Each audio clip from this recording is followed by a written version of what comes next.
Right. It's been a month, I think, since I streamed Star Rail. We talked about this on my recent streams. I don't remember what it was. Got some developments on the current banner. Of course, I've been saving since like January. uh, so I had quite a few wishes saved up. Like a respectable amount. And I managed to get Firefly and May. And May's first constellation.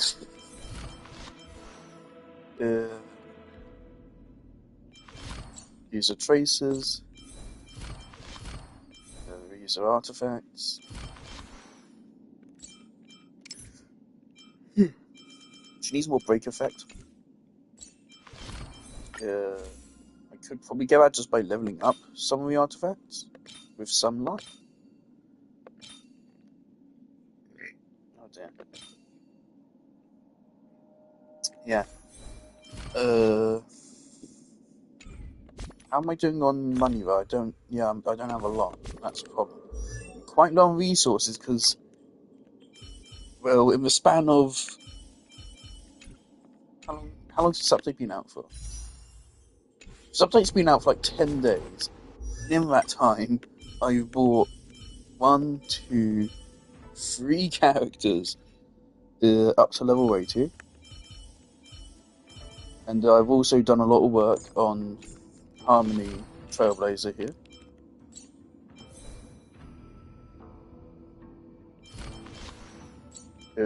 She still also needs more break effect.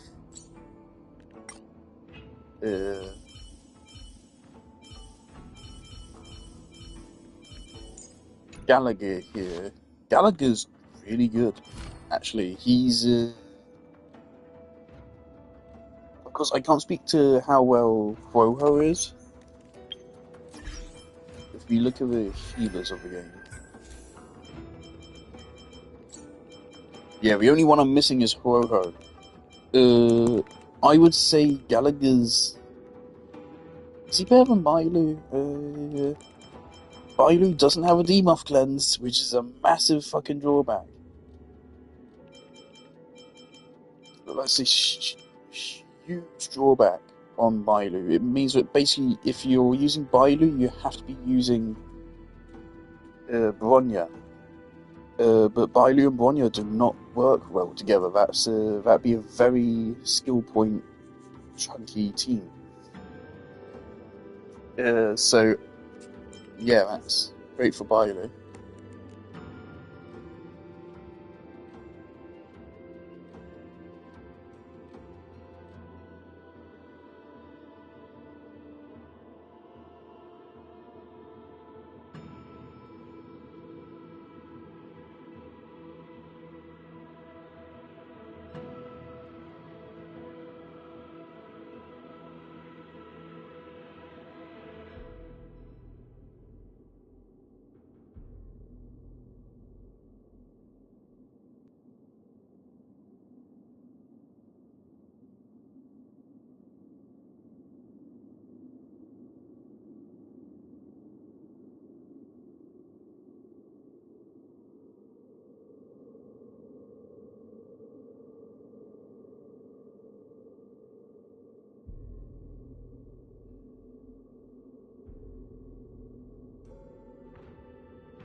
Alright, sorry about that. Had to go find my cat. My cat went missing briefly. Uh, so worst Helium games, Natasha, easily. Uh, you can very much debate who's better between Lynx and Bailu. Bailu does heal more, but Lynx gives a damage buff and has debuff cleanse in base kit, whereas Bailu doesn't, and I don't even know if I have it in Constellations either. I don't know anything about Ho-Ho.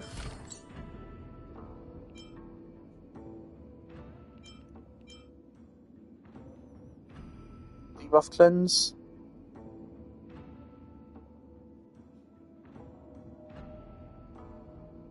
And wow, okay, so there's a pretty damn good outright heal. An attack buff and energy regen.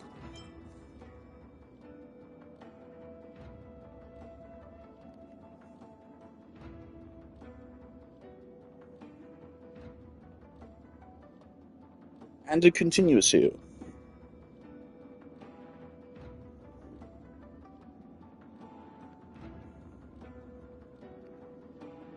And that just continues heal as a debuff cleanse.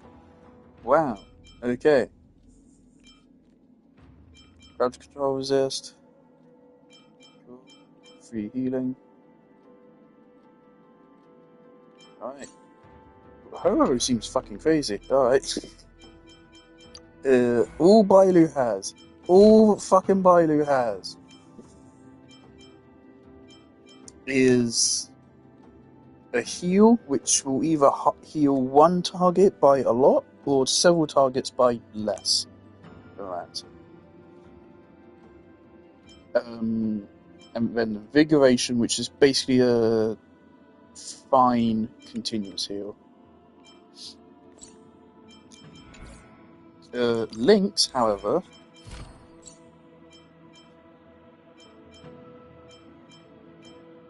Lynx has base kit debuff cleanse. On top of healing, they increase maximum health, which doubles as a damage boost for any character which scales on max HP.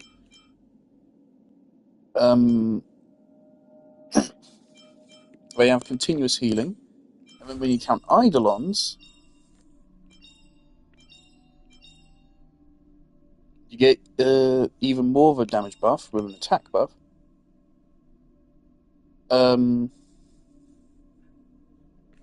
Yeah. The problem I've had with Lynx, of course, with my two teams, because of course you need two teams to run at the end content, I've been trying to run Luoka in one team and Lynx in the other, rather than Bailu. But Lynx just doesn't heal enough, simply put. But then if I try to Bailu, then the problem would be then I can't cleanse debuffs and I actually die even faster. Because in endgame content, typically what they do is they just throw enemies at you which apply a million debuffs and like wind shears and shit. And they just overwhelm you with damage over time. So Bailu would be even worse than Lynx in those situations. Natasha's just fucking there. Luoka's great, he's a fantastic healer, and he can do it completely without using any skill points, which also makes it great. And he heals more than Bailu or Lynx do, whilst also doing completely passively, and he has the additional benefit of taking away enemy buffs, which is nice as well. I'm going to go check the cat real quick.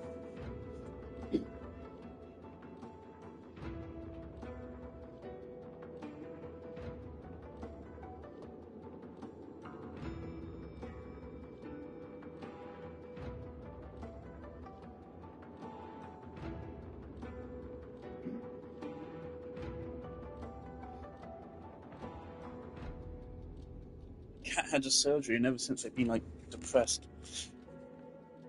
They're just sitting there and just looking at people and not doing anything.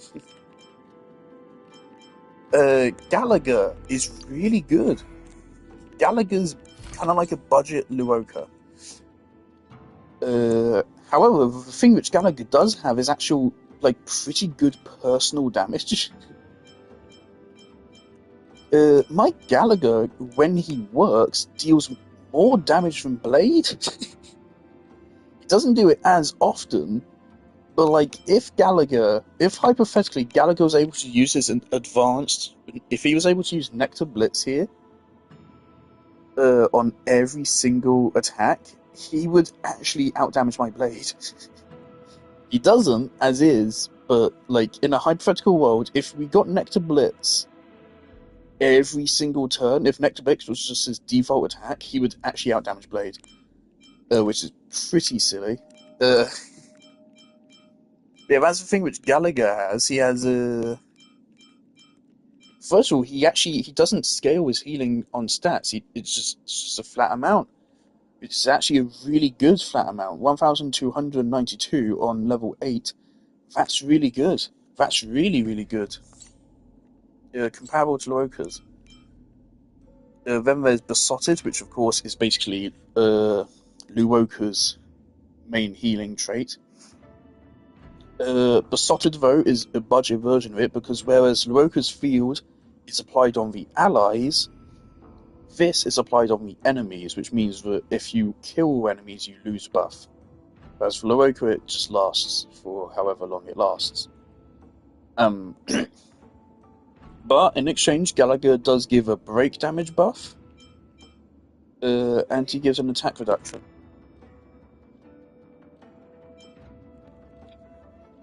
Attack buff and attack debuff, break damage, AoE damage, just like Luoka as well. Build him for break effect. Yep. I have him Constellation 5. C6, I'm not quite willing to go for it, mainly because I spent all of my wishes. I am now basically fresh out of wishes. That's how I got my Ruan Mei Constellation. But it's not the best C6. It's just an improvement. It's just like a buff to him overall. I'll just get it at some point. If he appears in an event and there's an ability to pick him up for free, then I'll just do that.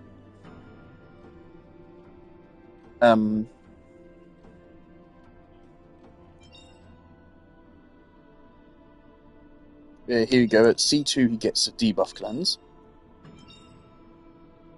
Yeah. So he heals more. He's a direct upgrade to Lynx. Gallagher has power crept to Lynx. He has more healing. He heals a larger amount. His damage buff is, I think, better. He deals more personal damage himself.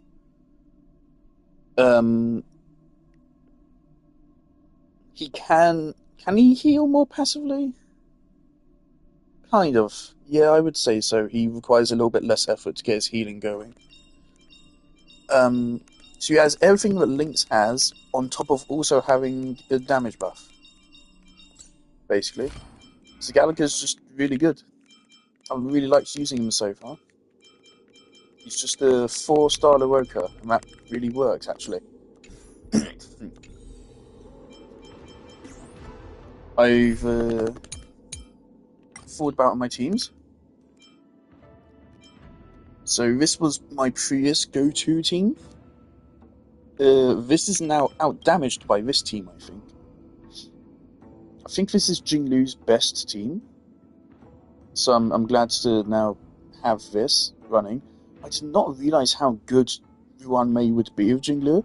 When I first saw it, I was like, really? Wouldn't Sparkle be better? But no, Ruan Mei fucking kicks ass with Jinglu. It is crazy. They are very powerful together for some reason. As long as the enemy has an ice weakness. If the enemy doesn't have an ice weakness, this team kinda sucks. Yeah. So Hardblade, sorry. Blade is now officially benched, basically. Sorry, Blade. Is my Firefly team. I think this is also Firefly's best in slot team. The reason why I got Gallagher was so I could run this team without using Loroka. And that frees up my other team slot for whatever. So I can run these two teams. These work, there's no overlap here. Could also run my Doctor Ratio team, so maybe I should build that up a little bit more. Poor Clara's been left in the dust. Sorry, Clara. My Silver Wolf team, once it happens, replace Green Offend with Silver Wolf. What the fuck are these teams? Yeah. Regardless, it's pretty funny. I've been playing this game for almost a year. Almost a year. We're coming up on July, and I started playing in September, technically. I did start playing in September. I made my account and I played a tutorial in September when it released, but I really started playing this game in December. That's when I actually started playing through the story and stuff. So, debatable. But I've been playing the game for a long time. And yeah, realistically, I only have 5 teams. 1, 2, 3, 4, 5. This team this team sometimes kicks ass, actually. As long as the enemy has a quantum weakness. Yeah, I'd forgotten this. Xing Chui is actually crazy strong. Yeah. Can I find an enemy with a quantum weakness real quick, actually? I want to show this off. So I don't think I had this before my last stream either. Here you go, you have a quantum weakness. Hold on. Let's just... Watch this. Feeling lucky. Yep. Right, you.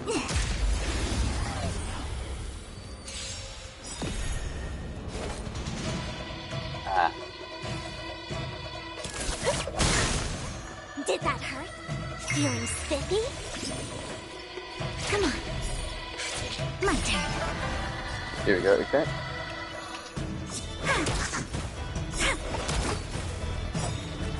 No crit. Look at the draw. Let's check. Please. It's going based on like the RNG of crits, I think. But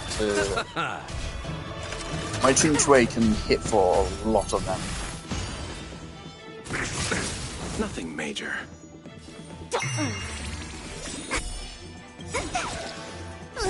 Also, I didn't realise Xing Chui also built up thingies when other teammates use skill points. I didn't know that before I started using it. It actually makes it work really good. There you go, as 11k, and that for some reason didn't do that follow-up attack. I was confused on that. That's from a C6. I think I don't understand how it works. Feeling spiffy? Wait for the dice. They come. My turn.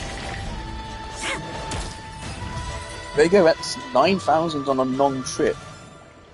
We're on a roll.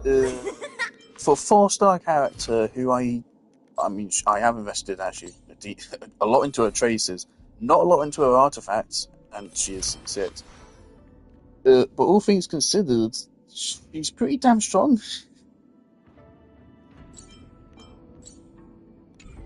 Yeah, she is surprisingly strong.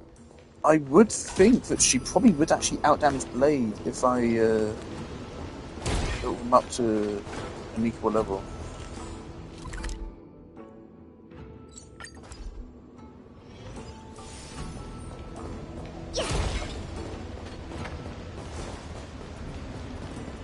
I want my technique points back, please.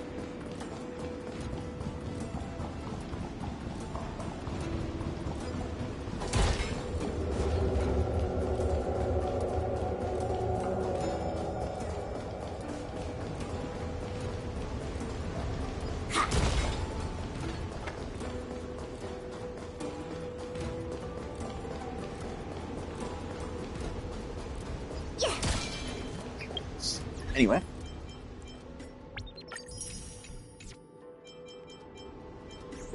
That's housekeeping done after 20 minutes. So in this stream, we're either going to use this team or this team. Probably going to use this team. When I got Firefly, I was immediately saying, oh my god, she's the best character in the game. She is crazy, crazy strong. And she is. However, since I've started using this team on Jinglu, and I was previously saying like, oh my god, my Jinglu I've invested so much into. She's the most well-built character on my account. And I just got Firefly, and in a day, she's already out-damaging Jinglu. And that is still true, my Firefly does still out-damage Jinglu. But for some reason, the moment I added Ruan Mei, onto my Jinglu team here. This used to be Sparkle. Yeah, this used to be Sparkle. The moment I added... Oh no, okay. If this was Blade and this was Sparkle, Jinglu D was 50k on a good hit. If this was Sparkle and this is Bronya, she gets 70k. With Jinglu, with Ruan Mei and Bronya, she gets 110k now sometimes, which is crazy.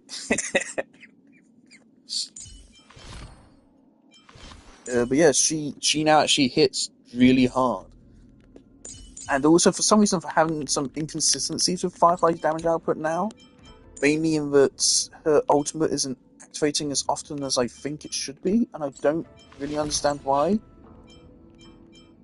The kit's starting to slightly confuse me. Ah, okay. I did not know she has an energy cost of 240. Okay, that explains it. Right. That's why then. Oh, it's a damn shame she's not erudition. Then she could use the erudition for the thing which I gave to Qing Shui.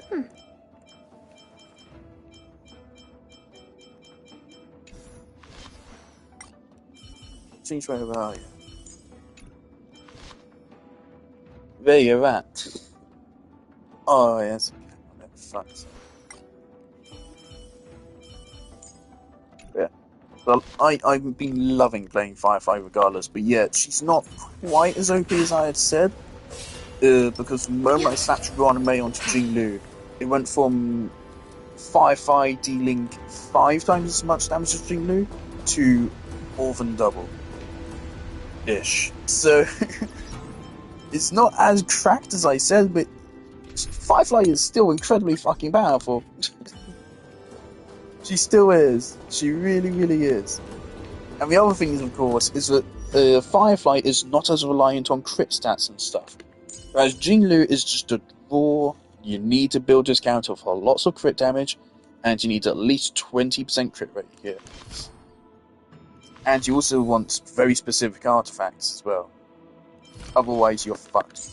Firefly, there's several different artifact sets you can use. I have actually gotten pretty damn lucky in my Firefly build, I think. Obviously not great crit stats, and she does still like them, because she does deal just a lot of raw damage herself.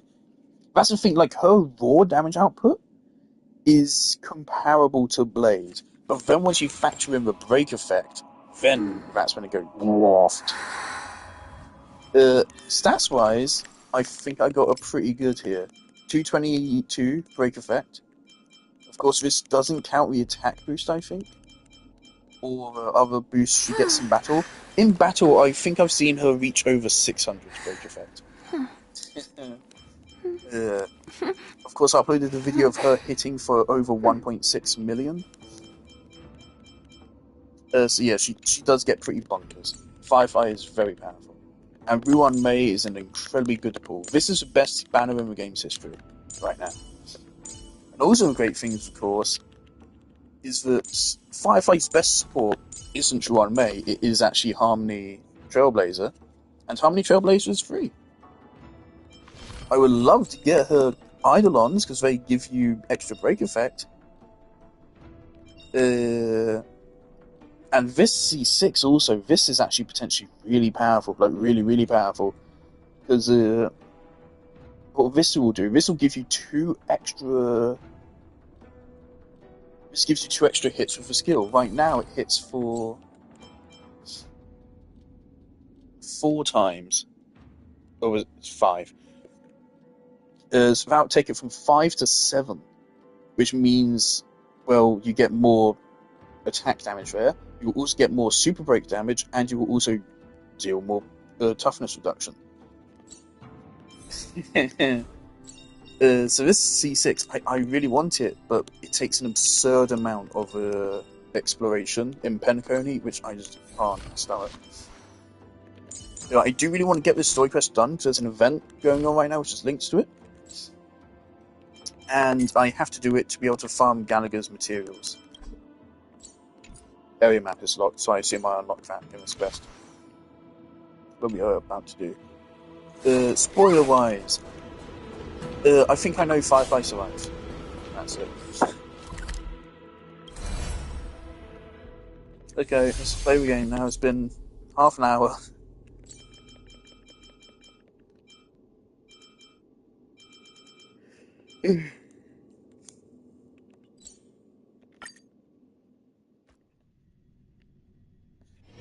I hope this quest isn't long. Again, I'm surprised. I don't know why we are even having this quest. The last part was fine as an ending. They shouldn't be able to give me any roadblock boss fights at all. I released an Instagram post discussing the game and how I'm really scared of Honkai Star Rail's power creep. Because it is intensely brilliant. It's a really, really bad problem. And again, that's part of why Honkai Star Rail was way more predatory than Genshin. Genshin, by comparison to Star Rail, is not at all predatory, quite frankly. Genshin absolutely is predatory because of FOMO. But other than FOMO, Genshin really isn't predatory because it's not pay to win in the slightest, really. I mean, like, Constellation's obviously like pay to win. Paying does make you stronger, but it doesn't. That doesn't matter. Whereas in Star Rail, if you don't pay, you cannot play the game because you'll just get roadblocked by a boss which you cannot beat. Hopefully, that just shouldn't happen anymore because Firefly is crazy strong. Hey, wake up! The sun's frying your butt. Are you okay? Can you hear me? I didn't hear a peep from your room, and it really freaked me out.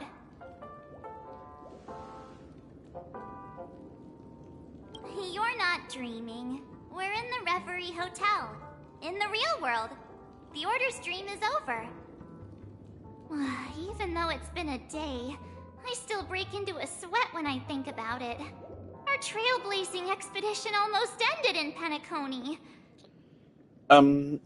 There's an interesting thing here. There was a Robin story quest, which I didn't do, which gave a little bit of context on what happened to Sunday after the story quest. I haven't played it. All I know is that Sunday is like currently missing. But then, like, how does this happen? Because it's now acting like it happened.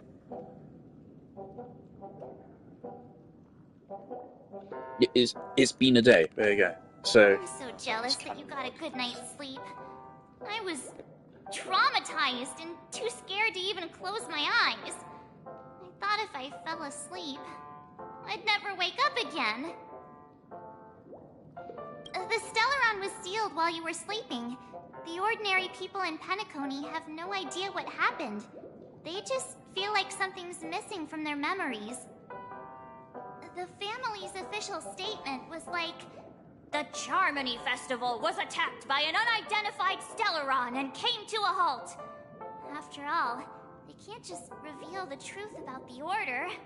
Now, all the major lineages, except for the Oak family, are dealing with the aftermath. The family has invited the crew to the Radiant Feldspar as witnesses for an important meeting. Everyone's waiting for you, so hurry up and pack.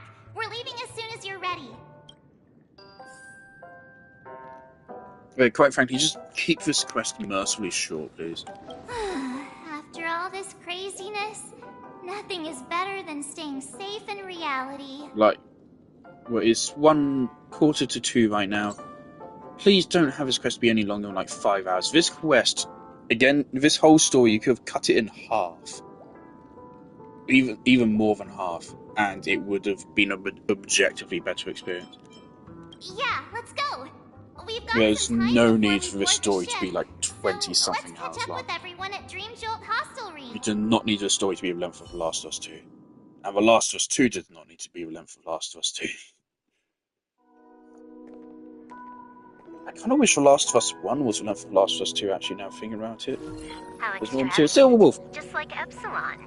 How was it? Did it live up to your dreamscape expectations? Of course, now, I was saving up for Silver Wolf, but I saw Firefly, and I liked her kit, and then May and Firefly went abandoned together. Yeah. But now I'm saving up for Silver Wolf. And now that I am doing that, she's probably going to drop on the next banner. I'm not going to be able to get her. Which would be brilliant. My intention is that once I get Silver Wolf, that's it. I do not care about pulling for characters in this game anymore. Hopefully I can get Kafka when she pops around, and then alongside her Black Swan, because she's very Black Swan. Otherwise, yeah, I'm kind of just done. And I won't spend any more money on this game. You already asked that when we first got here. Yeah, and you said no back then. But after all this madness, I'd say you've grown fond of it.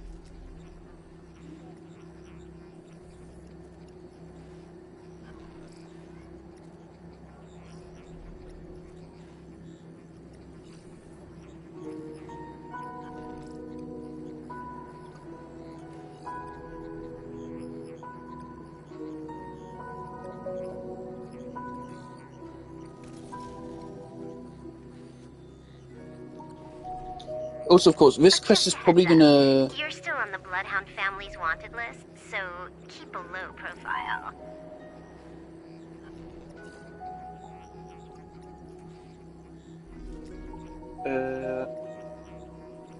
What was I about to say? The main villain for this is gonna be Sparkle, isn't it? Which is brilliant, because Sparkle is a candidate. Let's be honest, now has a great setup. Most interesting thing about Sparkle was her promotional material, and that one scene where she's racist. That's gotta be a whole new experience for you, right? Indeed. In Kafka's words, that's also a missing part of my life. Still, it'd be quite inconvenient if I can't move freely. Could you help me out, Silverwolf? I knew you'd say that. Don't worry. I've hacked all the systems and left no trace. Don't do anything that may draw attention, and don't talk with guards. They might recognize you. Keep these 2 points in mind, and you can go wherever you want, unbothered.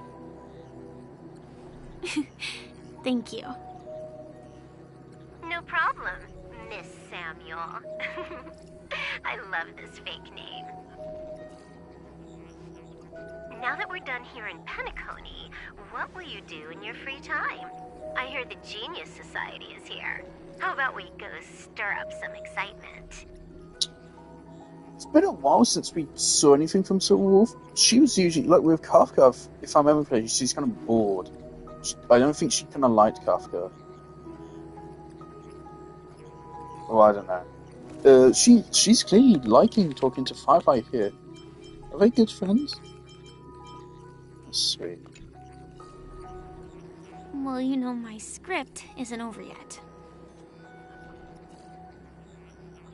I didn't bring you back to hear an answer like that. Don't worry. The script says that I'll experience 3 deaths, but also receive an unforgettable reward on the planet of festivities.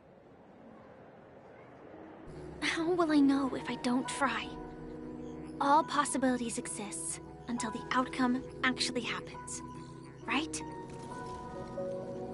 I'm not a fan of setting up a mystery just by saying something stupidly vague.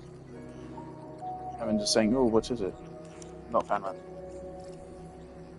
You may not realize it, but you have a bad habit. Whenever you seem to be asking a question, you've already made up your mind, and no words will dissuade you. Anyway, Kafka asked me to pass on this message. If you see anything fabulous in Penacony, get one for me too. Just swipe my card, you know the pin. She didn't specify anything, but I guess she means a dress, coat, sunglasses, or something else. You know better about fashion than I do. Sure, I'll keep an eye out. There's tons of options at OT Mall. Do you think she'll like trinkets, like hair accessories or brooches? Those sound more like something for young girls. Maybe you should keep them for yourself. Oh, by the way, Blade didn't explicitly say it, but I think he was trying to say something like, Taishan will show up again in Penacony. He's always so subtle with his words. Got it. He was just worried about me. Relax, Silverwolf. You know me. I won't do anything crazy. I just want to wander around and see more of the world for myself. I want to buy some oatcake rolls. I've had a cake roll every day since I arrived in Penacony, from the first day to the last. But today, I'll buy 2 and give you 1. And if you don't like them, I'll enjoy double the pleasure. Or I can bring one to Kafka, as she never refuses.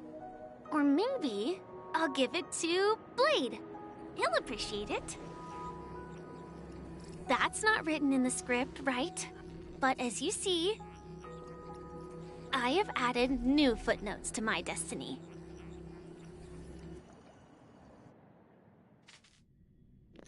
Fucking Topaz. Welcome, Director Topaz. The family ambassadors are Huh. Quite. I thought they would. about this conference between the I atmosphere really made it very here. clear I'm not a if fan I'm of right, how this Genshin and image Star of the- Rail do not have good dialogue for the most part. Mind is always so. Just tell everyone. Oh. And that is really bad in and, Star Rail don't especially, call and it Mr. bloats the length of got his it. quests to way longer than they need to be. I am fucking skipping that. Oh, that's cute. Oh, she has a gun? Oh, she shoots people.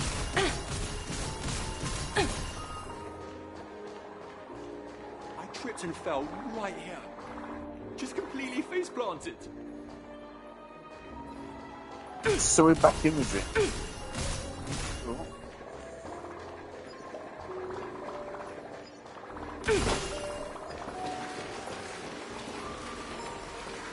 Right, number it.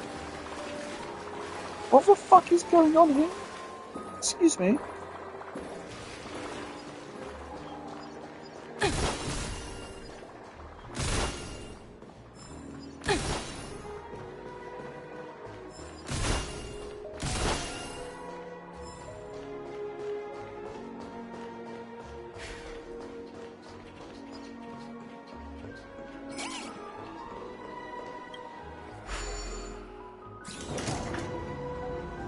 None of the important figures have arrived yet. Huh. Looks like the conference won't be starting for a while. Oh, are you hungry, Numby? Food in the dream. Ah. Numby!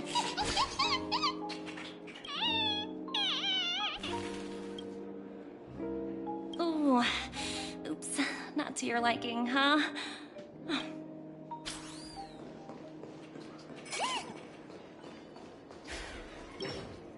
So many, but didn't expect those pooches to actually recycle them all.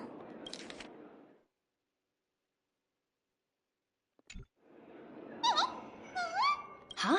What are these? I was going to go back and check the log. For your safety, please stay away from those objects.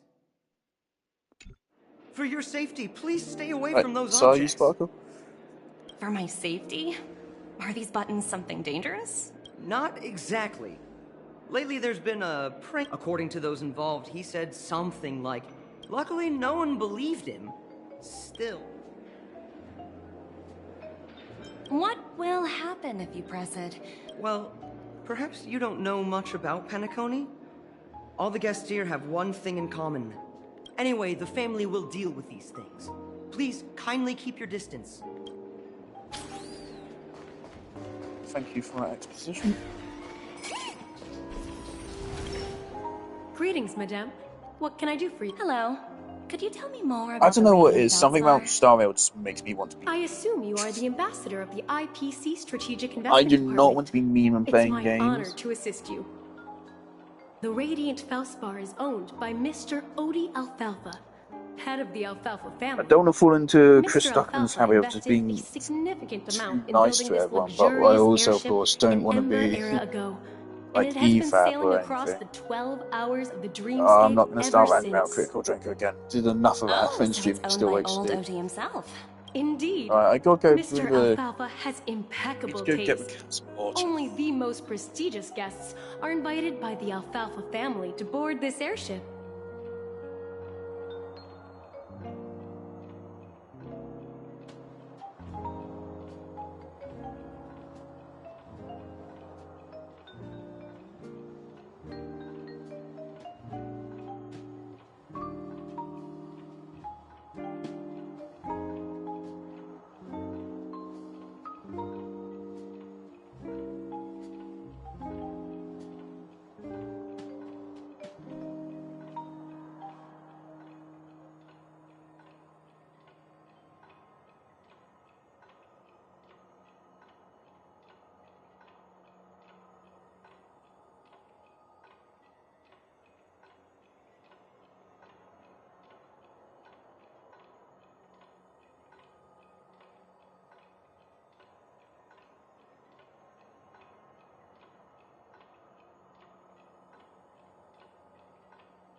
poor kitty's so Please thirsty. allow me Oh to my continue god. my introduction.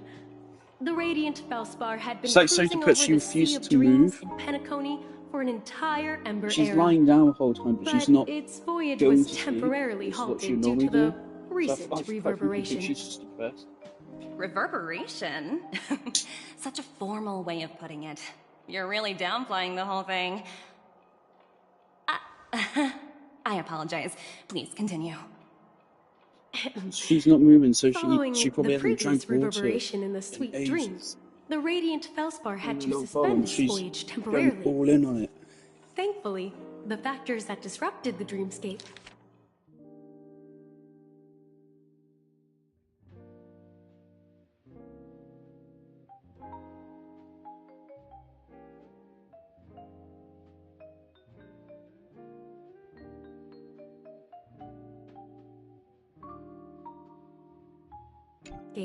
have been resolved. However, due to, well, certain special reasons, the Charmony Festival, originally scheduled at the Penacony Grand Theater, had to be temporarily postponed. So, Mr. Alfalfa suggested relocating the Charmony Festival to the Radiant Felspar, taking this opportunity to announce the resumption We of don't the need to have this airship's conversation. We can literally learn this by walking past an NPC, that would talking meet about the it. family's needs and also create momentum for Mr. Alfalfa himself. Quite fitting for a legendary tycoon like him. Thank you for explaining matters to me. Goodbye.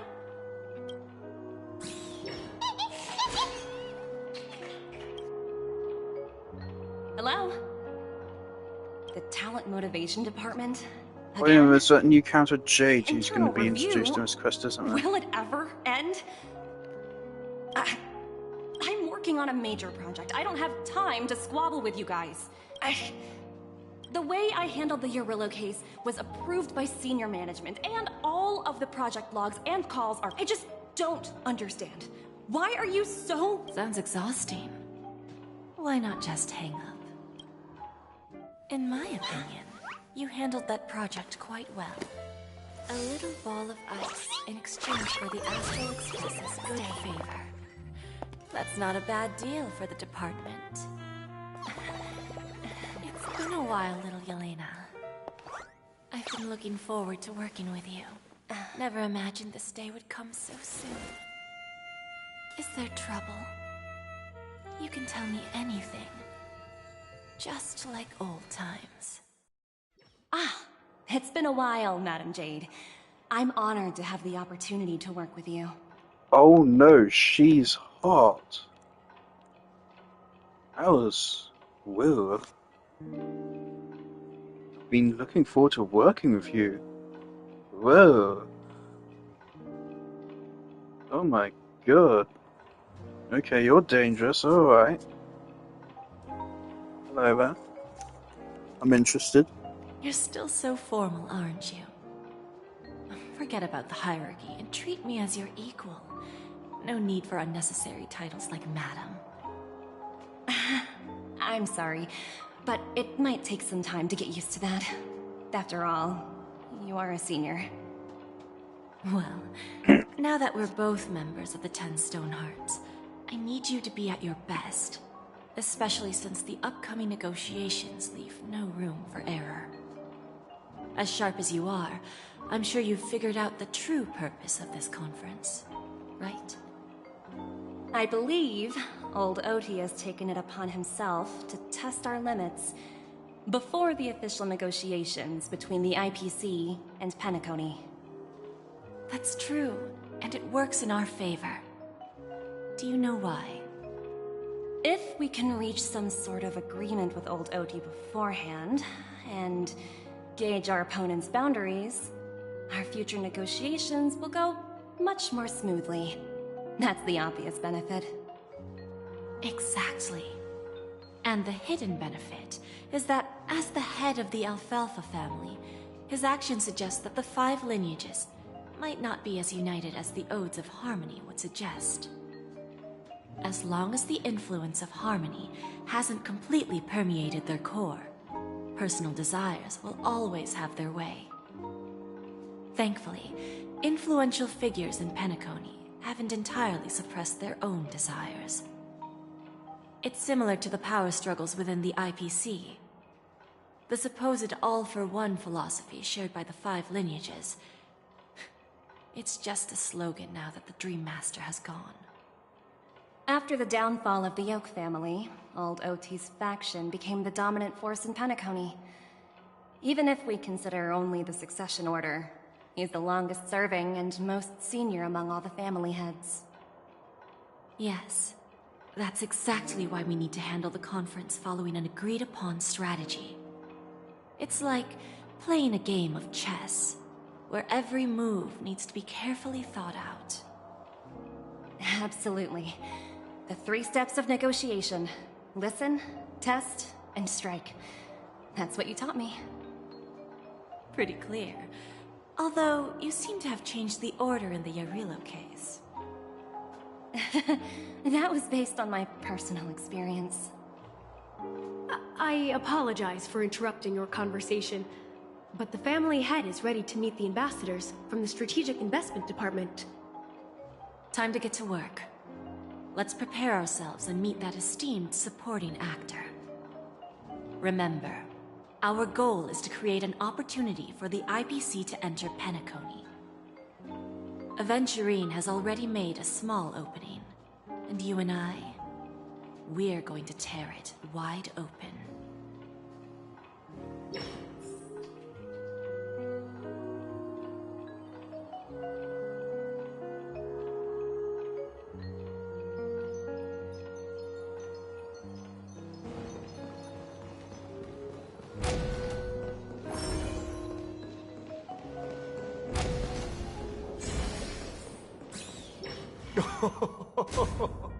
Welcome aboard my ship, the Radiant Feldspar.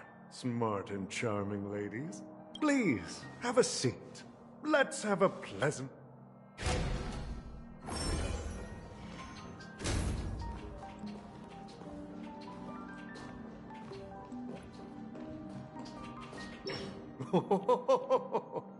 Welcome aboard, my dear ladies. No problem at all, Mr. Alfalfa. It's my honor to meet you in person. You may not be aware, but the book Odi Alfalfa, the biography, is a must-read. After all, to many, you are the legendary figure who single-handedly built the Penacony economy. I expected no less from the 10 Stonehearts from the Strategic Investment Department. You're definitely skilled in the art of conversation. I always enjoy talking to smart people because we don't have to beat around the bush. We can just get straight to the point instead. Since I invited you IPC ambassadors on board, I'm sure you've figured out the topic I'd like to discuss, yes?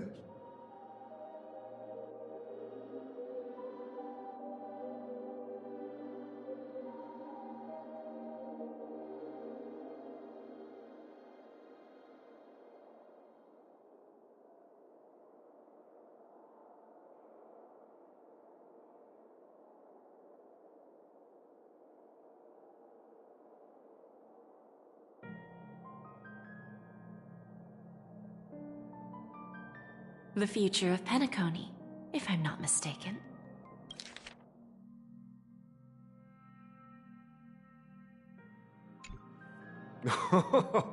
Precisely. Let's take that golden-haired guy who's not showing up, for example. He put in great effort and almost got himself killed. But wasn't it eventually to create an opportunity for you IPC to regain control of the wisdom and experience you've accumulated over time? Let's assume your assumptions are correct, Mr. Alfalfa. How would you respond? I appreciate your composure, Miss Jade. However, perhaps you don't know much about Penacony.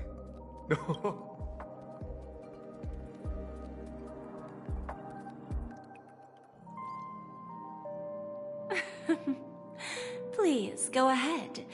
I'm all ears. Then I'll be straightforward. I requested this meeting before the official conference to dissuade the Strategic Investment Department. from trying to lay a If you back off now, you can make a smooth exit and prevent the IPC from losing face during more important... One of our P-45 executives was attacked and nearly killed in the dreamscape. The IPC can't simply ignore this incident. Moreover, considering the turbulence during the Charmony Festival, Penacony's credibility has taken a hit in the public's eyes. Despite your determined attitude, the issues plaguing Penacony are real, are they not?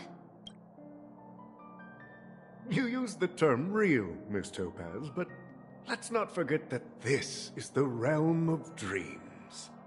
If you're curious about how I plan to respond to the IPC, well, I don't mind sharing. My actions will help Penacony take a significant step forward by... Going public? If I'm not mistaken, you want to bypass the IPC and go public on a universal scale. Precisely. Instead of watching the IPC gnaw away at Penacony, I'd prefer to open the doors of the sweet dream to the entire universe. Starting today, anyone in the cosmos can become a shareholder of the land of the dreams. This is the path of harmony I'll choose.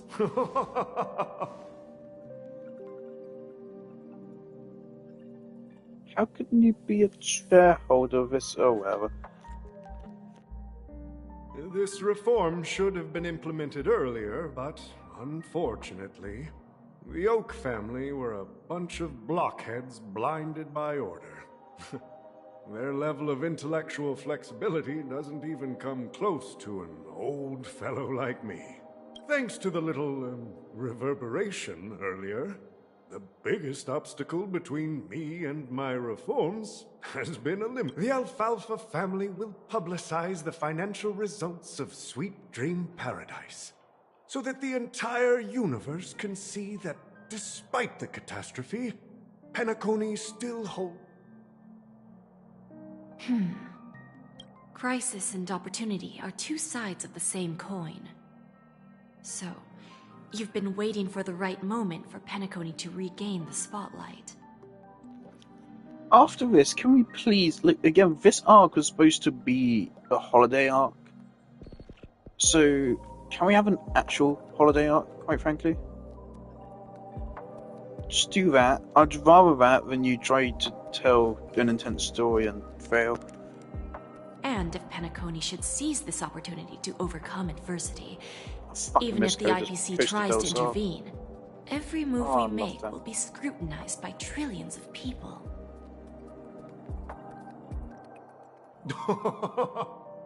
Now I'm convinced that you've indeed familiarized yourself with my biography, Miss Jade. So, about your next move. Indeed. We need some time to digest such a wealth of information. I suggest we conclude the first half of our conference, Mr. Alfalfa. Please allow Topaz and me to confer privately for a few moments, and to respond on behalf of the IPC later. Of course. Take your time.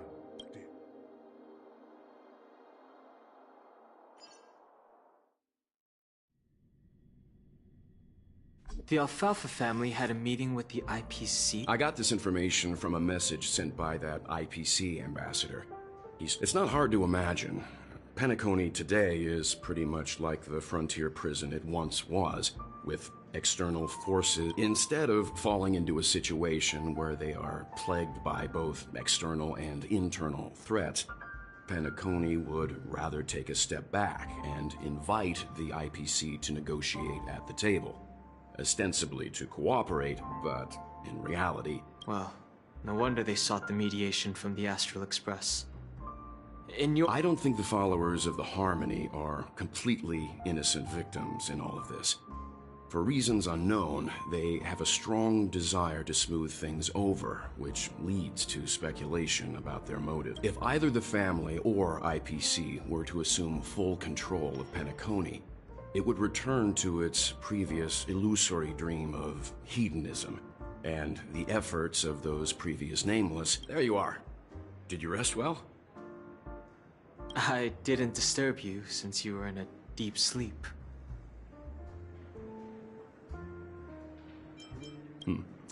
After Anna's dream was shattered, the family branch from the Montour system soon arrived and swiftly took control of the situation. Most members of the Oak family fell unconscious, but fortunately, their lives were not in danger. The mastermind behind the plans was confirmed to be Gopher Wood, the previous Dream Master. But by the time we arrived, he was dead already. He'll face a trial. As for further details, the family would rather not disclose them. Ultimately, the public perceived the incident as an attack by evil forces targeting the Charmony Festival. They believe the family failed to safeguard the sweet dream, significantly eroding their credibility in the process. While quite different from the truth, this appears to be the outcome with the least impact. After all, you don't know who's awake and who's pretending to be asleep. Well, they'll open their eyes in the face of danger. Once the danger subsides, they'll embrace the sweet dream again.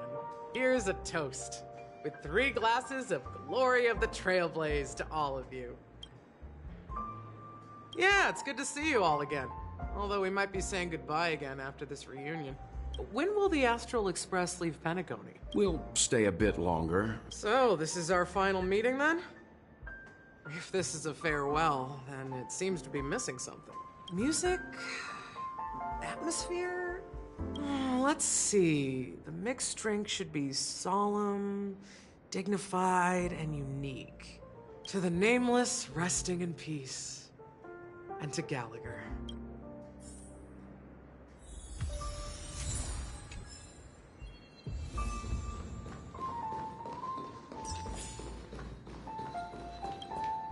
Ready to mix your drink? Of course, Misha and Gallagher are fucking dead now. Though technically they never even existed. I'm not sure. I haven't seen him since our last meeting at the lounge. Come to think of it, he always did come and go quietly. We used to discuss everything here. But every time he'd leave, I'd realize that I didn't know him at all. Such is the mystery that is Gallagher. I have a hunch. Perhaps he's already fulfilled his wishes and won't be coming back.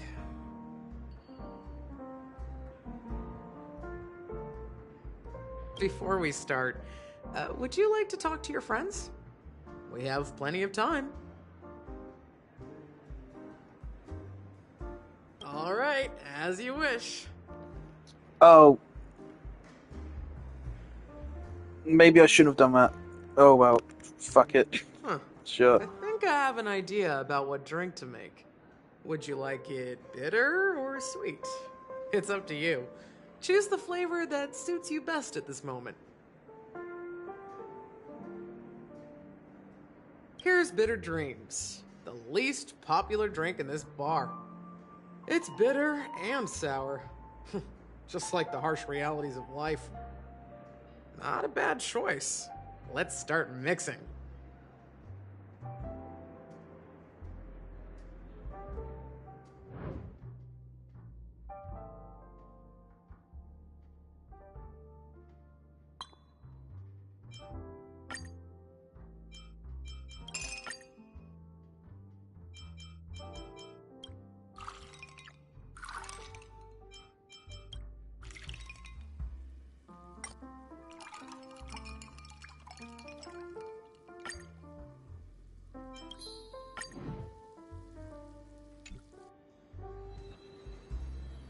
Words always fall short. If you want to bring closure to past events at this lounge, there's no better way than mixing a drink. Blend all your memories and emotions together and stir them well. Through the filter of time, what remains in the glass is something to savor. Well, it's done. Here's to the nameless resting in peace, and to my friend Gallagher. Death is a bitter truth, but what you did will be remembered by history. We're not accepted by the outside world, so we've gathered here. And one day, our souls will return to the same place. Cheers.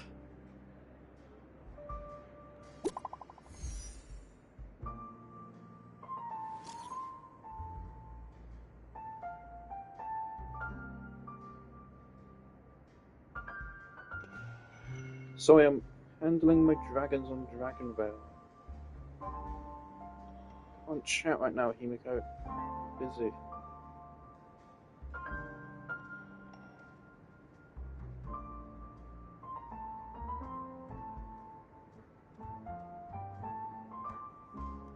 Level 65 now. Pretty wild on Dragonvale.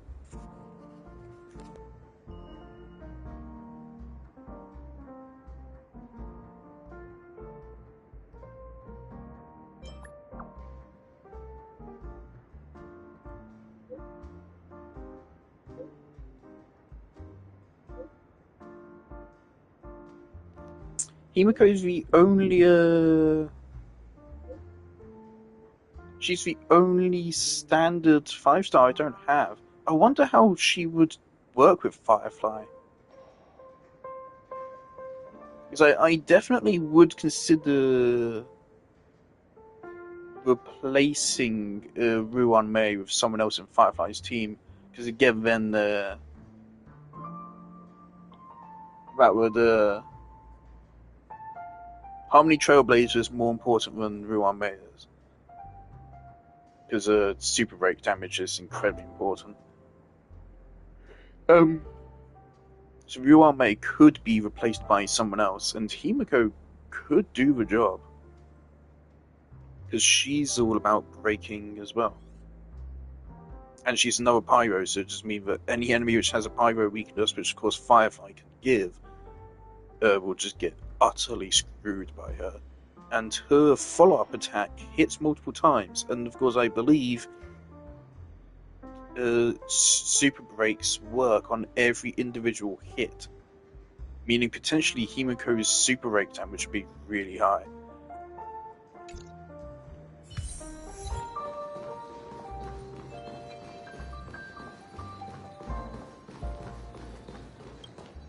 Oh, are you leaving? Oh, then take this with you. I've mixed more of this last special drink for you. The past shouldn't be forgotten. Thank you. I'm sure it'll leave a lasting impression. If you happen to run into Gallagher, make sure he has a sip too. I know his tastes, and he'll be thrilled. Alright, enough with the heavy stuff. You guys have important things to take, whether it's the Astral Express or Penacony, and embark towards our tomorrows.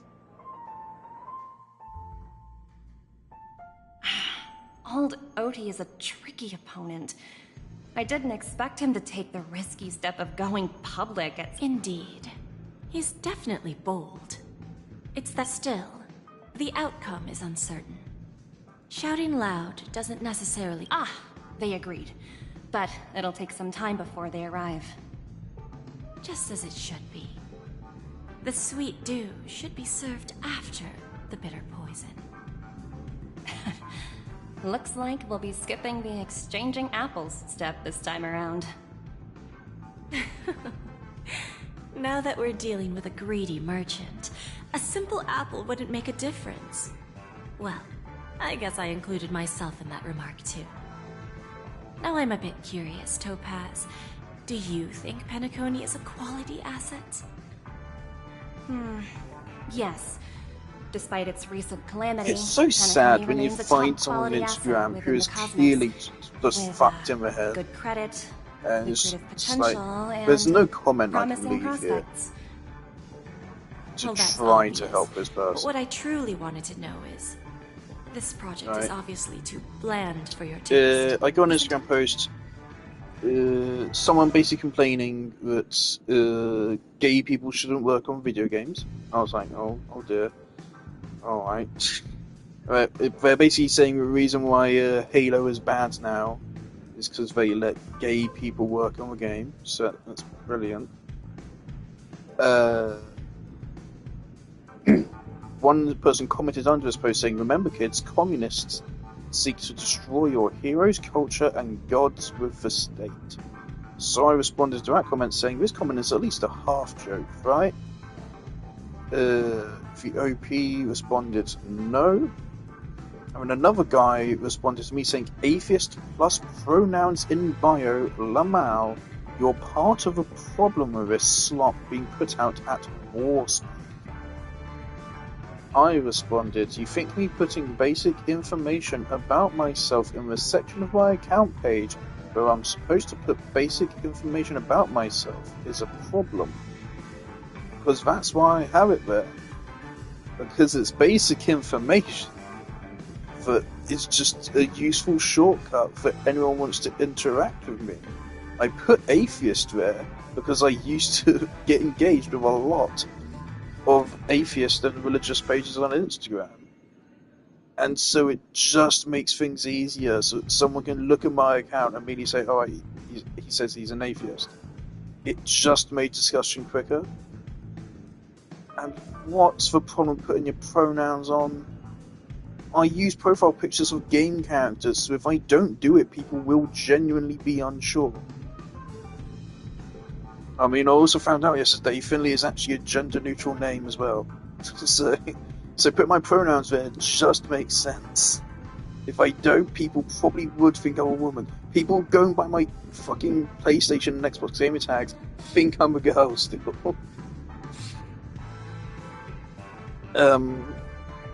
So put my pronouns there just makes sense, and put an atheist there also just makes sense. So this guy just responded, "You must have got lost." No, I didn't get lost. This is a public account and it appeared in my feed. This account isn't for you. Its sole purpose is to mock people like you because you deserve it. What do I respond to this guy? Because he's clearly fucked in the head. Look, something's gone wrong and this guy is lashing out. And this is what he's chosen to lash out with.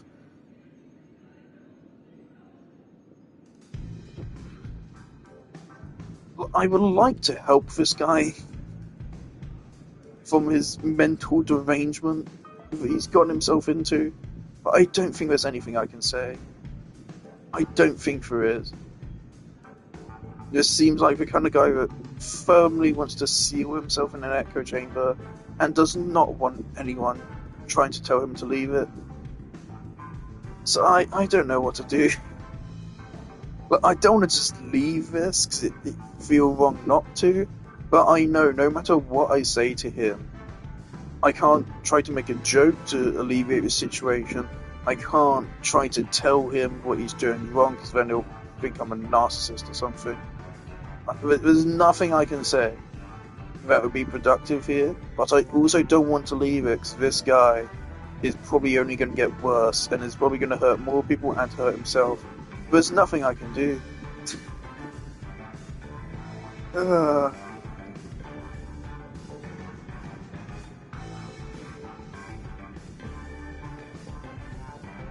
usual thing I do with people like this is I say just read your own comments slowly and just like think about what you're saying. That's it. Like I don't even directly tell them what we're doing is wrong. I just say just look at that and just try to just think about it, right? I do it kindly. I don't insult them. I don't talk down to them. I just read that, read what he said, your own words, and just think about it, please. And I think that's an okay response. I'm just going to say that.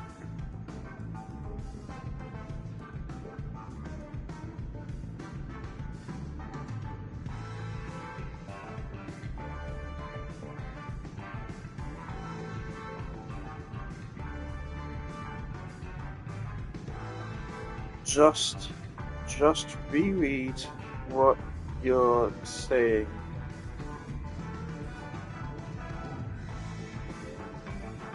And think about it. There's no constructive way to put this through him. He's going to have an adverse reaction probably no matter what.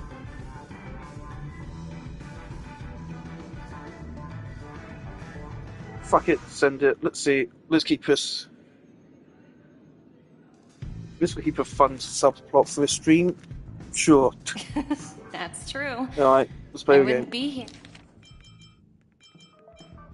here if it weren't for Venturine. But despite that, you trust him. You even entrusted him with a cornerstone. Are you not in the same boat, Miss Jade? Without us playing along, your Jade Stone would... That's why I'm willing to stake my Topaz Stone to cover for you. It's like... Once that kid sets his mind to something, nothing can stop him. Not even fate. Looks like... No need. I'll go it alone. Okay. Is that Robin? Huh. She's also here on the Radiant Feldspar. She's got a whip.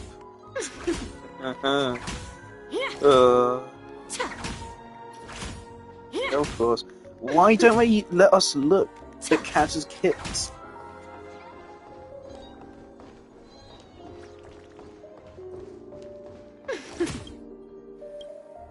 Greetings, Miss Robin. I didn't expect to meet you here. Miss Jade?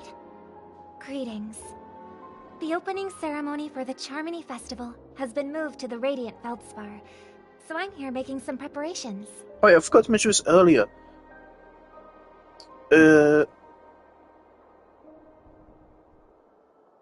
I've managed to forget her name, Topaz. Topaz said something, or Jade said something about Topaz doing something on Urilo. I don't think I've done that story quest. I haven't done that. That's like an interlude quest or something. I haven't done that. So that's breaking canon. How about you? Have you spoken with Mr. Alfalfa? I'm actually on my way to meet him right now. Do you know him well, Miss Robin? Unfortunately, I've never met him. I've only heard a few comments from the former head of the Oak family. Mr. Alfalfa is respectable when it comes to business. But in other respects, I can't say the same. Where do you think the future of the planet of festivities is headed? I believe the sweet dream will see its rebirth. Just like the Radiant Feldspar resumed its voyage, the Harmony needs a new direction. Only by bidding farewell to the past can we actually sail into the future. There are no permanent allies or everlasting enemies. So let's both take what we need from this deal. Naturally. I'm looking forward to your performance. See you at the festival. See you later, Miss Jade.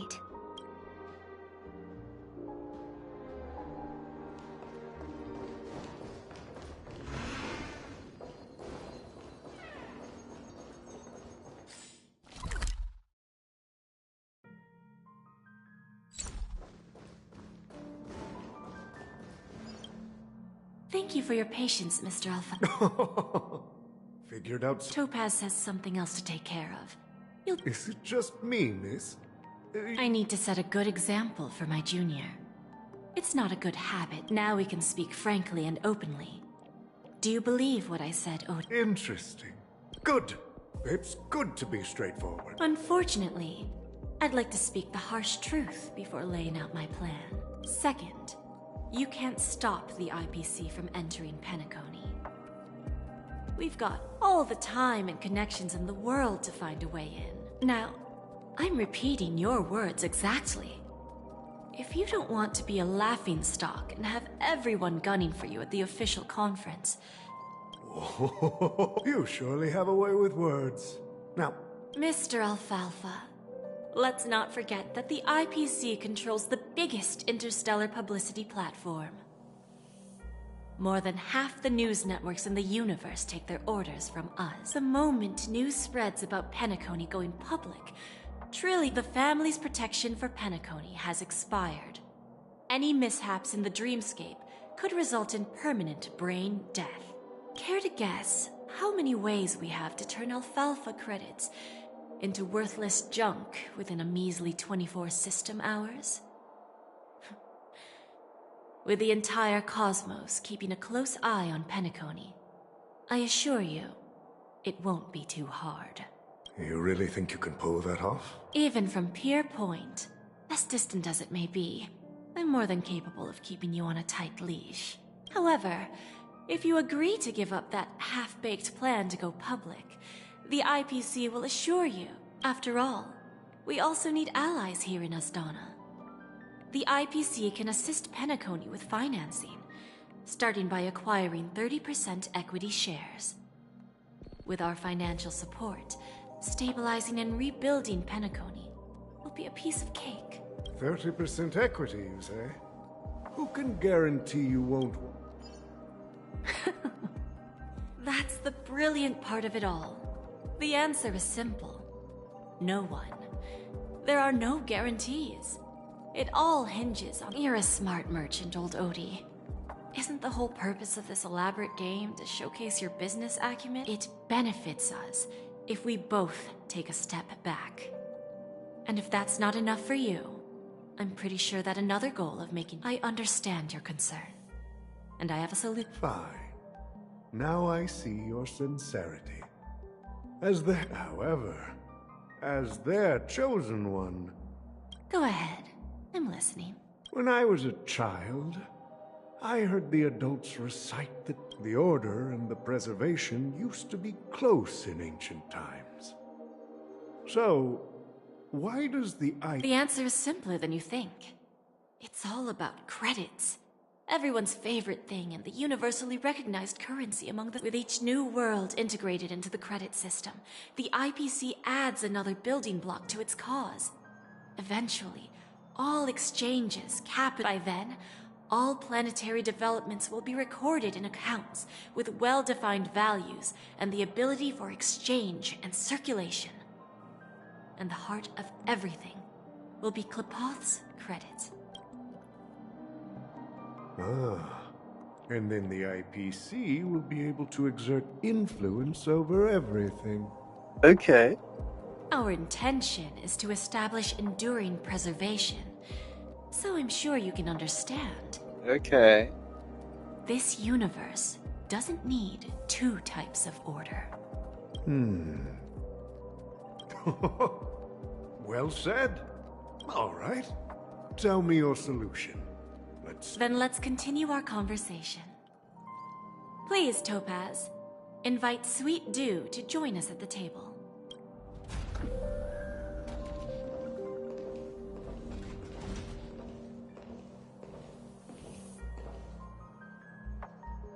Thank you for your presence, Miss Himeko. Please allow me to introduce her to you, Mr. Alfalfa. This is Miss Himeko from the Astral Express, one of the future shareholders of Penacony. I've heard so much about you, Mr. Alfalfa. It's an honor to meet you as representative of the Astral Express. This stunning lady is the navigator of the Astral Express? It's a pleasure to meet you. I believe everyone here is familiar with the general contents of the proposal. After this round of financing, the IPC is expected to hold 30% of Penacony's shares. Then, the IPC will transfer 5% of that stake to the Astral Express and recommend Miss Himeko as an independent director.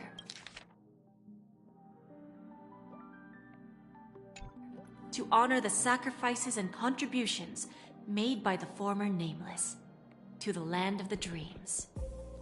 While this decision isn't finalized yet, we are honored that everyone here recognizes the way of the Trailblaze. While the Nameless didn't embark on their journeys for fame or fortune, if this is the wish of both the family and the IPC, I will represent the Astral Express and fulfill my duty as a member of the board of directors. The entire crew has agreed to assist in the reconstruction of Penacony. Beyond that, in our future travels, we are committed to bringing the beautiful dreams of the planet of festivities to more worlds. Of course, all cooperation is based on one premise. The path of harmony in Penacony must not be distorted again, and such a tragedy must never recur.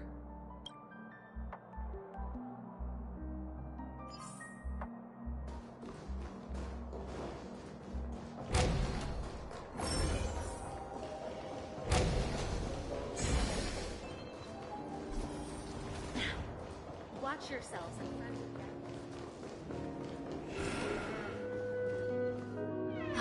of Old OT is in agreement, so the issue is settled, I presume. What about the remaining family heads? They will soon realize the situation. When old Odie answered the last question.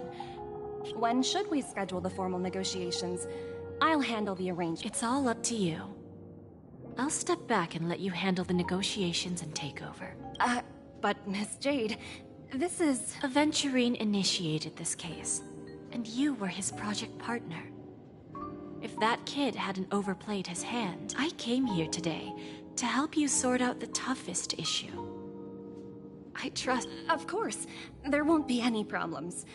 And please, give Diamond my assurance.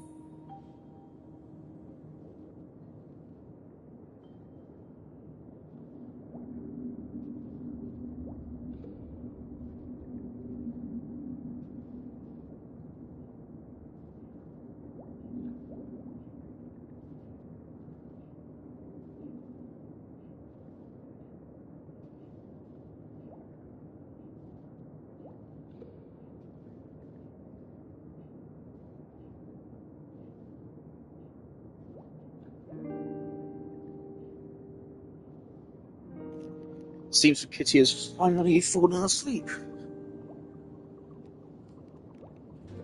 Don't worry. Diamond has always trusted us. I'll put in a good word for you, and you'll have your P-45 position back at Radiant Feldspar. What a fantastic ship. You want to open a Bon and Jade exchange branch? Opportunities like this don't come around often. Just look at the guests on the... Well, I'll take my leave. A pawn shop can't run without a boss. See you around, Topaz. I have one more question for you, Miss Jade. Go ahead.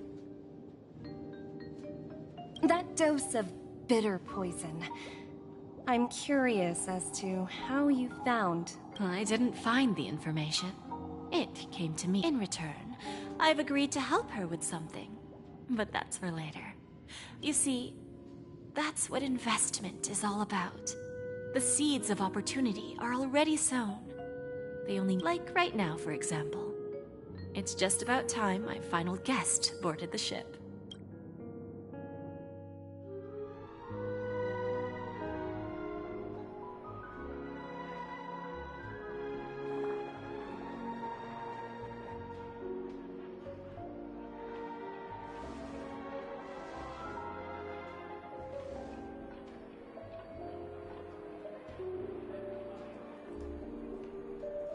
Sneaking in was way easier than I thought. The family's security is as lax as ever. So, this is the Radiant Feldspar. So luxurious. A pawn shop that grants wishes. Is there really a place like that on the ship? I'll find out for myself if the rumors are true or not.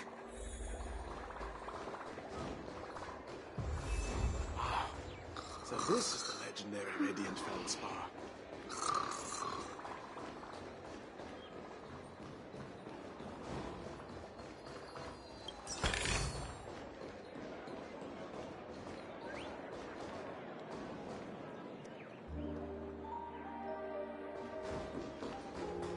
I do now realise I've been ignoring treasure chests this whole time, which is not great.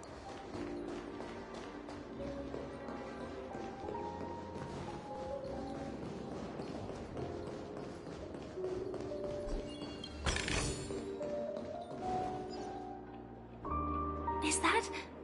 her? Huh. Vanished in the blink of an eye. So the Astral Express is here too. By the way, there's one more thing. Mr. Alfalfa and I discussed it. I'll present a gift to the Astral Express on behalf of the family as a token of gratitude for the Nameless's contributions to Penacony. Please help me with the necessary arrangements. Right away, Miss Robin. Can I ask you something? Oh, greetings, miss. Is there... Do you know how to get to the pawn shop? Pawn shop? Ah, You must be talking about Lady Bonajade's place, right? I heard she offers, special services there. I've marked the pawn shop's location on your device. Please feel free to check it out. Lady Bonajade. I think I've heard that name somewhere before. Was it from Silverwolf? Come to think of it, she disappeared after mentioning that she was going to meet with the Genius Society. I wonder how things turned out for her.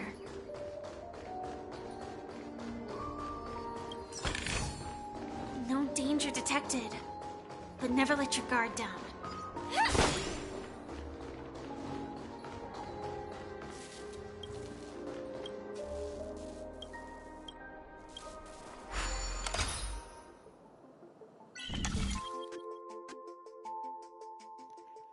What the fuck is this?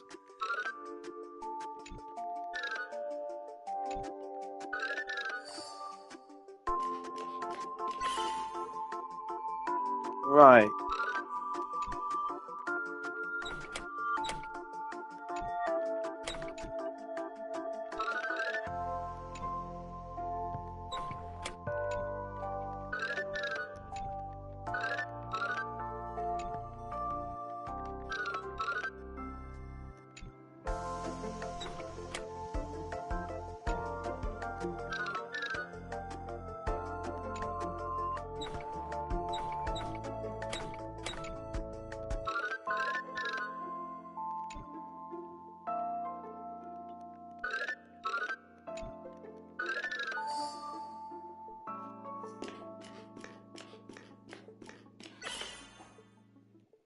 We're not even done.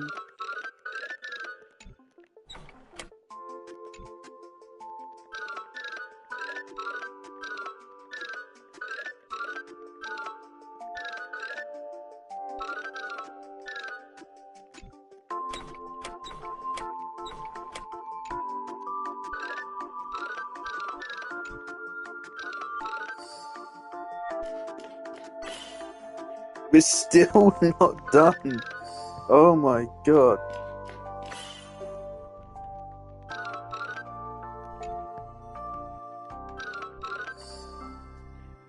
Alright. I mean, that was way easier than it looked.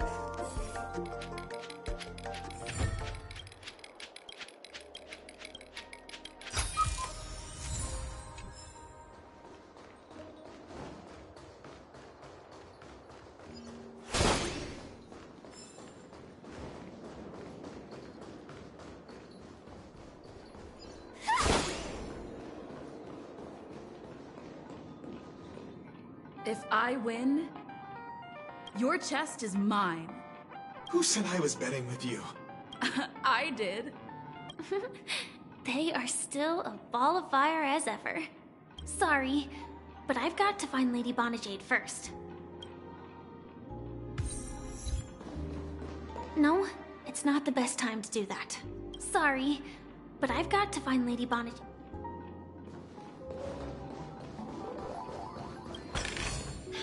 Inspection complete.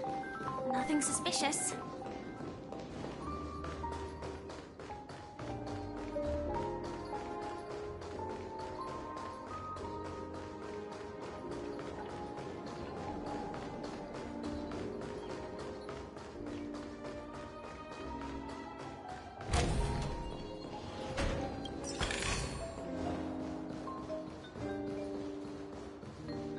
See, that chest right there gave us 30. You need 600 for one level on the clocky thing.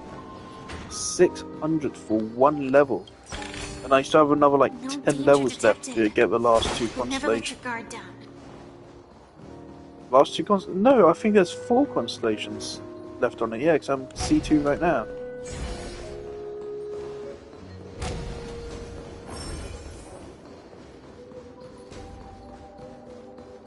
There's a chest in here.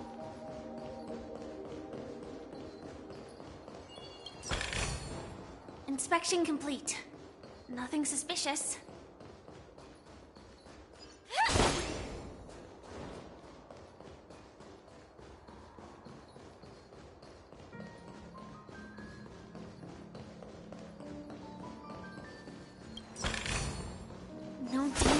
detected, but never let your guard down. Inspection complete. Nothing suspicious. Oh yeah, you need to find a bunch of these birds. They give you tokens as well. I've not actually gotten any of the rewards from the birds, so I'm gonna have to probably at some point Google the bird locations.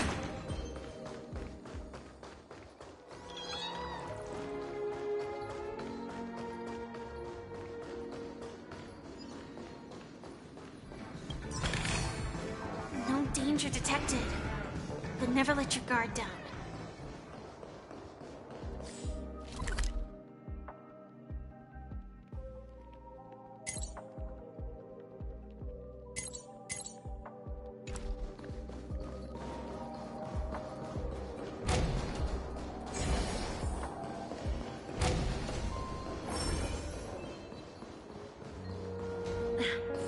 Watch yourselves. Don't you dare embarrass me. Inspection complete. Nothing suspicious.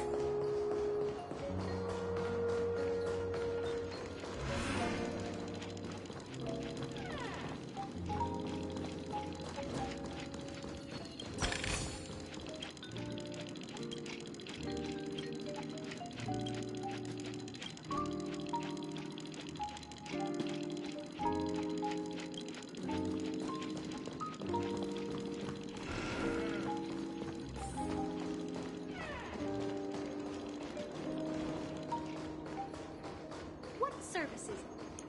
Well, I found one, so where on earth could the other two be? Have I not fully explored the place though?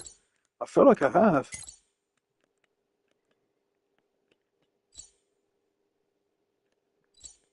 How did I miss you?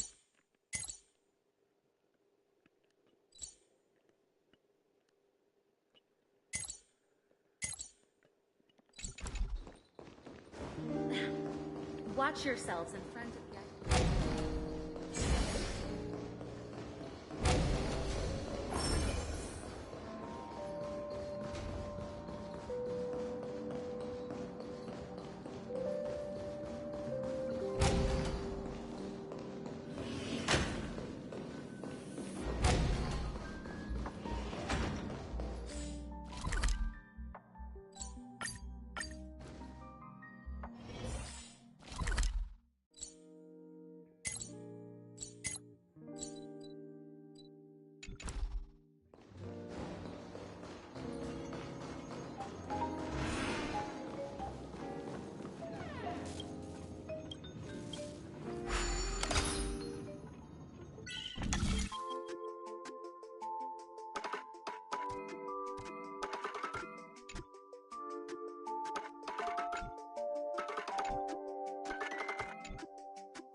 Inspection complete. Nothing suspicious.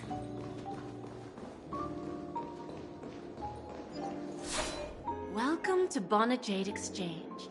Radiant Fel. How should I address you, dear lady? Just call me Samuel. Samuel. Nice name. So what do you need, Miss Samuel? And what are you willing to give up in return? I want to keep on living. And for that, I'm willing to give up everything I have. Everything you have? That's right. Everything. Miss Samuel, I think you'd best turn around. It seems you're not quite familiar with the term pawn. What do you mean? I mean it literally. I sense your burning desire to live, but unfortunately, you don't have anything of equal value to offer. Okay. A pawn shop that grants wishes. I see. It's just a marketing gimmick. Well, that's quite a harsh accusation. I understand you may not fully comprehend what I mean, but don't worry. I'll help you understand. Go and talk to these people. They're all customers of my pawn shop. Once you've done that, come back to me. I'll help you understand the true meaning of pawn and make you realize what you're missing. It's a really good thing. Bonajade feels more like a money lender rather than the owner of a pawn shop. Well, I've got nothing better to do anyway. I'll do as she says and see what happens.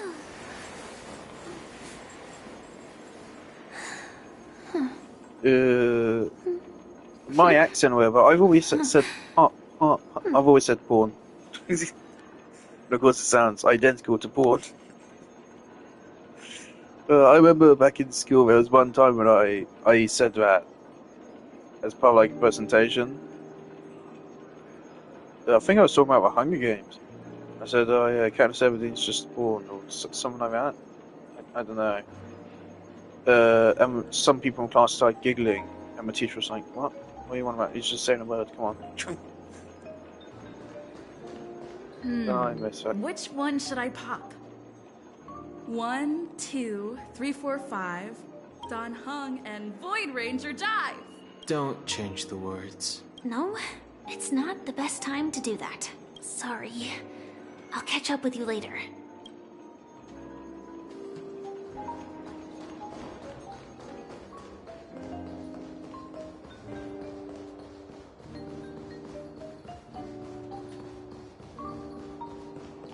Recently, I've really been getting into this brain rot content, like phantom taxing and all the other words which I'm just not going to say. What the fuck is phantom taxing? You stupid little girl. I love how all these words are just like completely meaningless.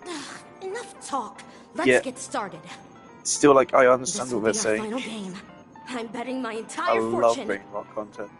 Oh, a big talker, huh?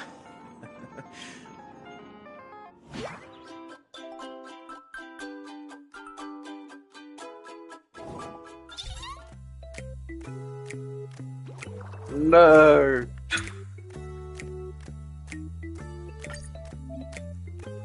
No.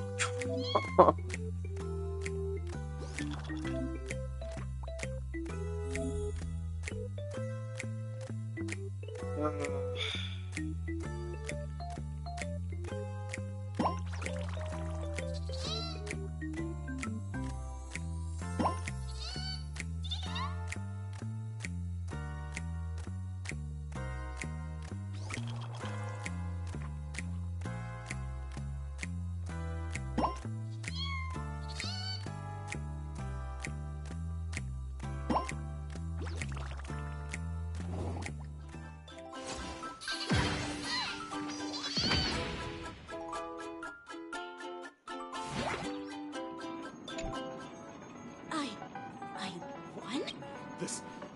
This can't be! You lost to me 10 times in a row. It's true. Lady Bonajade has truly blessed me. Finally, my luck has turned for the better. little known fact about gamblers. It's a really sad fact. 90% of gamblers quit before they win big.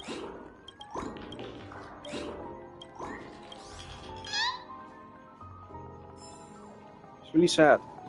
So many people giving up on their dreams. Never give up on gambling. I mean, look, it worked out pretty well for me.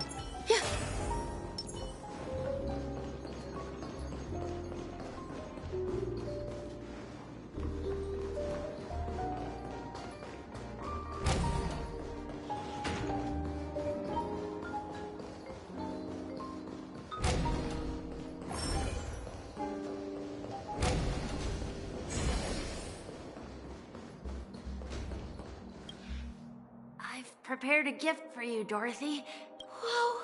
How did you know I love jewelry made of cymophane? It has the same purple hue. So, well, I will. Really? I never said yes before because I thought. wonderful. My You wish two has are ugly. actually come true. So, shall we go, Dorothy? I just don't like looking at you. I don't know what it is. Yeah, let's go.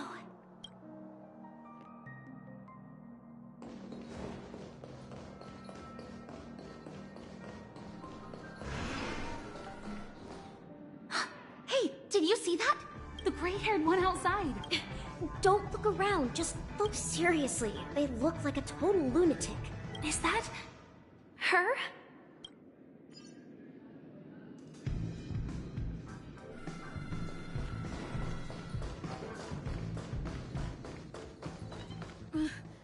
Chirp, chirp. Origami bird. Hey, little birdie. Come on. Oh, calm down already. Everyone's staring at you. No, it's not the best time to do that. Sorry. I'll catch up with you later.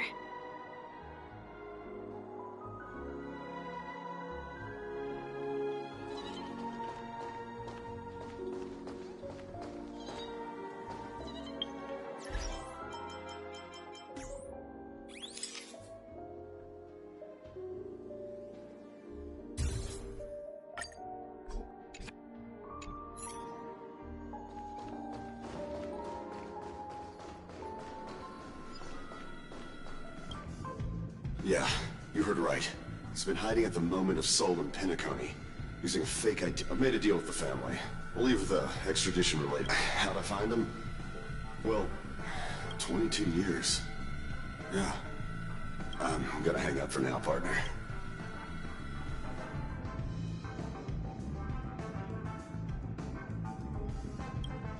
All of their wishes actually did come true.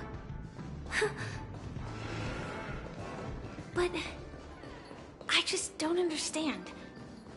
How did she do it? And what does pawn really mean? I should go back and ask. So it's an American accent, right? It's to say pawn. Watch yourselves in front of the IPC. Don't you dare embarrass me. Pawn. It just doesn't work. I can't do it.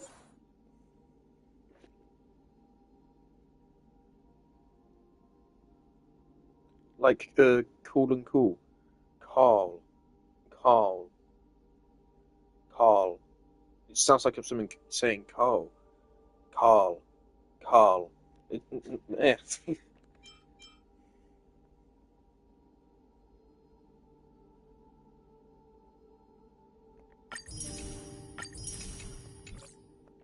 Just like everything else about our country, us British people's accents is bitter. So you're back, Miss Samuel. Yeah. I found those people. And it seems their wishes did come true after visiting the Bonajade Exchange. But I'm not sure what you want me to see. They all seem to be living fulfilled lives. Not so fast. This step was just to show you that the Bonajade Exchange is genuine. That I had the power to grant their wishes. And now, I'll tell you the price they paid. Del was from a wealthy family. He was head over heels for Dorothy and wanted to win her heart. So he made a deal with me. It was a piece of cake for me, thanks to my IPC connections.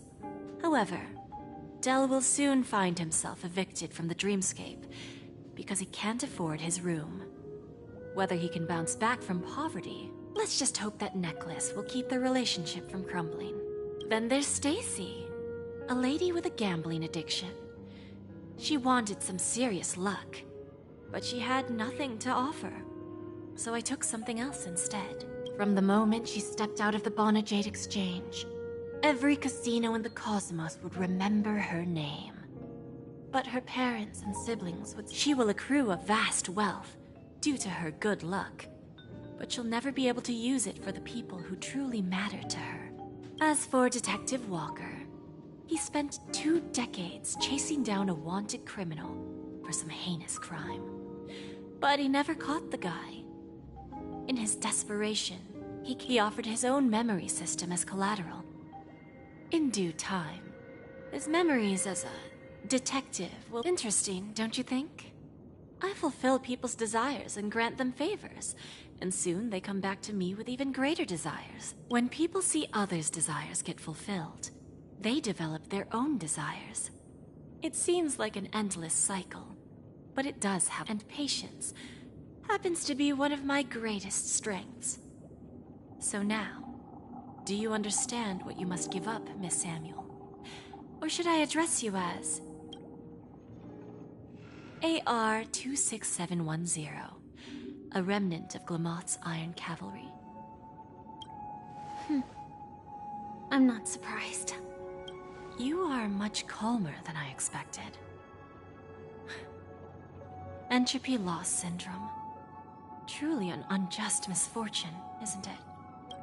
The higher-ups in Glamoth implemented such a failsafe within the genes of their warriors, just to make sure the Republic's most powerful weapons wouldn't fall into the wrong hands. As for the price, those Iron Cavalries weren't exactly seen as regular, independent humans, so there wasn't really a price to be paid. However, you are different. You're now a Stellaron hunter, a living being named Firefly. Naturally, you want to continue your existence, but with the Firmament Front gone, the people... Are you suggesting that the IPC has a remedy? Well, there might be a silver lining. That's all I can say for now. I see. It's no wonder you said I can't provide anything of equal value. Because nothing I own holds any meaning. So, you're going to ask me to personally restrain my partners to ensure my own survival? Unfortunately, that's not quite the case. Partners. A nice way to put it. Now I'm even more curious about the Stellaron Hunters. Each of you has your own identity and a special bond with each other. It's strong and intimate, and yet it allows for independence. Just as the 10 Stonehearts follow Diamond, you follow your own leader. I wonder what they are like, and if all Stellaron Hunters are like you. Traveling on the path of finality, but struggling against your destiny. Attempting to move in the opposite direction. I really hope that one day, all of you will come and visit my pawn shop. I'll be waiting patiently for that day. Can I see this as an invitation? From Diamond to the Stellaron Hunters while keeping the IPC in the dark? Consider it more of a personal offer from myself. It doesn't represent the IPC or the Strategic Investment Department. The Stellaron Hunters have interacted with the IPC, but not the 10 Stonehearts. Our paths have never crossed. As for your offer, I can pass it along to my partners. But I have a question. You know who I am. And you must know that my partner is keeping an eye on this room. If she wanted to, she could let the entirety of Pierpoint know about it within a few mere seconds. What drives you to take such a risk and extend this invitation on behalf of Diamond, even if it could lead to your downfall? Simply put, you and I are the same. However, unlike you Stellaron hunters or the Astral Express, we band together merely to obtain what we want. Each of us has our own past and destined ends, and on this journey, we have been invited by Diamond to join him.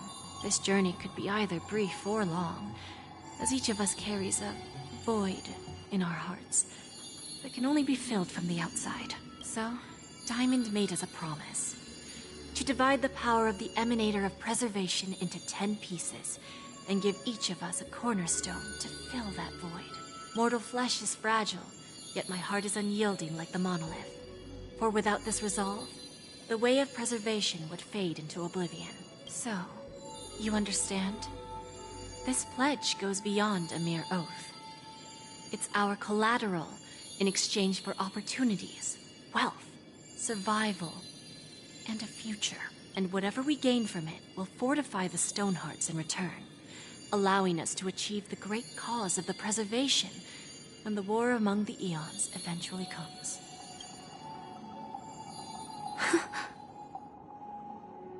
I understand. Take your time, child. You don't need to give me an immediate answer.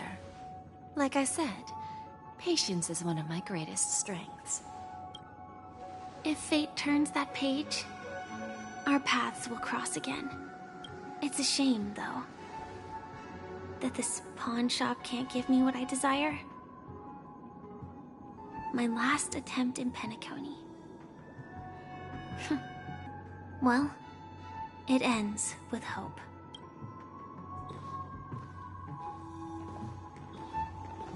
Lady Bonajade, I've come to deliver the collaterals promised.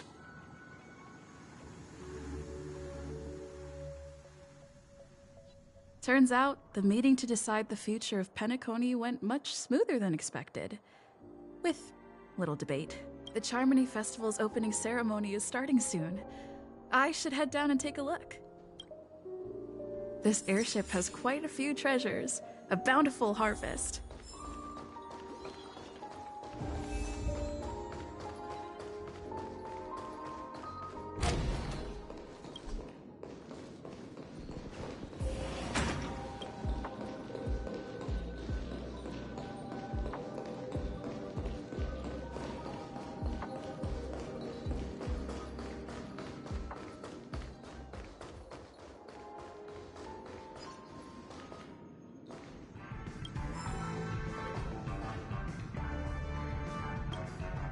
Remember, I can take you out with just one shot whenever I choose. Oh, that'd be my honor. Look who's here. The great hero of the Astral Express. Oh, you're here too. Long time no see, friend.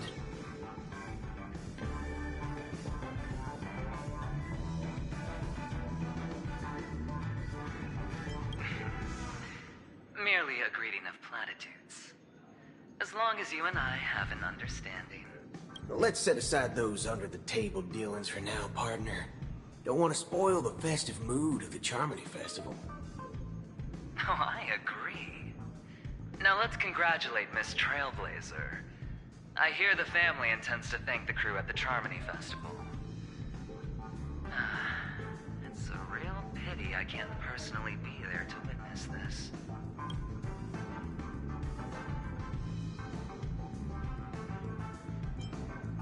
No problem. If punishing the wicked and eradicating evil is a top priority, making an entrance like that, us Galaxy Rangers are making a comeback. Reckon you'll meet quite a few followers of the hunt on your journey. Thank you. And I'll pass. But I do hope you guys have.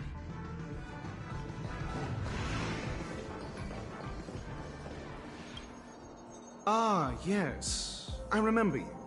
Your performance at Herta's space station was adequate, I suppose. No wonder that gambler likes you so much. Don't try to emulate that gambler's penchant for attempting to be overly clever. I'll let it go this time, but this won't happen again. Very well. The Charmony Festival is about to commence soon. Take advantage of this unique opportunity. A blend of work and play is essential for superior knowledge absorption.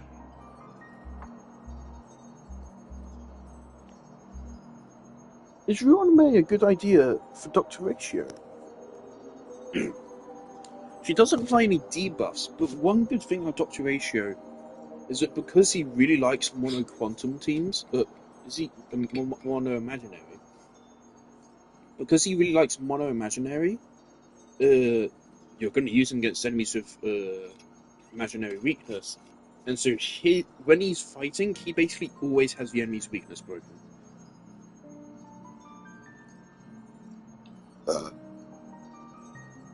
So I'm just wondering if that also makes him good with Ruan-Mei.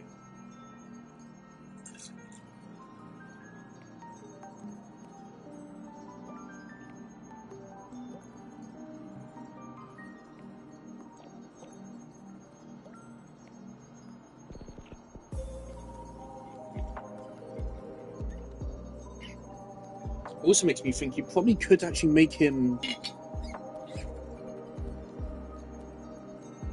He probably is stronger just as a standard damage dealer. But you probably could give him Harmony Trailblaze and get good super break damage as well.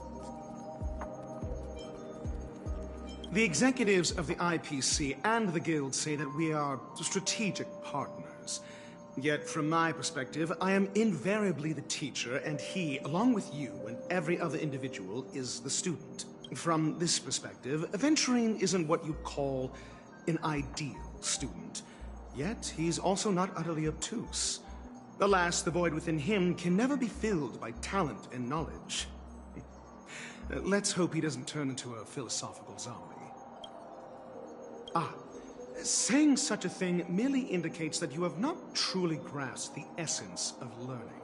The principle of balancing work and relaxation is scientifically grounded, with the relevant proof process detailed on page 21 of the 31,467th issue of the academic journal Star Caesar. Acquiring knowledge aims to enhance living. Don't invert priorities like those dolts at the Guild. That's pretty absurd. Alright.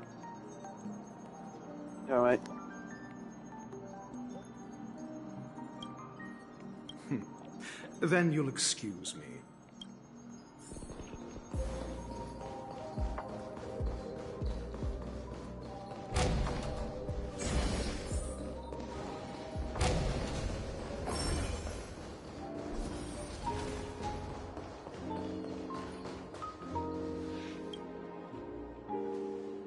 Well, if it isn't my old friend, it hasn't been.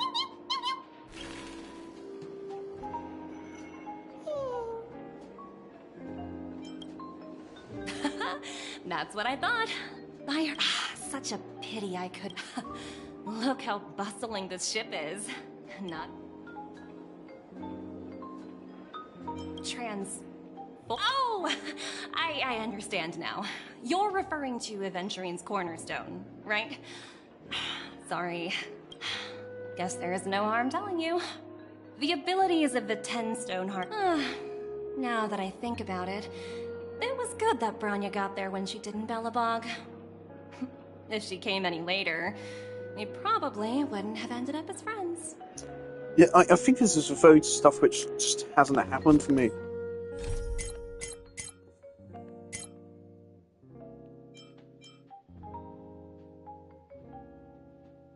This is this quest, I think. I haven't done that.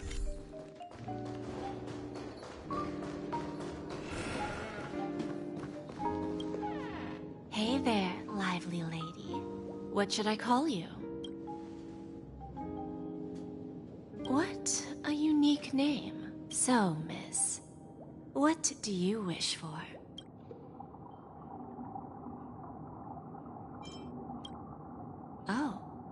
this is your way. Sounds simple enough. Very pragmatic. To fulfill this wish, the thing I need is simple. The tail of an animal. Well, it's a two-legged animal with black fur, a round head, and long ears. It's a bring its tail to me as collateral.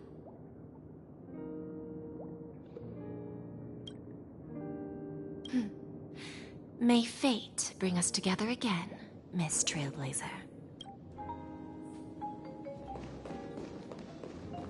I don't mind. I have no problem killing that stupid thing. I hate it. No danger detected. But never let your guard down.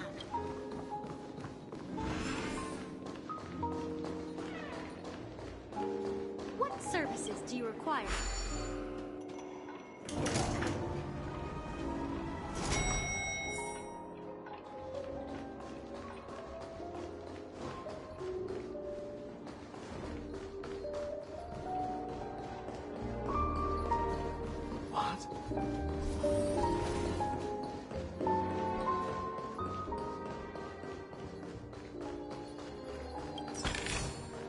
Inspection complete. Nothing suspicious.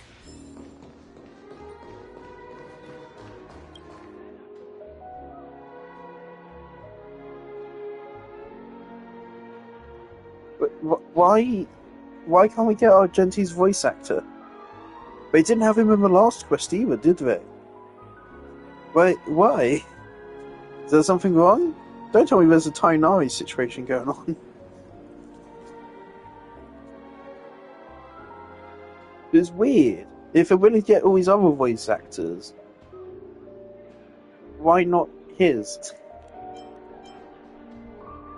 I don't think a woman at the bar had a voice before now.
Don't know what the fuck I was doing there, to be honest.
Danger detected.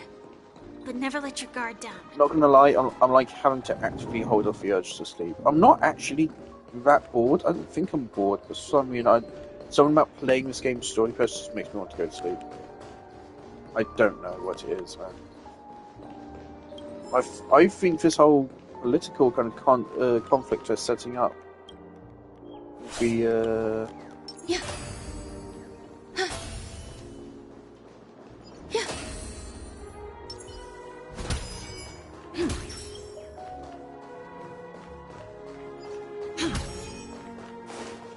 I think that kind of conflict has some potential.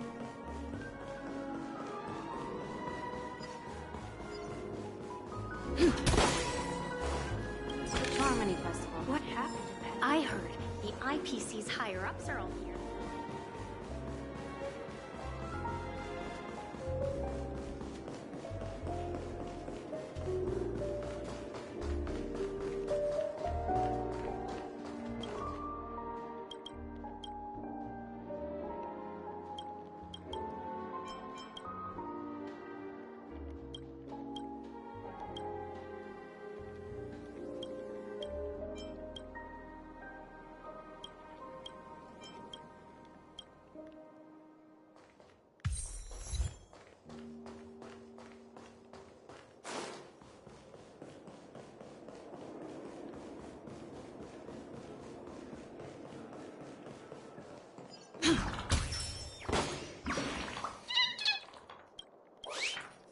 We just need a really specific angle for it.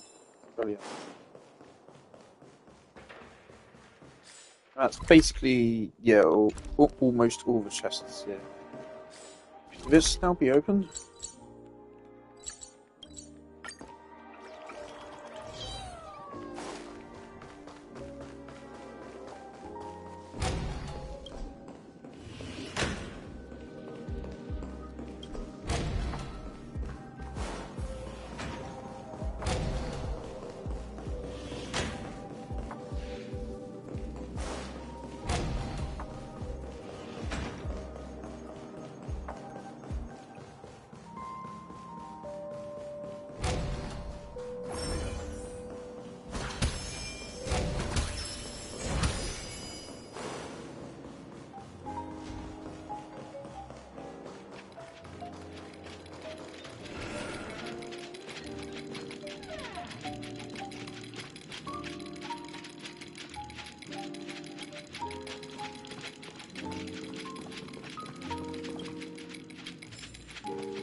The festival hasn't started. Let's take a quick break. Hi! We meet again. Who's that? It's really you! I knew I didn't get the wrong person. It was you. I saw you opening treasure chests, hitting balloons, and playing dreamy slots. I don't think I'm mistaken, right? There's still some time before the Charmony Festival starts. Do you want to chat?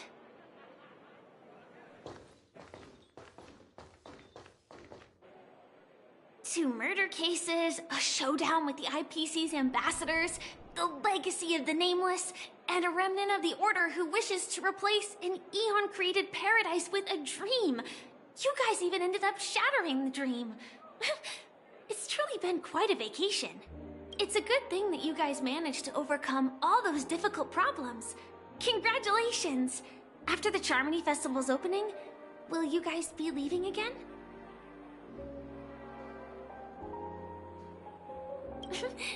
There will always be somewhere. After all, you guys are on the path of the Trailblaze. Before joining the Stellaron Hunters, Elio told me that this journey will tell me how to live on. That's all he said. As for the rest, it's up to me to find out. So, I'll pay extra attention to any leads that will let me live on. This trip to Penacony is no different.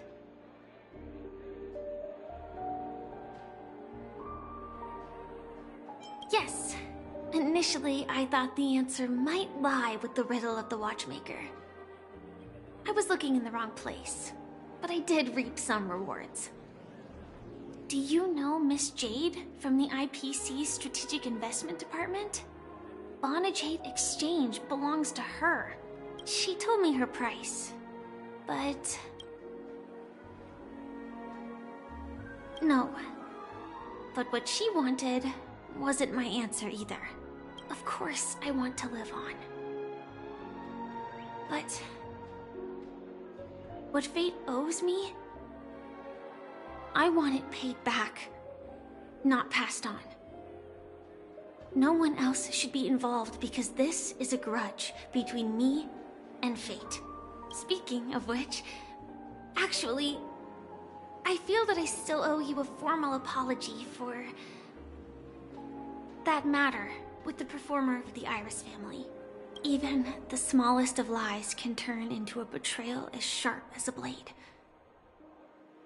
I'm sorry.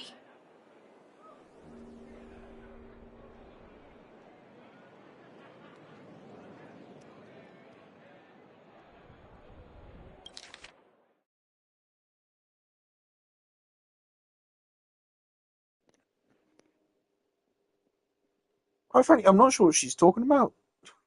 What are you talking about? That matter with the performer of the Iris family. Why doesn't the game actually put a little thing above the text when it would actually be useful? I don't know what you're talking about. What are you talking about? I've never felt hurt by this guy. I don't even know what you're talking about. Are you talking about the fact you were still on Hunter in the first place? He didn't. I think that's what it is, but what was the Iris family having anything to do with it? I never Really? felt hurt.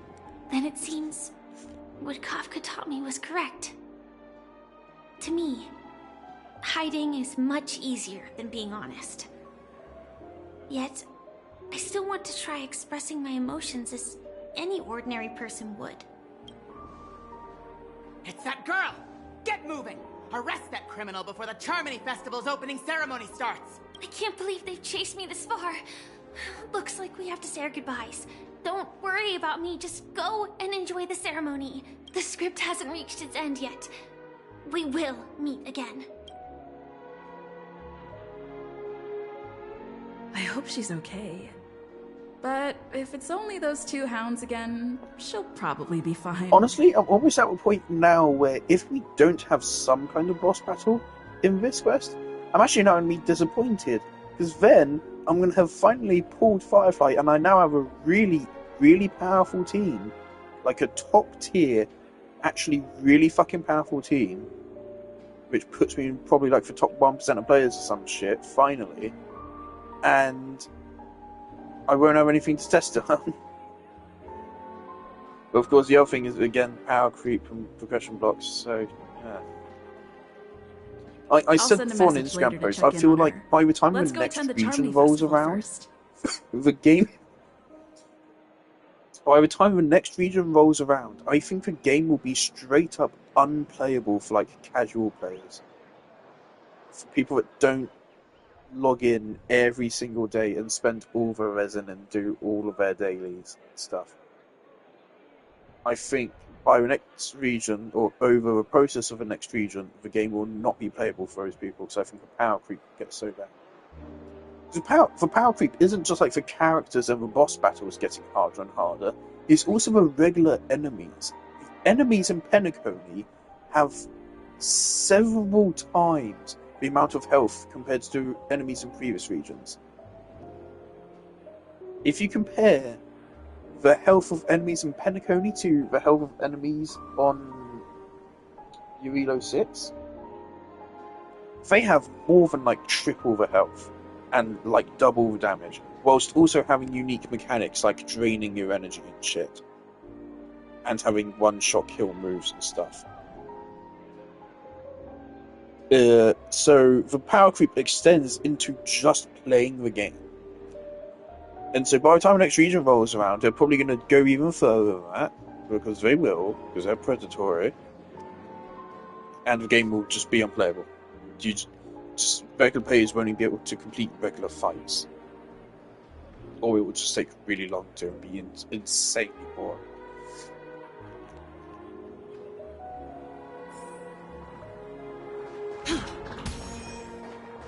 Let's take a seat here. Everything is settled. Let's keep walking.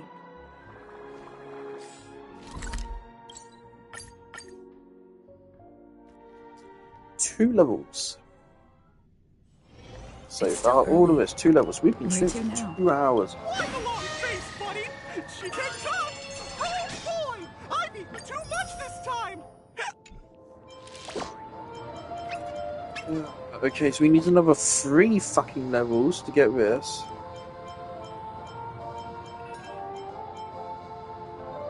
And that last one is 2 constellations. So they really want you to 100% this area. This is so fucking mean. This is so fucking mean.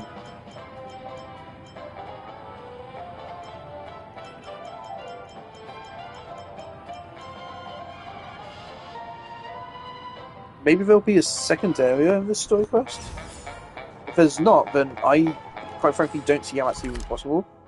I probably will have to pull up a guide for the birds and all the chests to figure out what to do.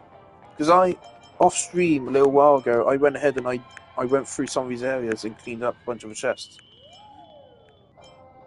So I'm now only missing a couple. I'm missing a bunch here. But this area is really annoying to go back through. It's so annoying. But I am missing a bunch there. I'm apparently missing a bunch here, even though I thought I was really thorough here.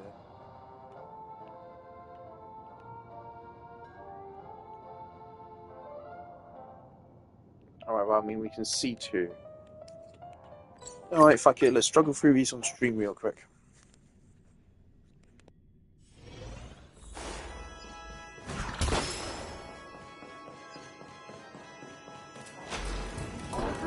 Just let us leave already.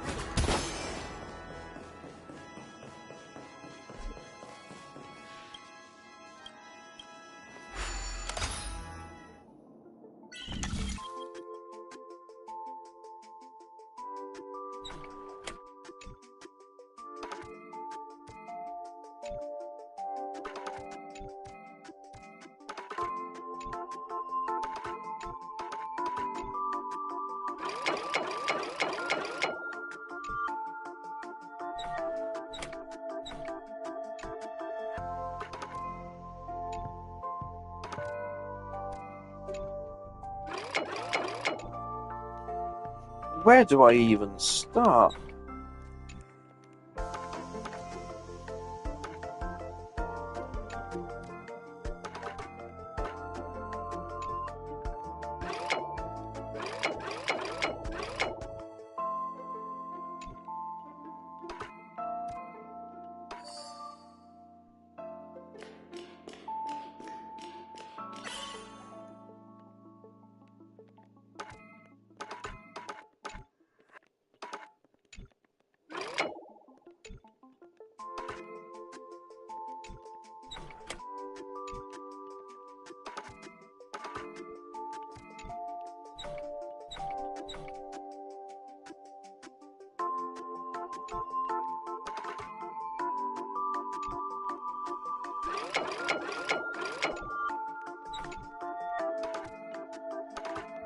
Alright, this has to be here. If this has to be here, then this has to be here. Which means it's just this.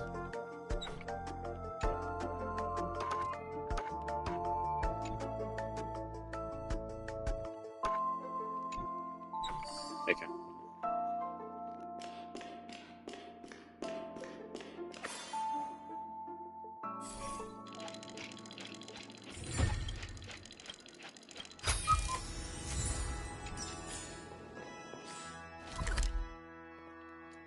And for our efforts, we get 1/10 of a level.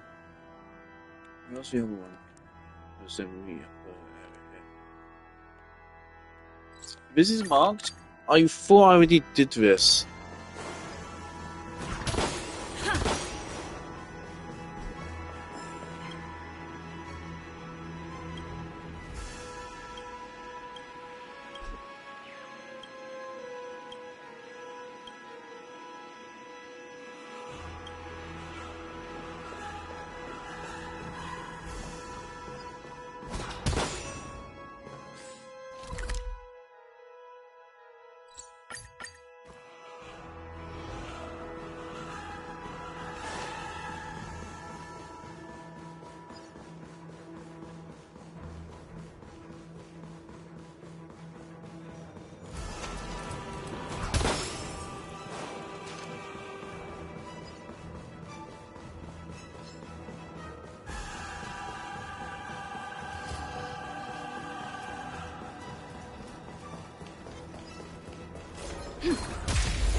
And show an actual taste of what his team can do.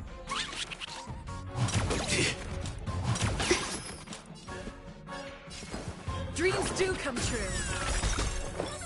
The mood is set. Let the show begin. Eternal.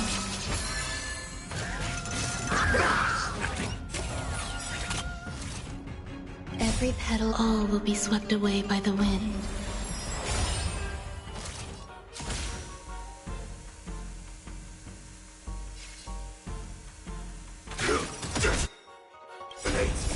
Until everything burns to ashes! Alright. Now let's just look at Firefly stats here, right? 400% break effect.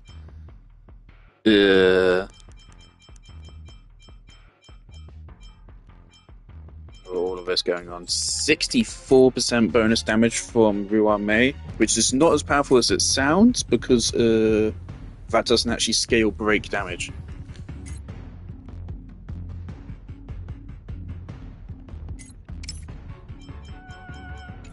The unfortunate thing is that for Ruan Mei's buff to reach its 64% rather than like 20-something%, she needs Harmony Trailblazer with my current build.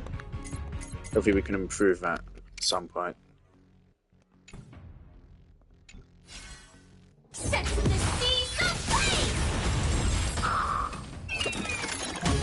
How much damage is that? Is that 144k?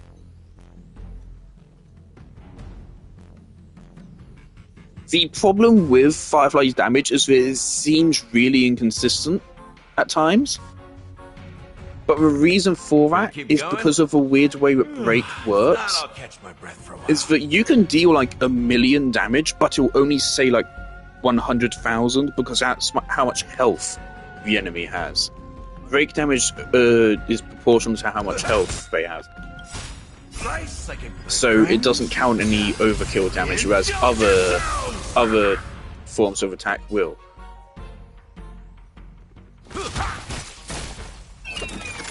There you go, he just dealt 50,000. She's also a really good tank. Not quite as good at tanking as Blade, but probably second best behind him.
This is already going great.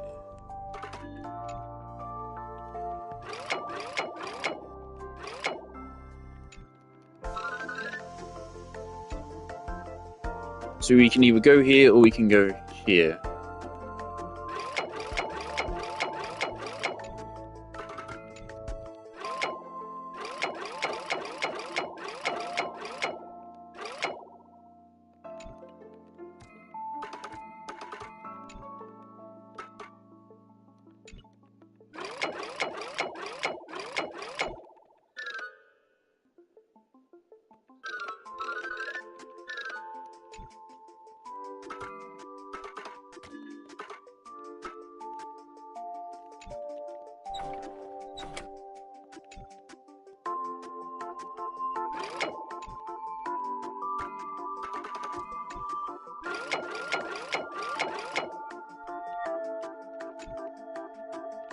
Right, now there's simply no way for it to be this way.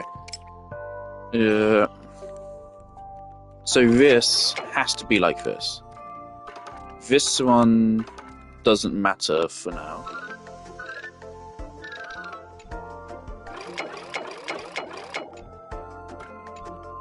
This one cannot connect, so let's ignore that.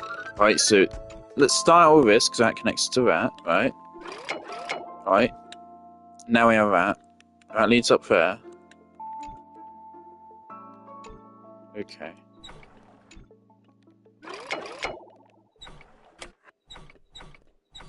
There you go.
Really?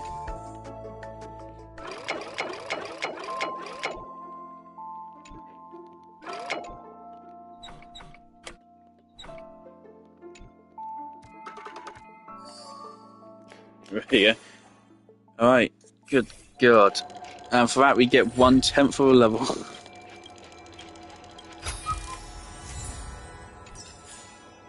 Yay!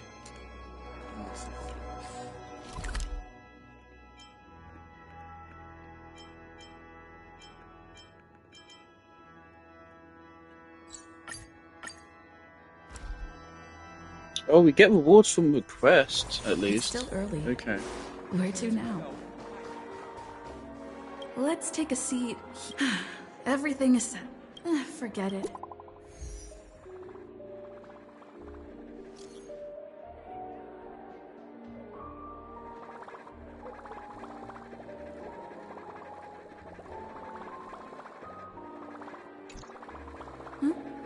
Looks like I don't have to worry about her. Let's wait for the opening ceremony to start. Wow! It's Miss Robin! Hey, Miss Robin! Hey, Miss Robin! Over here, Miss Robin! Miss Robin!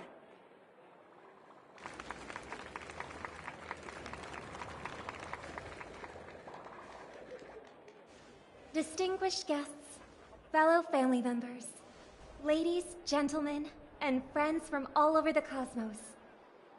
It's a pleasure to join you all in celebrating the grandest ceremony of the Amber Era, the Charmony Festival. Firstly, on behalf of the Penacony family's 5 major lineages, and on behalf of myself, I'd like to extend a warm welcome to all our guests.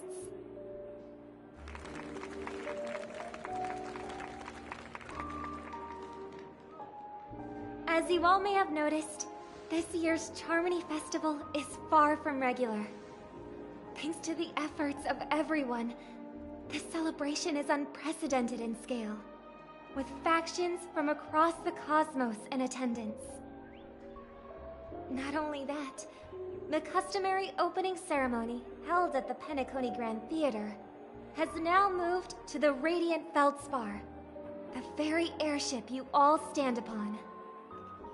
Also, I think I might actually pick up Boot Hill when he does get another rerun, because I do like him. I do like his kit. I don't like him much as a character, but I like his kit, I like his animations, and of course he's based on Breaking, which is now something which is actually really good for me, so...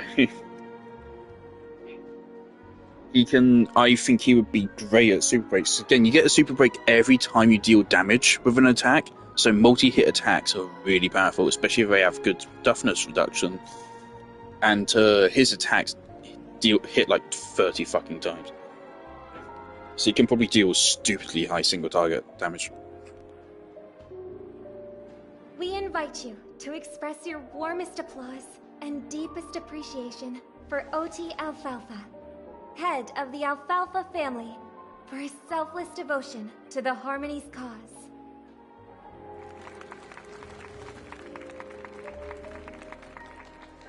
What makes this festival so uniquely significant?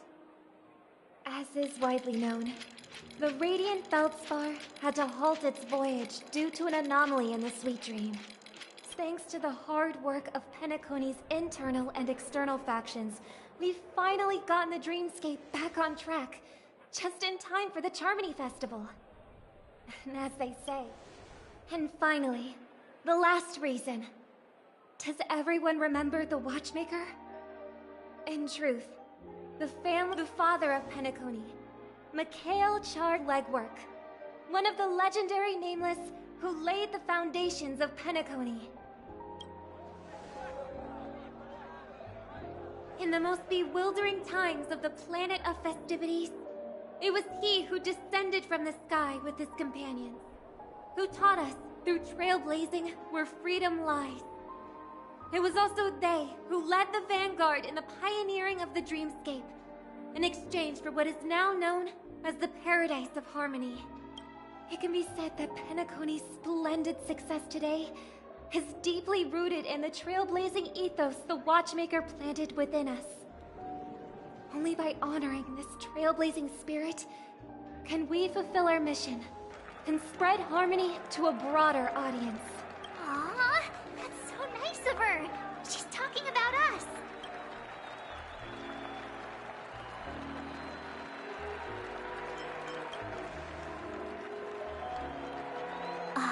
obviously. Wait, why does that seem so ominous? And now, the sweet dream is back on track. All thanks to the Trailblaze, of course. If it weren't for everyone on the Astral Express, we wouldn't be able to successfully host this Charmony Festival.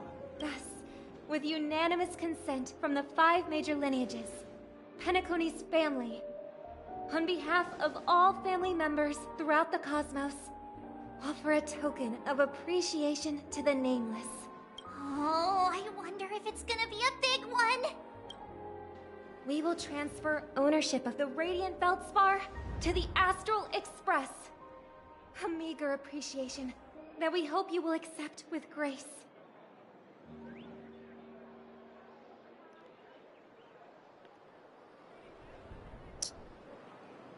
But we're leaving. Let us gift our applause and cheers to these brave and dauntless Nameless. Nameless! Nameless! Nameless! And now, I propose a toast to harmony, to the Trailblaze, to the future of Penacony and the universe, and to the generous Alfalfa family head, Mr. O.T. Cheers! Cheers!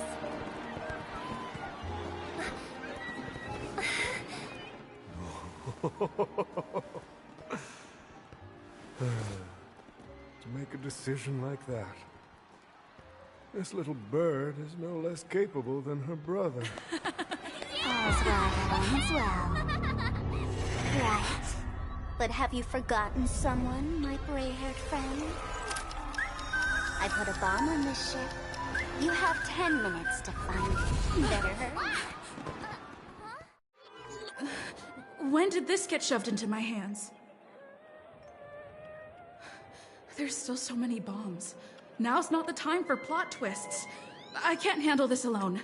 Time to create a group and inform everyone. That really just came out of nowhere. Like, really out of nowhere. For one moment.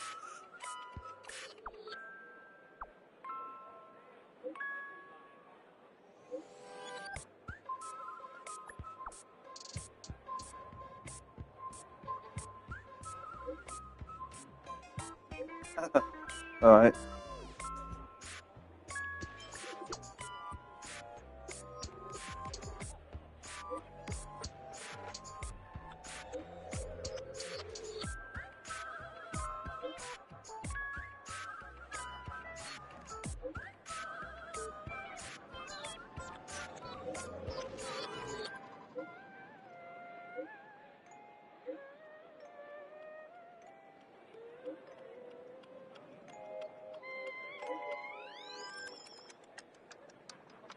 I'm gonna go find a cat. Alright.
I believe this is the first time we're actually hearing Sparkle's music in game.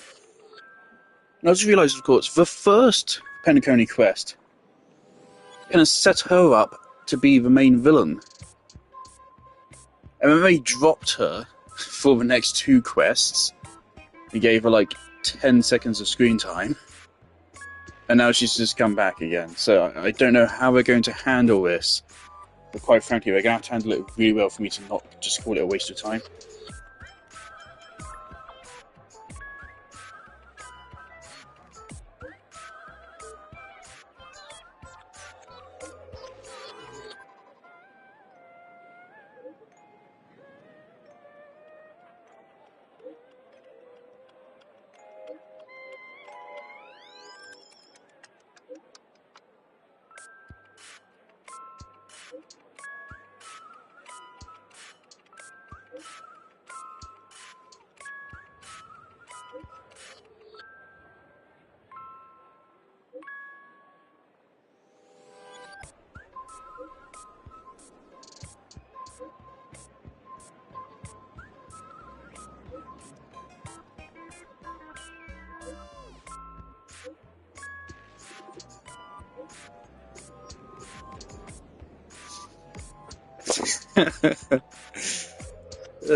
Okay, Dr. Ratio.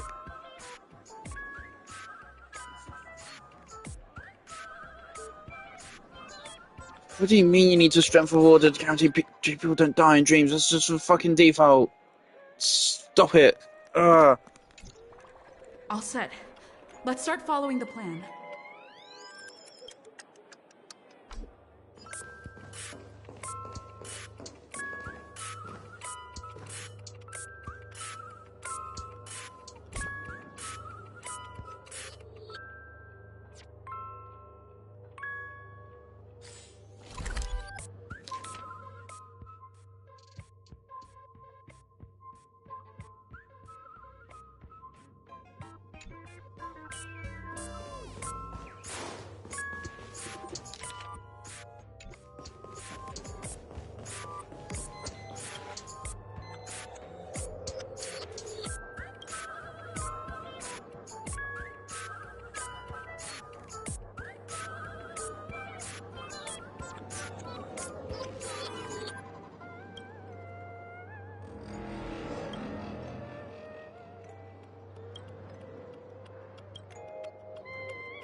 At least I made some progress.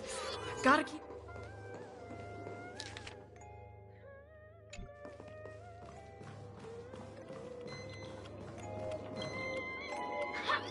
We meet again.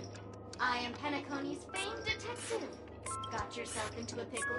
I'm more than happy to help. But unfortunately... Oh. Right. It completely... I need your help, miss. You've had quite a few run-ins with Dr. Boone. And with the first case is the Soul Glad Factory arson case. The second case is those are all the details. The way I trust in your deduction.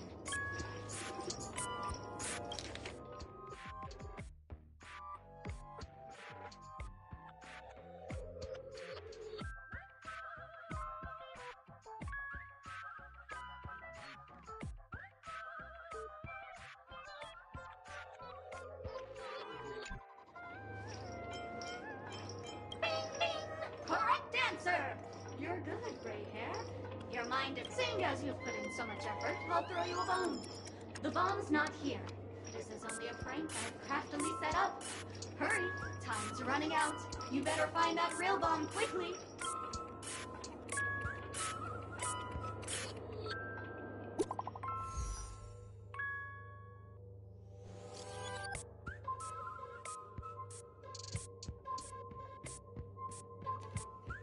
How come over time I find one, Black Swan finds over 100, and Boot Hill found 207? What is happening?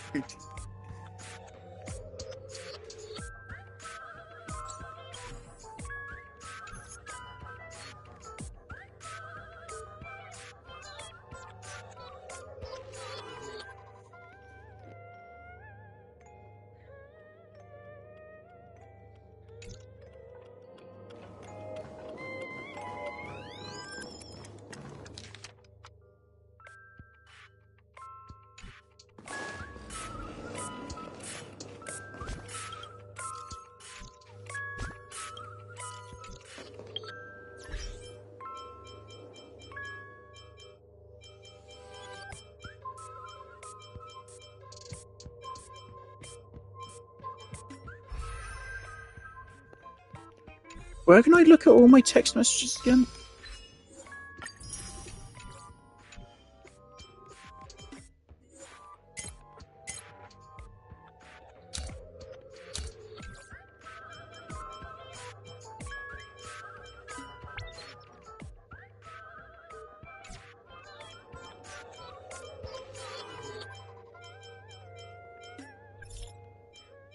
Okay. So I like that they do archive all of these for you, including story-related ones.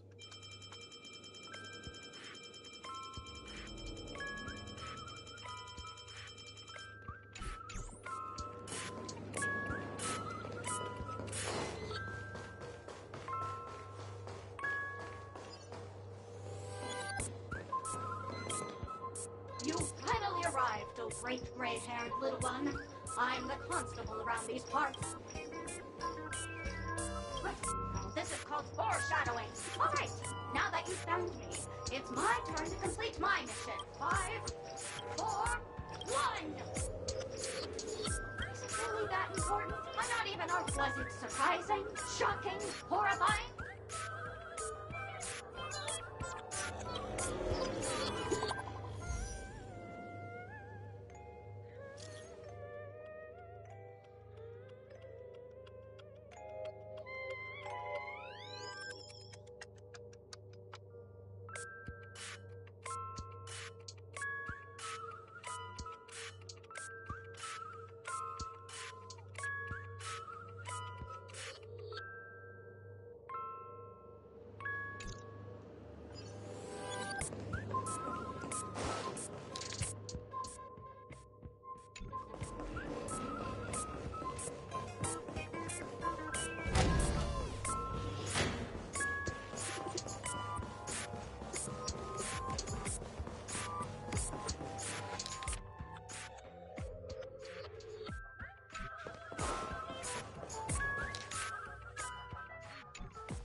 Lovely actor. You can call me the director doll. I often use this name in film credits. If you didn't know, I'm the one who directed the entire farce in Penacony. As the leading lady of the show, what did you think? Well, actually, due to current plot requirements, you're only allowed to say one line. So please try and resist them.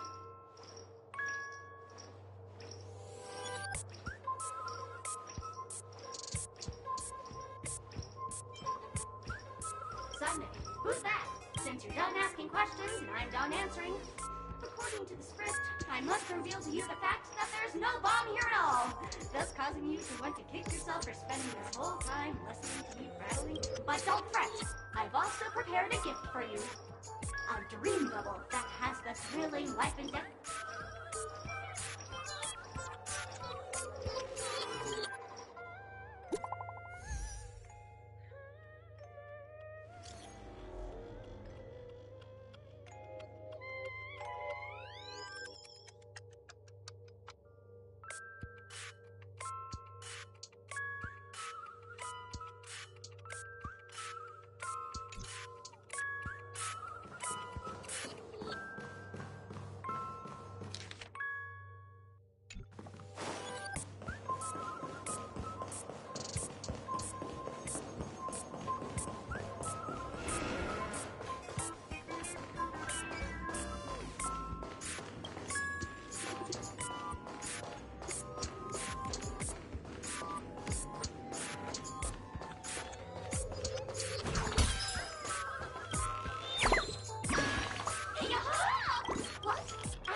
and 90.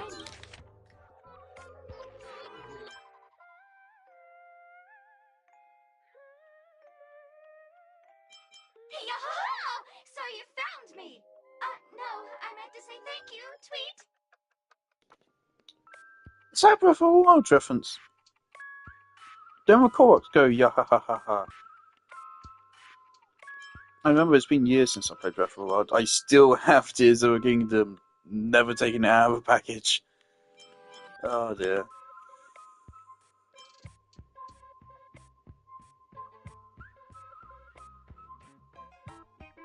I want to have a little discussion about this. Breath of the Wild is still talked about. Even though Tears of the Kingdom came out, people still talk about Breath of the Wild as if it's better and more impactful. Nowadays, so many games release, you talk about them for maybe a little while, and then they immediately die, and just no one talks about them anymore.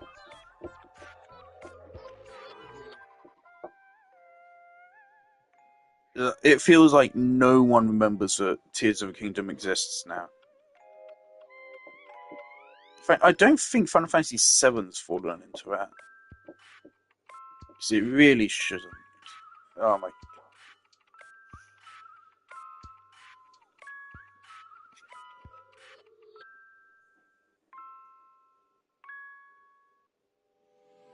He ate more dolls that can pack a punch. As for that imaginary neutron bomb you want, don't interrupt me. I know you never mentioned those 3 words to me before. Well, the bomb isn't here. Sweet. I'm afraid you'll have to look elsewhere for it.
Not much time left.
Is that a firefly?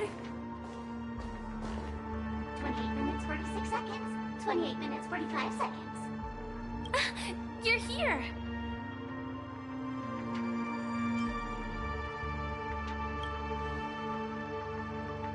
The Masked Fools? So this really was their doing. Since you're here, I'll just keep it short. Just over half an hour ago, I received a message from an unknown sender and rushed here as soon as I could. 27 minutes, 52 seconds. 27 minutes, 51 seconds. The Sweet Dream has lost the protection of the Order. If it were to blow up here, the consequences would be unfathomable. I've scrutinized it for a long time, but the bomb's design is incredibly unique. As if it's been locked by some mysterious path force. Apart from its creator, I fear no one knows how to deactivate it.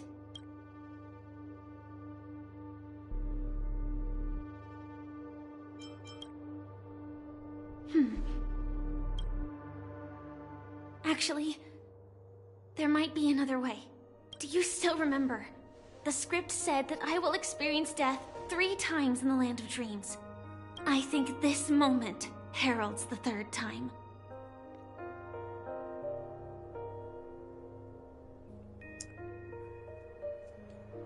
Now, I would like to ask, what are we flying over right now? Because all I see is just a bunch of purple mist. Why don't we just chuck it overboard? Why not just chuck it overboard?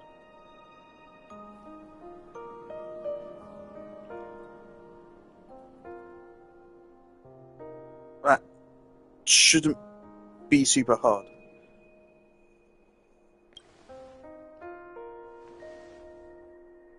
You may already know that I have no way of evoking dreams. I employ a Stellaron Hunter's special method in order to enter dreams instead. This allows me to perform feats that typical dream chasers can't. As long as I can bear the pain of the Memoria pressure, I'll be able to dive into the primal memory zone beyond the dream and extend a lifeline to the Radiant Feldspar. I will take this bomb into the depths of the dreamscape, as deep as possible, where there are no living souls around. That way, at least no one will get hurt.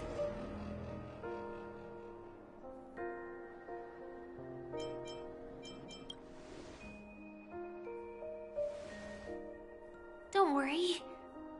I believe that this Firefly armor will be enough to take me to where I need to go before the countdown ends. And maybe even make it back safely.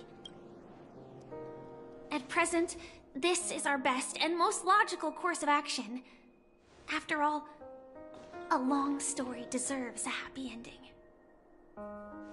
I have some words to share with you, though they were spoken to me by Miss Acheron. She said that the so-called impossible is merely something that is yet to happen. At the moment, there are so many things that seem impossible, but are they really never going to happen? Maybe it's just that the moment to disprove these impossibilities hasn't arrived yet. Whether it be a literal ending, suffering akin to death, or a harrowing deathscape. Before the appointed destination arrives, they are all the same. Yet I can still make myriad choices. I also firmly believe that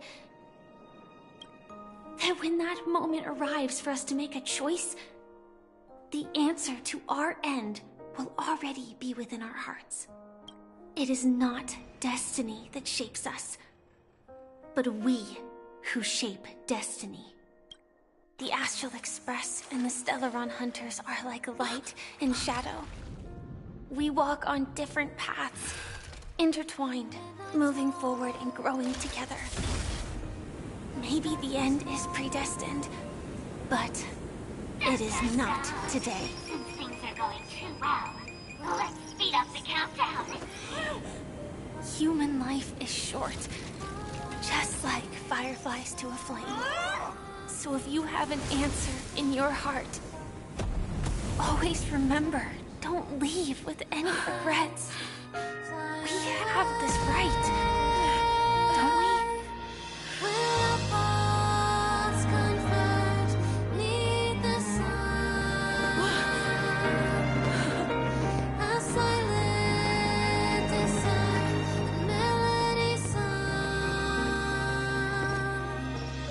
Since you care so much about other people's safety, why don't you go take a closer look?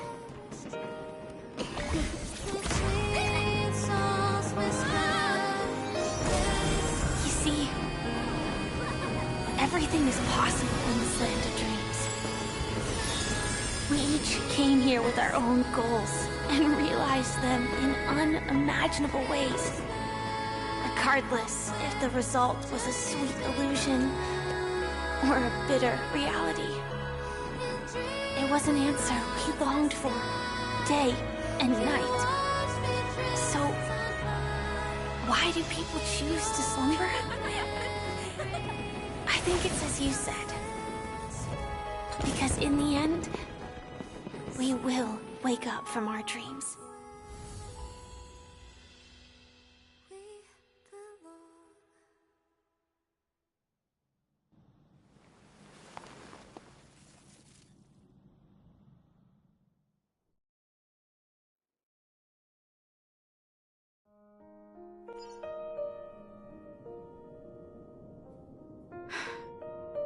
When I arrived, I happened to see a child holding it.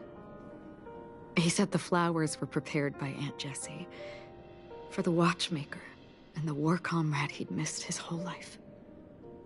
Mikhail would place 2 bunches of flowers here year after year. And after he left, it became 3. Your wishes will always be remembered by someone. Now, Penacony, as you hoped, has welcomed the dawn after a long, dark night.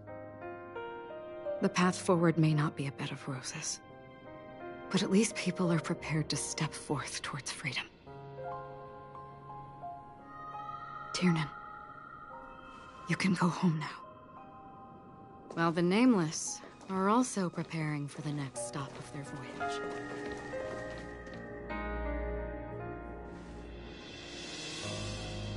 But before leaving, we still have one last thing to do.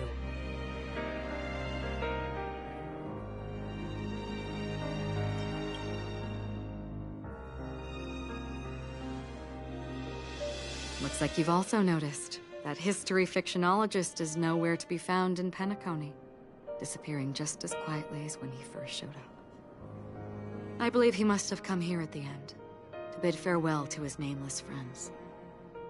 Similarly, I'm sure you all have plenty you want to say to them. A fitting end to the tale of the departed. One could not ask for a better farewell. Go on. They're all here.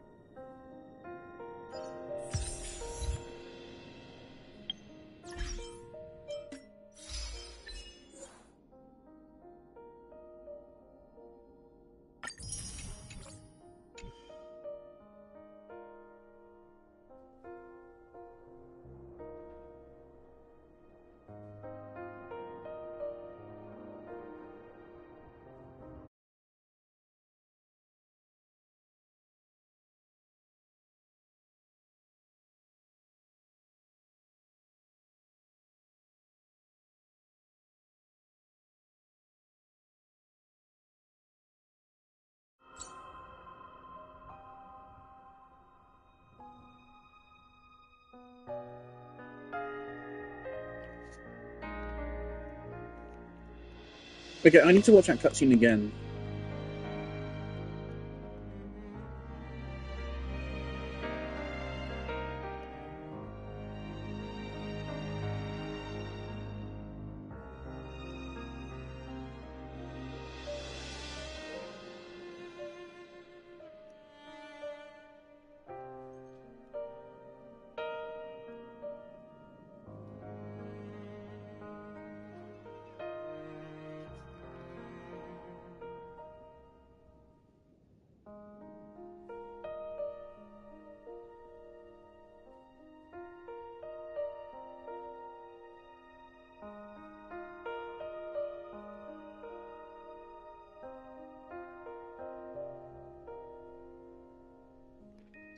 I do kind of wish she bonked people with that hammer in combat. That'd be cool.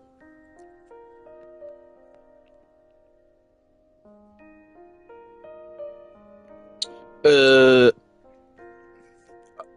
gonna withhold my statement on what just happened until we actually finish. Honestly, when I heard the conductor's request, I was pretty surprised. The Nameless. Those who trailblaze, doing good deeds but never seeking recognition. After all this time, how would we even find those 3 people in such a vast place like Penacony? But it seems, in the land of the dreams, anything is indeed possible. History may not remember the names of the dead, but the stars will attest to their journeys. The first glimmer of light in the prolonged night often illuminates little, as it is fleeting in the darkness too vast. But because of this, people will remember. As long as something shines in the night sky, then when the first star falls, countless more will follow, streaking across the horizon. Brooklyn Tiernan, Rosalina J. and Estella, we raise a toast to you, trailblazers of the Silver Rail. A toast to history that no longer remains silent. The passionate and courageous pursuit, and a voyage that traverses the stars.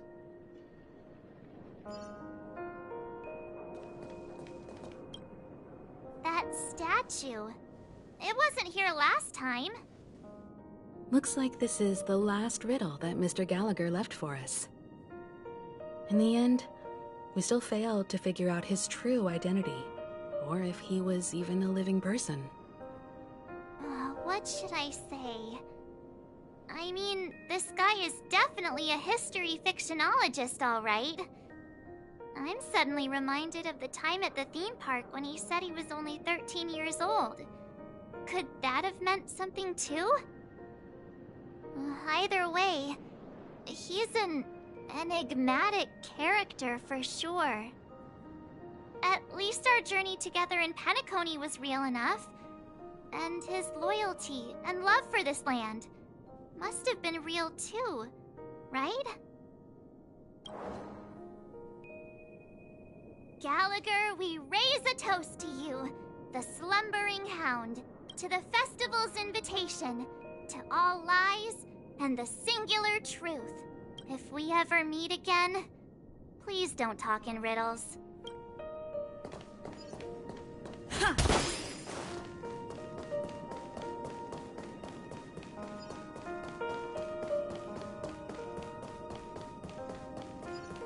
I'm sorry, but I've pretty much completely forgotten who his characters were.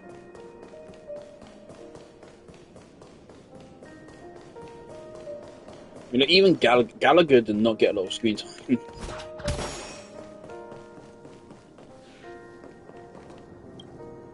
Is the Astro Express ready to depart Penacony? Apologies, Mr. Mika, that we are only now bidding you farewell. Oh, that's all right. You've all done so much for the Watchmaker, and we are forever indebted. What will the people of Dreamflux... Many will continue to live here. Those accustomed to being awake will mostly have a hard time getting used to a life of darkness with their eyes closed. Though the order has faded, there must... Penacony's nights are long. Mika, and residents of... to your tenacity throughout...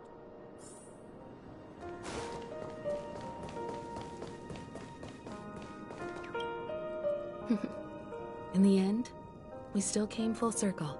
This trailblazing expedition started from the moment you and a bellboy ran into each other.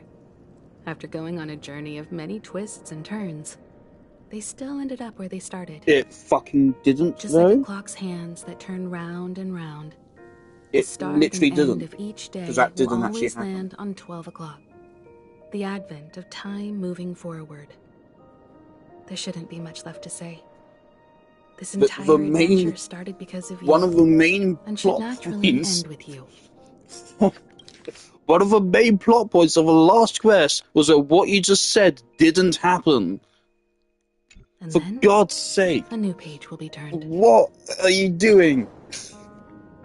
Mikhail Char Legwork, we raise a toast to you, watchmaker of the land of the dreams, nameless of the Astral Express. To Penacony's past, present, future, and the child's unwavering dream unto death. With that, our duty as Nameless should be complete, right? The trailblaze can illuminate the way.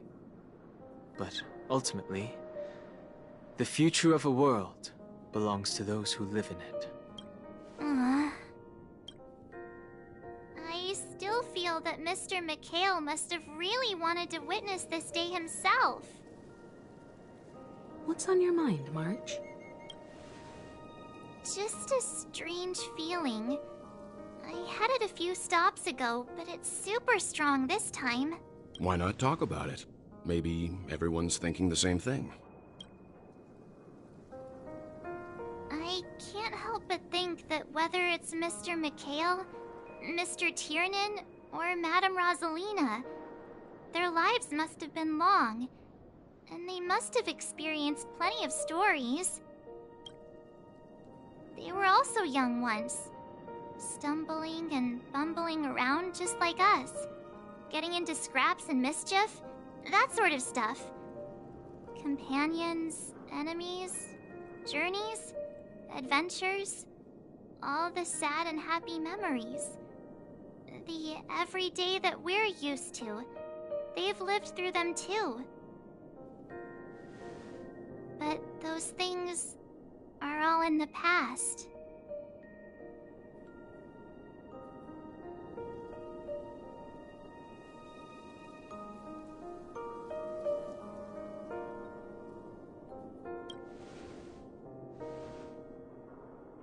I know, but the thing that I can't get out of my mind is the present. It'll be easier to understand if I use an analogy. Like when you're reading a book. If one of its characters keeps running into obstacles and experiences an ending full of regrets, we're bound to feel a bit mixed about it, right?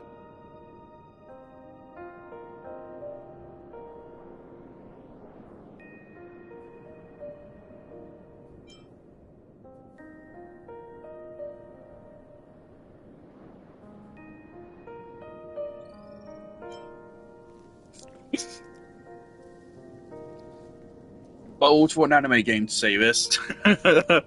This is just strictly not a canon choice right here. But this is an anime game. What do you mean? They're specifically made for this purpose.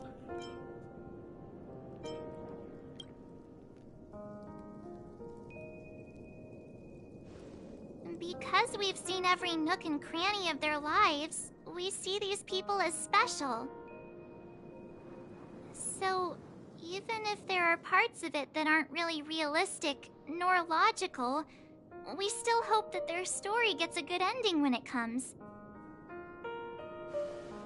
But what if they and we aren't really that special? When Mr. Mikhail sat in this chair, waiting for the Astral Express to arrive every day, what was he thinking? And if, at the end of his life, he could still firmly say he had no regrets, then what is this regret we feel in our hearts right now? I think each and every one of us is searching for the answer to this very question. The universe is vast, and our lives are but specks. The trailblaze never ends, but against the backdrop of the cosmos, the average person's lifelong journey is merely a short stretch. But it is in this minuscule distance that paths cross and countless worlds connect. The universe may not remember every person who leaves a tie along the silver rail, but we will. As long as we remember, their stories will never end. And what Mr. Mikhail has left for us is his answer to this very question. It may not be perfect, but it left a smile on this storied, jaded old Nameless's face at the end of his life, and its meaning will be interpreted by those who come after us. It's not the answer that's important, but what we can learn from others' answers, right? This is what trailblazing is. Sure. I'm really sorry for bringing down the vibe. Quick, Don Hung, tell us a dad joke to lighten the mood.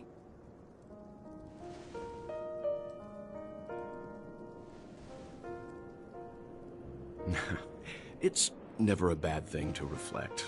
One day, we'll all have to face our own farewells. But before that, we still have a long way ahead of us together. So the most important thing right now is to tell the conductor what we saw in Penacony. Then prepare ourselves for our next trailblazing destination. I should get back to the Express. Or maybe I could say my final goodbye to Acheron.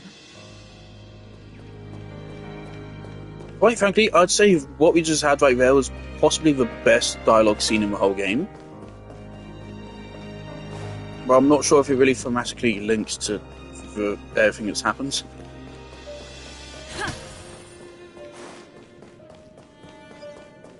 That's the thing.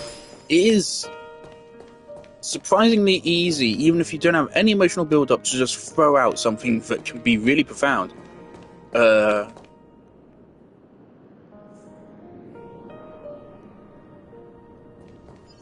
It's surprisingly easy to do it. But that still doesn't mean that it can't be annoying that it's not thematically linked to what we've actually been doing.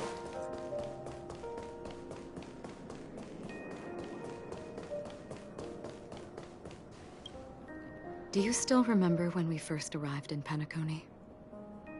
Who would have thought our paths would cross in such a way?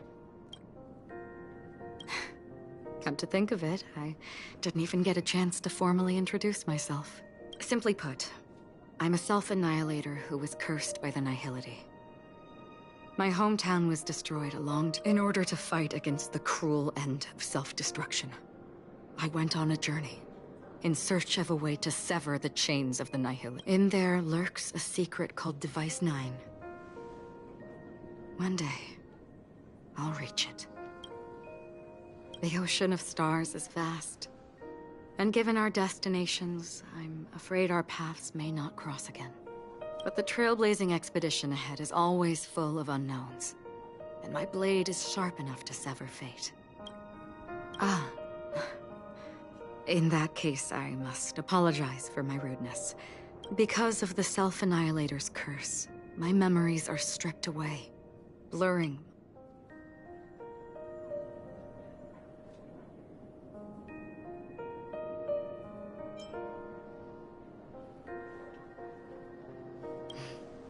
That's right.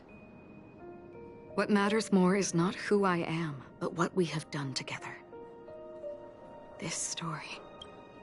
We both still have our own paths to walk. So let's forge ahead. Hopefully, if we meet again, it'll be beneath clear skies.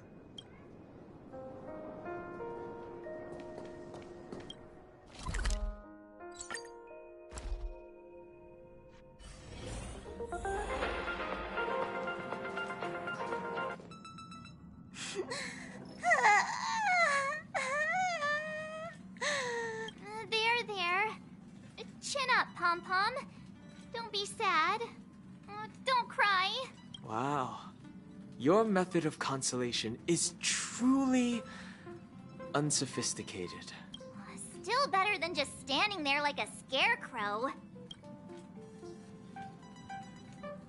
How could you say that? Don't be so mean. And while you're here, why don't you help me comfort Pom-Pom? We told Pom-Pom all about our adventure, and they suddenly started crying. I've never seen Pom-Pom so sad before. The conductor never cries. Pom-Pom is just angry. No matter where the express stops, you lot always manage to cause chaos. My wealth, that's right! Pom-Pom is just... It's okay. Oh, Pom-Pom, just let it all out. Everyone, could you all take a break in the next car? Don't worry. I'll stay here with Pom-Pom. But... Let's go, March.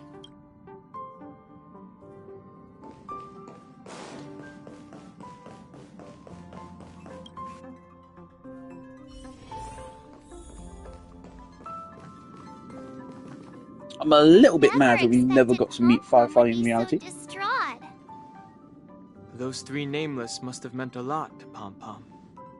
No one knows exactly when Pom-Pom boarded the Express, but one can surmise that the fact that they're crying so hard is probably a good sign. It proves that Pom-Pom's emotions haven't been... Leave it to Himiko. When it comes to comfort... Well, they were a little emotional at the time. Since you joined us, the Express has stayed longer than anticipated at every stop along the way. And to ensure that everyone always makes it back on board... I see. No... Turns out Pom-Pom's been... Different from typical vehicles, the Astral Express converts every trailblaze into the energy it needs to run. Ideally, as long as... But, because of our previous encounters... Only 2 more? Isn't that super risky? I don't... When you put it like that, it doesn't actually sound too bad. But I don't even want to become an adorable ice cube floating around in space again. Which also means that we must prudently consider our next destination. Yes, I've already checked the astral charts. The 2 nearest worlds to us are the oceanic planet of Lushaka and the agate world, Melustanen. As for which one we're headed to, that still requires a vote. Or perhaps you might consider a suggestion. Everyone, we meet again. It's you! Why were you just in my room? It's a very cute room, Miss March. Just like you.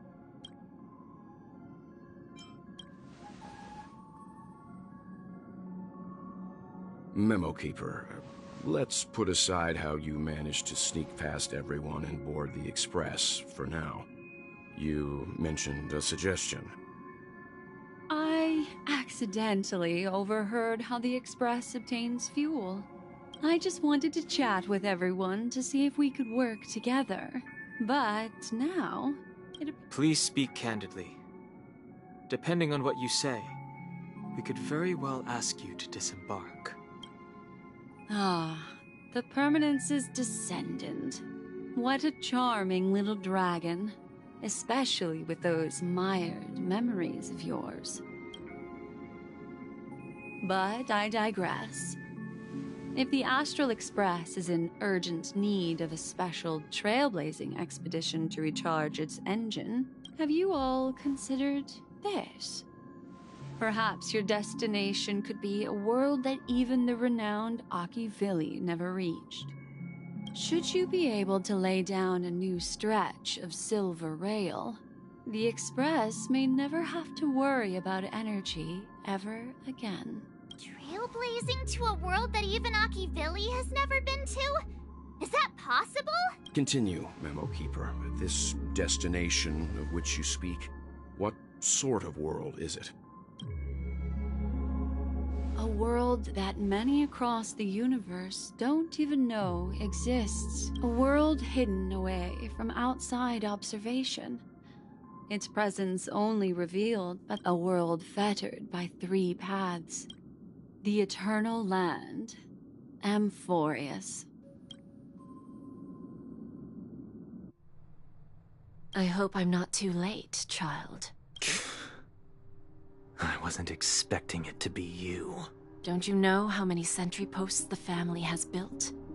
And how hard it is to get you out of here?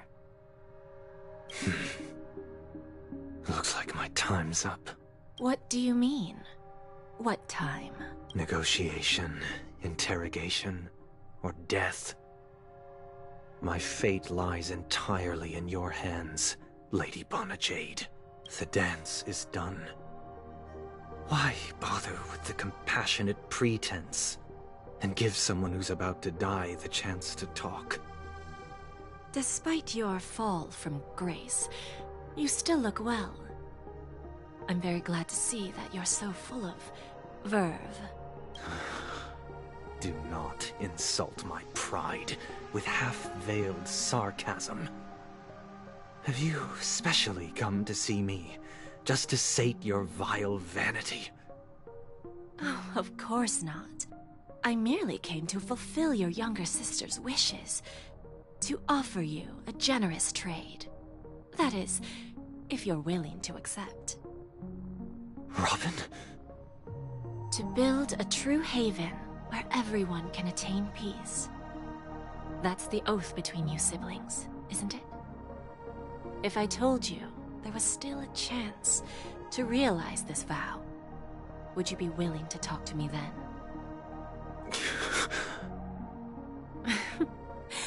I recognize the gravity of this question, which is why you don't have to answer me right now. Go now. You are free, O Chosen One, who dare to exceed his bounds. Sever your wings, descend to the mortal realm, and walk their lands. See what this world is truly like. I will not accept your charity. As I mentioned earlier, it's a trade, and you don't have to give me an answer right now. Rewards are not reaped in a day, and if there's one thing I'm best at, it's waiting. The sweet dream still continues, and the night is still long. You have plenty of time to contemplate your answer. A word of advice for you before we part ways. A word of warning from someone who's been in your shoes before. Life is too short to miss out on golden opportunities.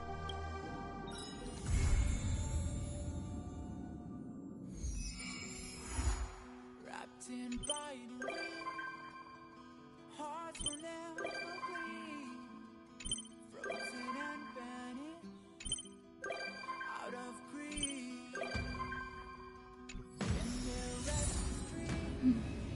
Alright, well, I like getting more visitors. That's cool.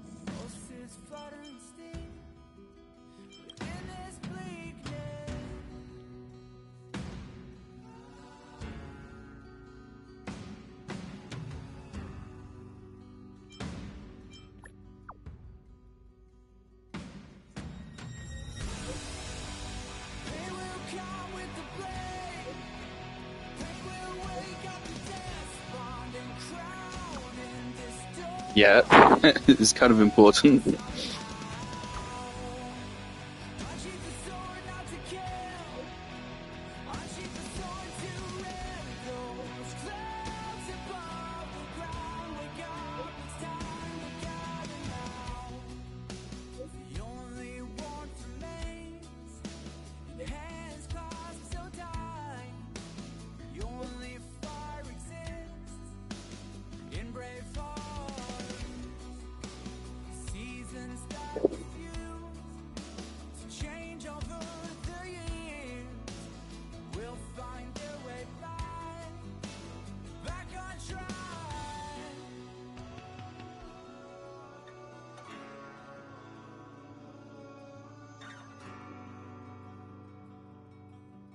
We made a choice, go fight against your fate. Pain will come with the blade. Pain will wake up the despondent crowd in this storming world somehow. Unsheath the sword not to kill. Unsheath the sword to end those clouds above the ground. Wake up, it's time to gather now.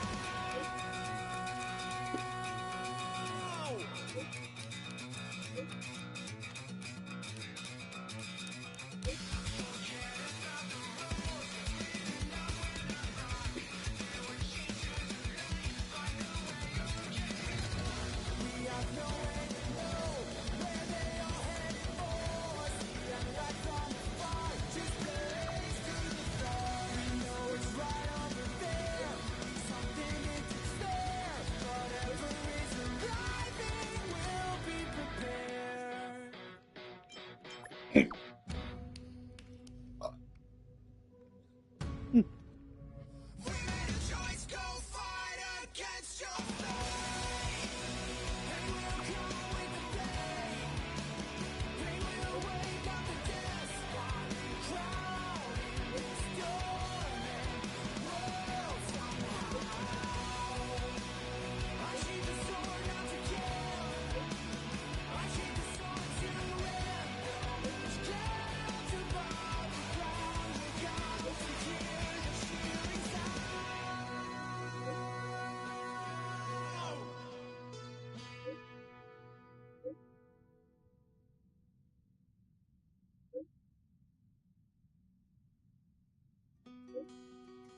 Wrapped in biting wind, hearts will never bleed. Now, is that 5% of IPC's share, or 5% of the total share? Because if it's 5% of the IPC's share, what is 30 divided by 20? It's not a lot. It's a very small percentage. 30 divided by 20, I really should be able to figure out. I mean, it's 1.3, right? 1.5. Why did I say 1.3?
Okay, I just don't get Sparkle as a character. Maybe I've missed something, maybe I've forgotten some detail of something in, you know, the fucking months that its story's been unfolding over.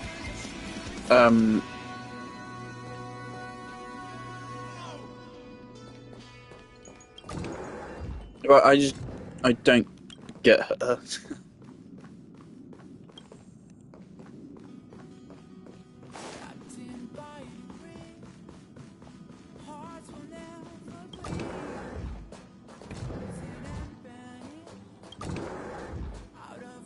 I forget, do we even have a room?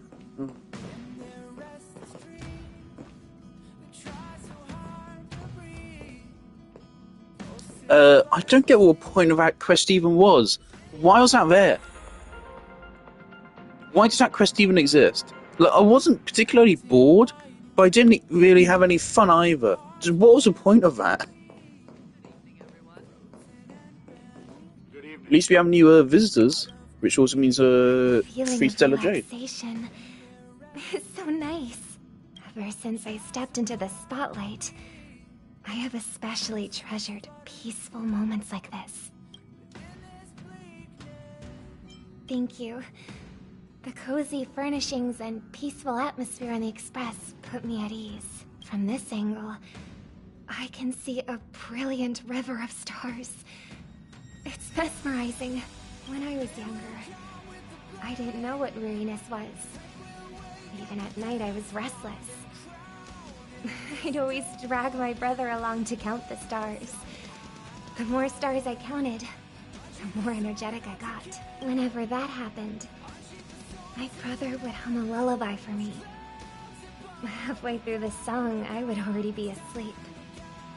Days of youth are fleeting. But those shining memories are gifts of growing up, and they deserve to be treasured forever.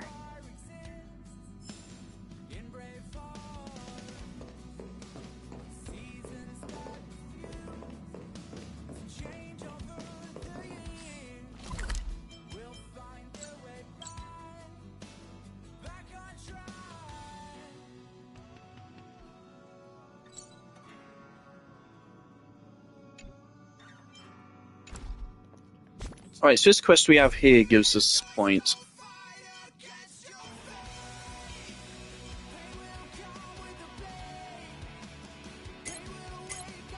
Right, what kind of quest is this? An adventure mission, alright. So this could take an amount of time. What is this?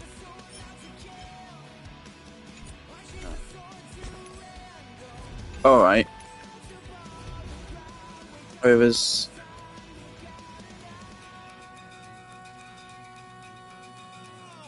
72 days? Well, let's see this first. I want to look into that quest because I want to get the constellations.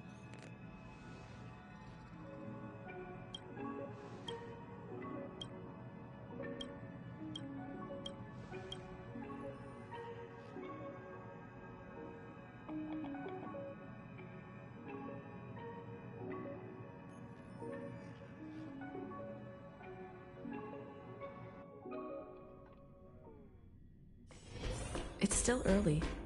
Where to now?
Firefly Type 4, activate!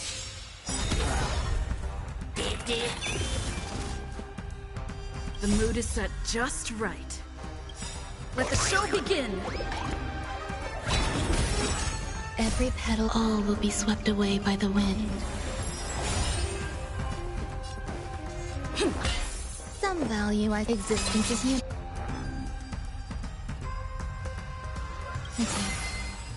Like until everything burns to ashes! Set the seas ablaze!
An enemy worthy of your attention. I taste some malice in the air.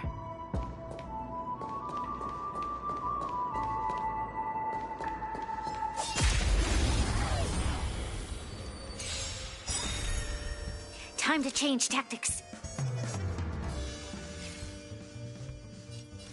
Lend me your strength. Stand down. Eternal The dead return!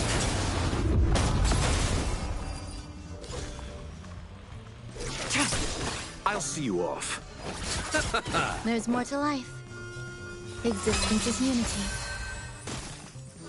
Tedious. Blade of moonlight. We've entered the storm. To guard and defend. Crush them. All will be revealed in lunar flame.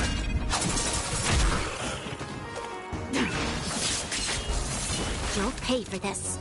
Lend me your strength. Alright, this is going to hit for a lot of damage for this attack right here. Look at all these buffs we got.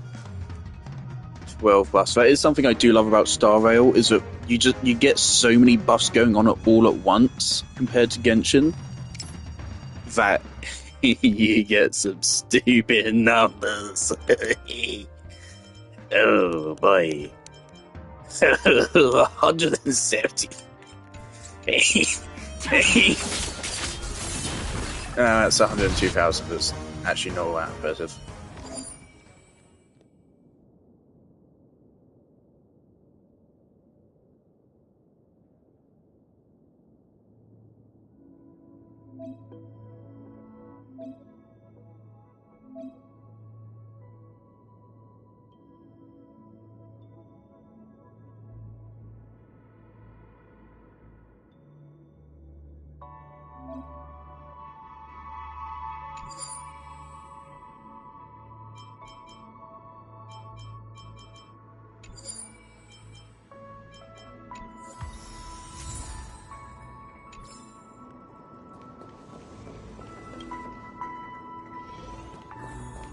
I taste some malice in the air. Let's wait.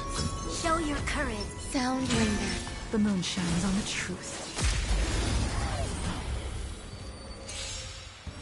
Repay. Eternal. That was moderately silly. Okay. Do not concern yourself with the outcome. What the fuck happened there? I was gonna unmute myself and say, oh, look at that, we got 700,000 damage. And a second later, we got another 210,000. And then 1,146,000. And then another 105,000. And it was just one fella left. Alright. That worked very well for us.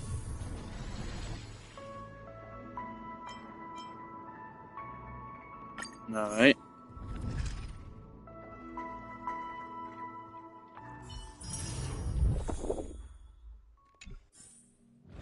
Okay, please tell me we're done with the tutorial now. Please. I don't want... I remember when I first unlocked the other version, where it's like a little board of stuff to go through, I took forever to get through that just because the tutorial was way fucking longer than it needed to be. The tutorial had you do it like 5 or 6 fucking times. And it was like, no, I understood this 2 fucking seconds into a first tutorial. I didn't even need a tutorial. It's literally all you need is just one little pop-up telling you, hey, just move around the fucking board. I get your play base can be pretty damn brain-rotted at times, but come on, they'll figure it out.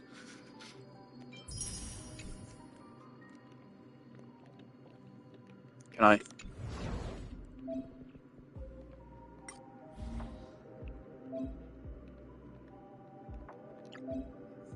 Yeah, let me fucking activate it. I'm pressing the goddamn button.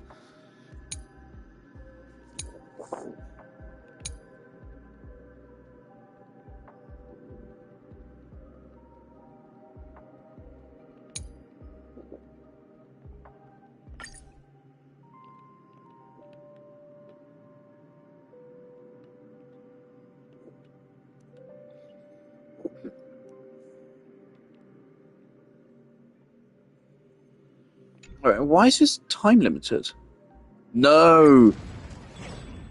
No! I don't need to do 10 different fucking tutorials. I get it. I fucking get it. Fuck off. Genuinely. Go fuck yourself. Let me play the goddamn game. Stop treating me like I'm a fucking idiot.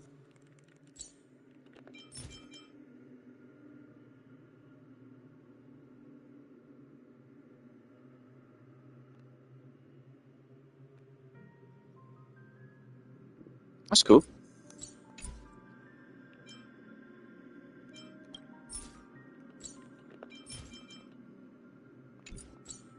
See, yeah, that's the synchronicity levels. Okay, so...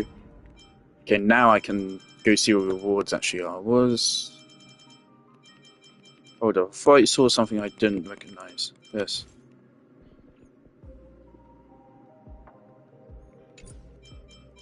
Okay, so these are permanent buffs? Really?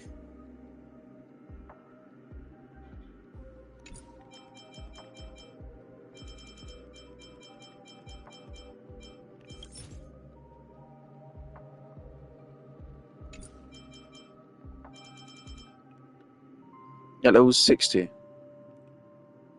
Next expansion in 72 days. Okay, so is it not limited time?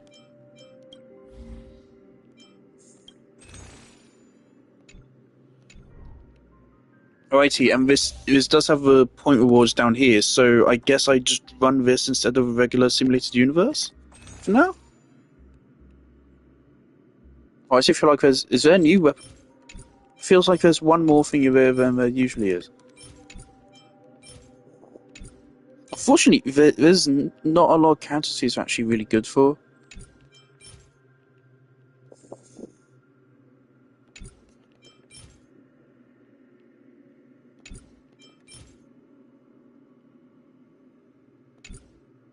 Look, quite frankly, I don't need any of these other weapons.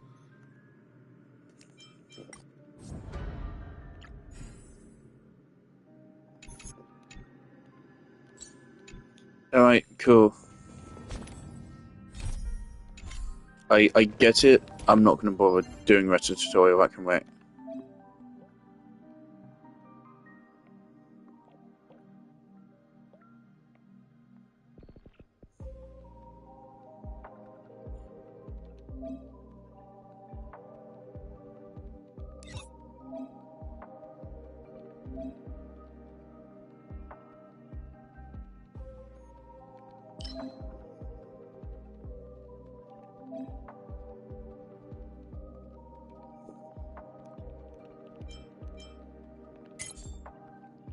What do you mean, save files?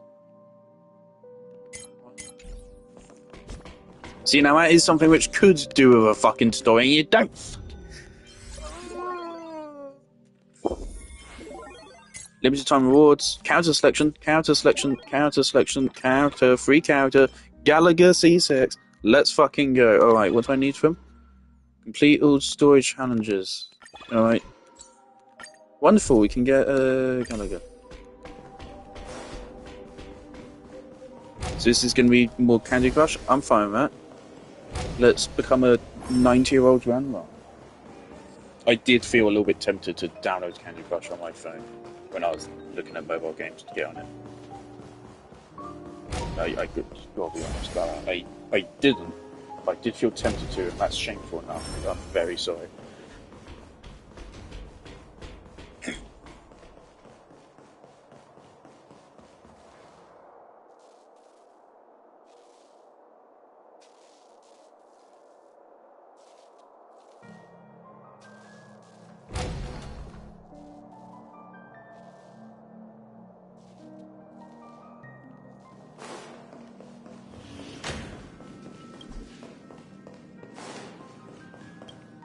Am I gonna have to do like a whole ass fucking world quest to unlock these doors?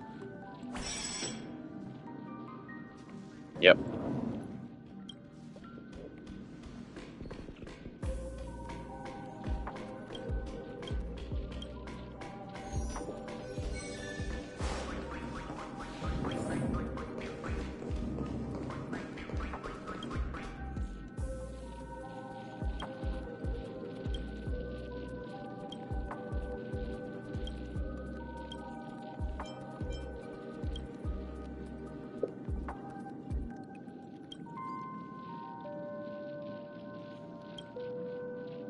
She's pretty.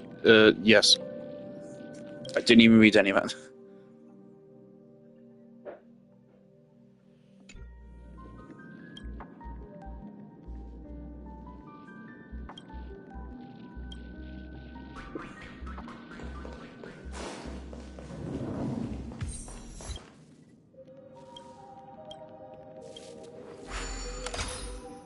Alright, here we go. Ooh, okay. Drop. Woof. A monk. I've lost my mind. Shit Honkai style does to a man.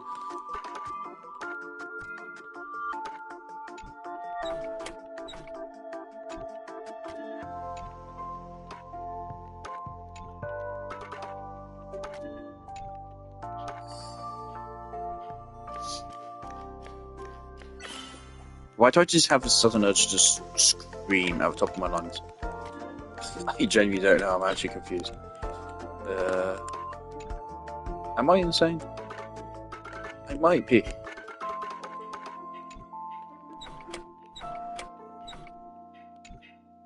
I really feel like screaming right now. Just... Right. There you go.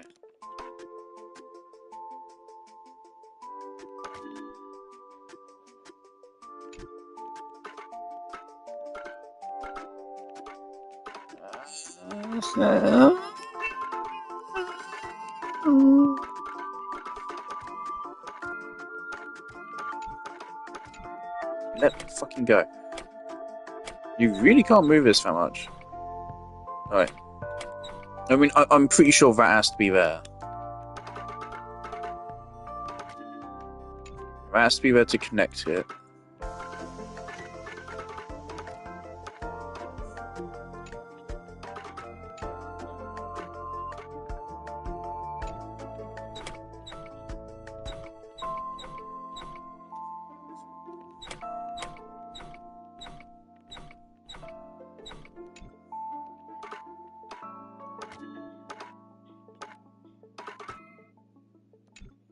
Okay, and this... Okay, yeah, so this has to be connecting some way like that. So otherwise it can't cross.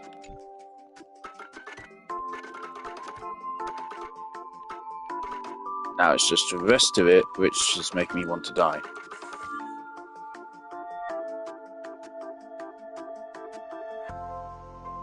This is not that complicated.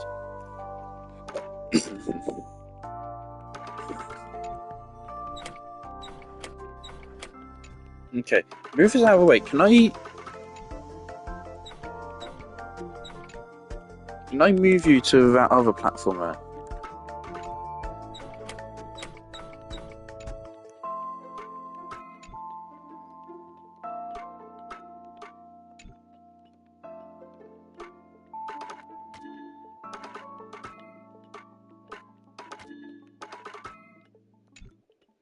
Why can't you just jump?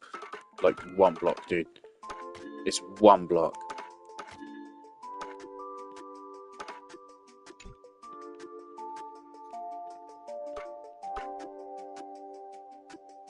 We're literally missing. There you go. Okay.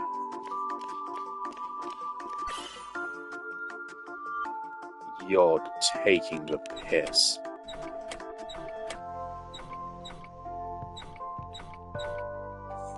Alright, so we put this here.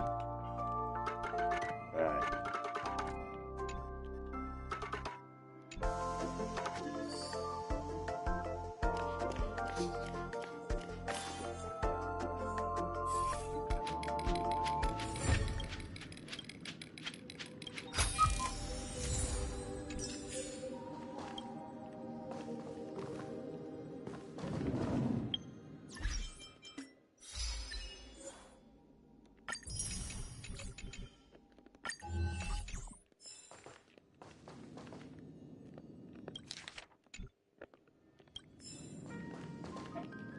Why is your UI still broken like that? Why haven't you fixed that? Okay, we do get money for this as well.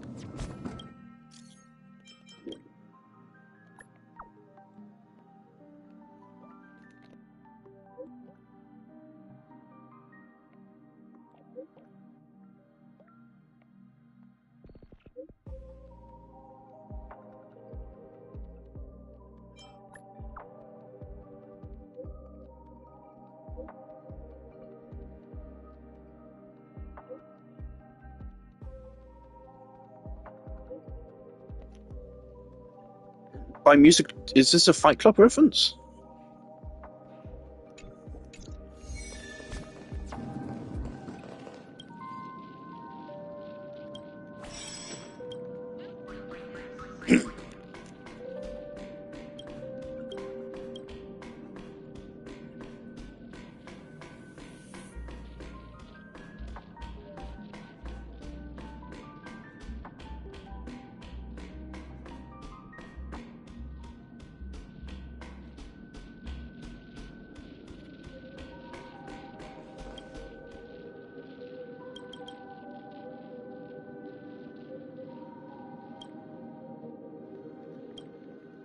Oh my god, I want to scream. I want to scream. Just let me fucking skip it.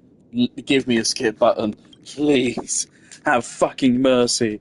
Thing is, at least when Genshin has kind of boring world quests like this, at least it gets broken up by fun gameplay, and I can just go do something else. With this, I can't do something else. I have nothing else to do. This is all I have to do in this goddamn game right now. This is the best it fucking gets. Why do I fucking play this game, dude? I'm playing this game so I can play the story and bitch about how I don't like the story, and then I can go do this. You literally play this game for gambling. Oh my fucking... I don't care. I do not care. I do not care. Get me out. Get me out. Get me out. Get me out.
services do you require?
Let me just play the minigame.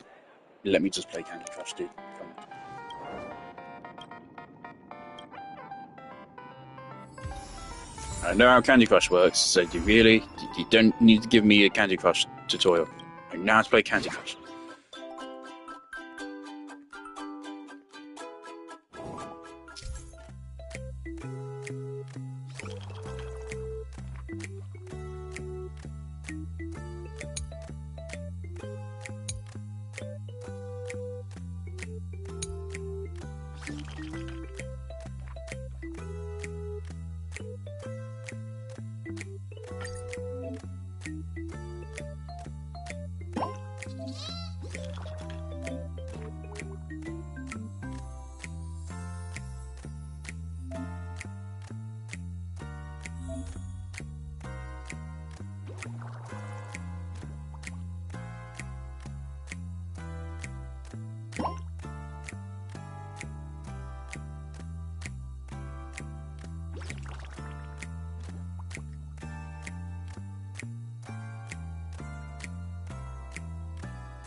A 100 HP.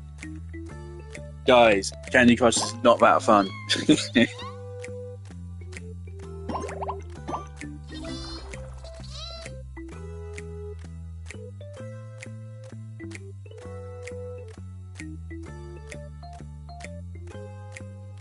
Notice they're actually bouncing those peaches along the bottom. Because I know I can use that, but I'm just looking around for other stuff. If the game just tells you what like the most optimal move is, that's pretty funny.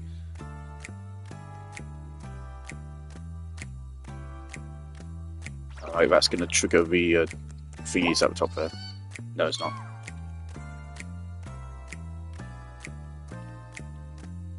There's two different ways we can make a 3 there.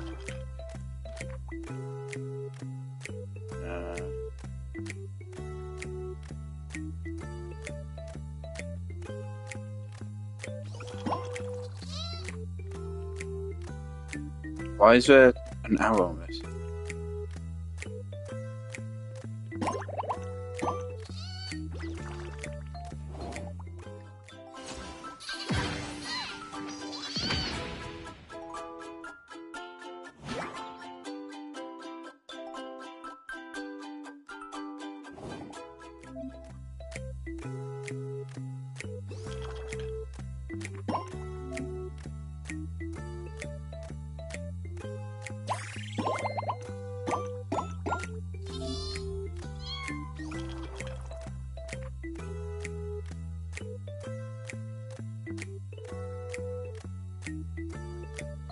Did it count his moves?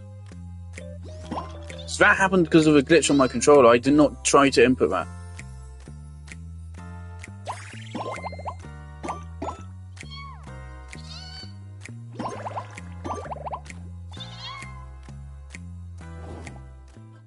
Yeah, well, at least the numbers are increasing now, I guess.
God damn, I was about to say something really fucking depraved.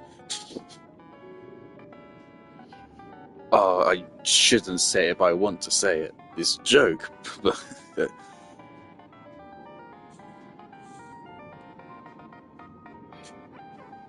I'm not saying it. I will say that.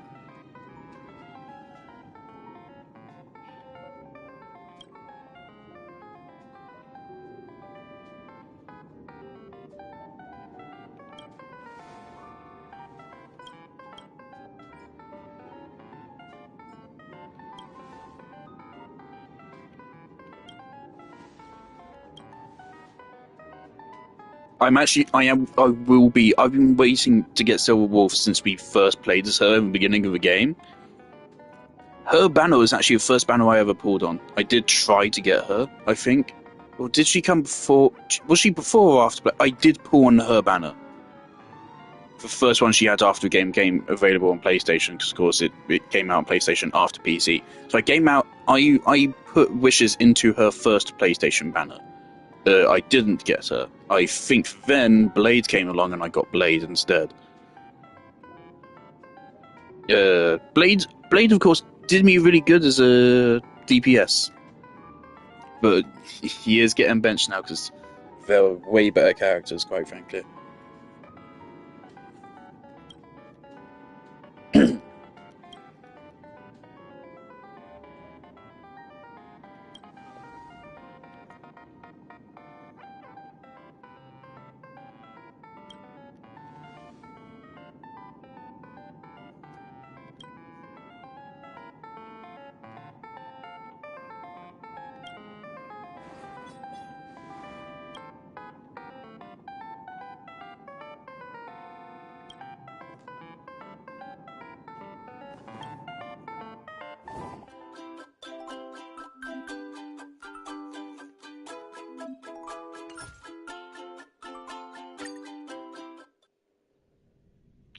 I just saw in front of the station. I didn't read the rest of It's it. still early. Where to now? Silver Wolf, I cannot read that shit. Yeah, I really want to get Silver Wolf. If I spent all this time saving up, because I was saving up for Silver Wolf, and I was like, oh, I'll get Firefly. I was like, oh, Royal May is also really good, so I'll get Royal May. If I then now don't get Silver Wolf, I'm going to be a bit upset.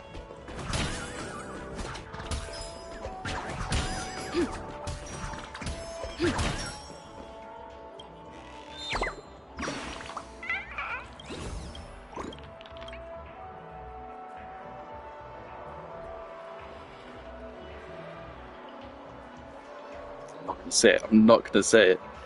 Oh god, there's an audience for that kind of joke, and I don't have that.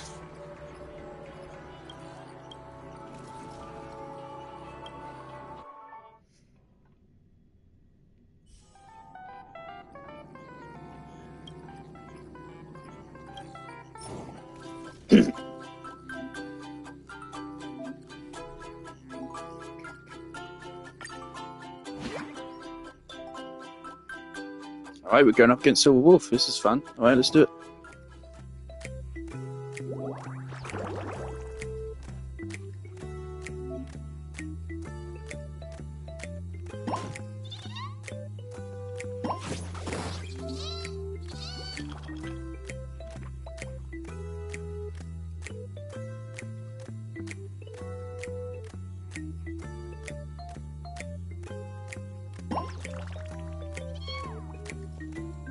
So I don't understand. How do we... I thought, well, like, when you move these, they explode. I guess not.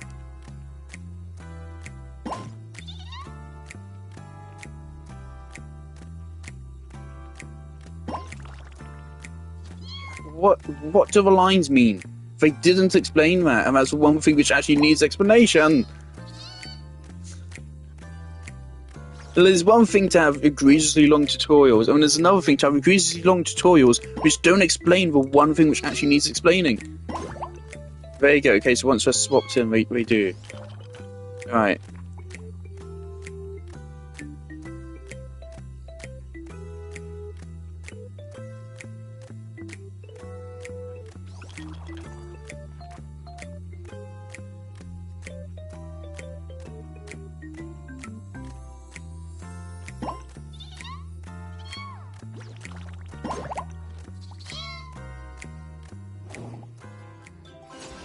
Brilliant.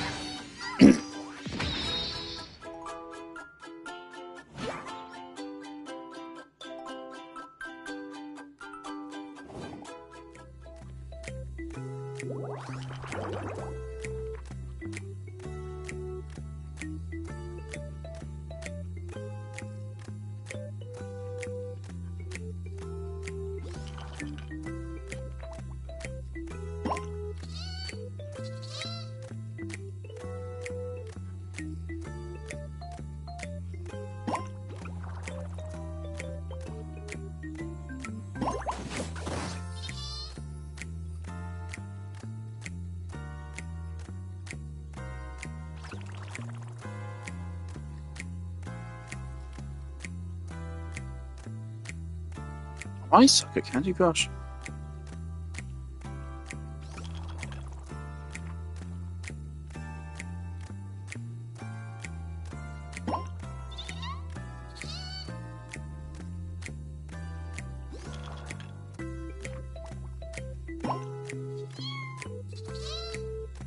We're just not getting much opportunities to break kiwis. Am I stupid?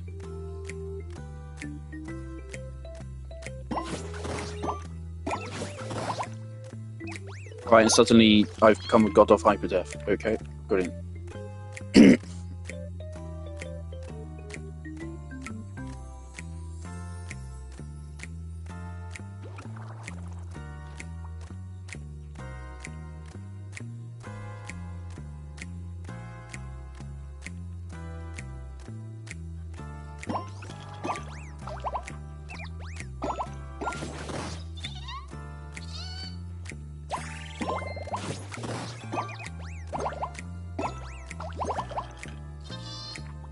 Wonderful.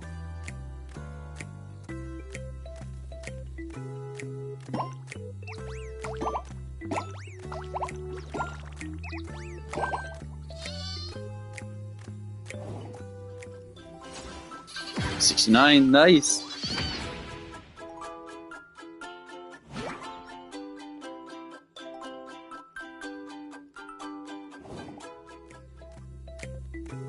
Alright. Okay.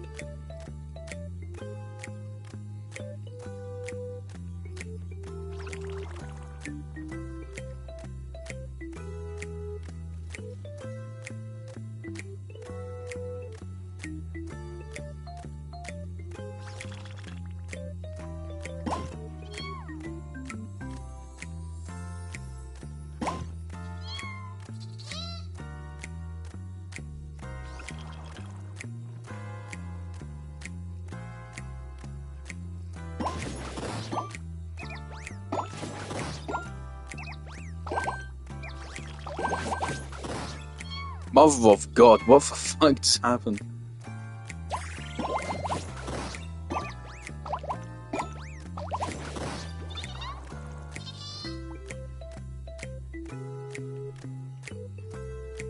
Let's just keep going with that.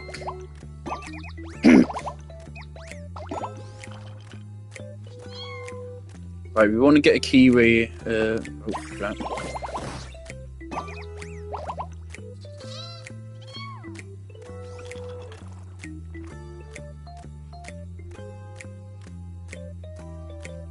There's not a lot of kiwis on the board right now.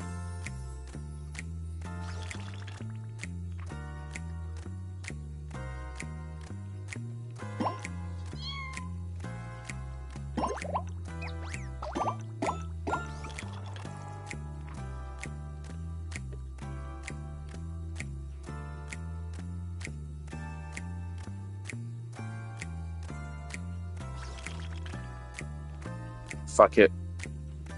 I mean, I think we've won anyway.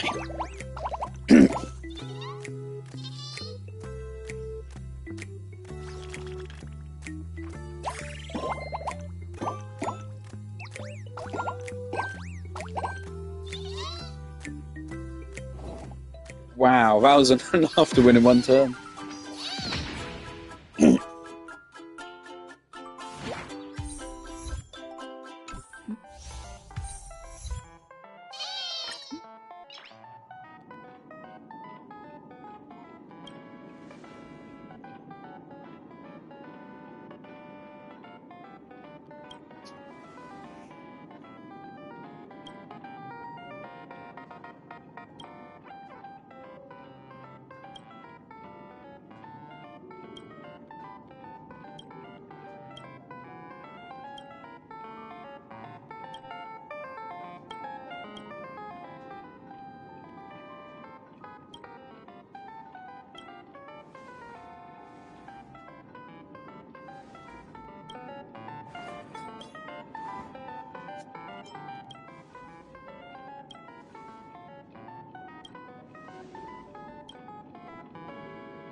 Oh.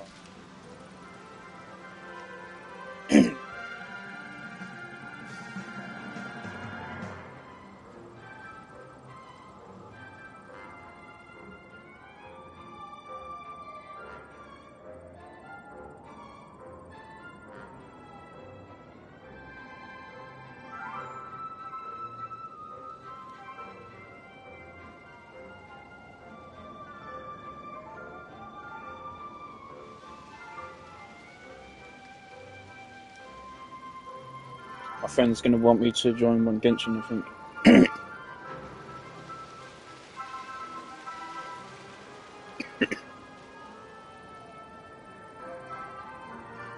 Oh, T-Game's hanging out with your cast.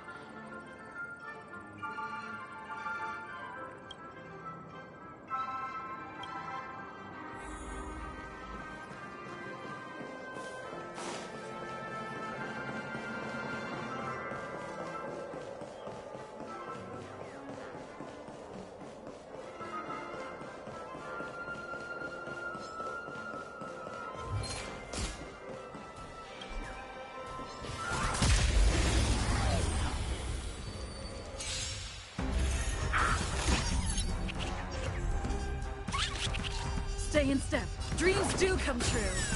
Grace and elegance. The mood is set. Let the show begin. Well, this is about to be deeply upsetting. Eternal.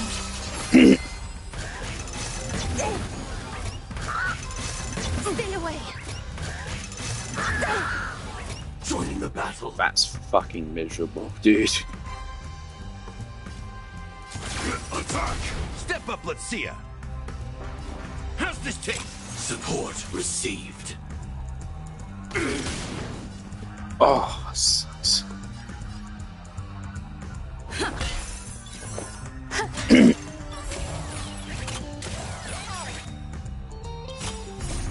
Until everything burns to ashes! Fight! Go fuck yourself. In the mood for another beating? Descent to the seas of flame!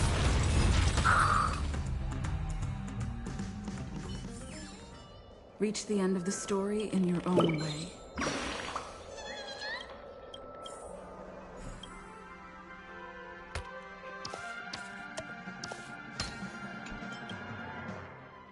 I'm gonna miss Penacony's puzzle styles because I do like them. They're really clever.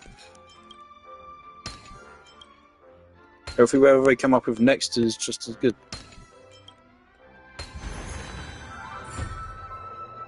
Having these good puzzles is the only way exploring this game is tolerable.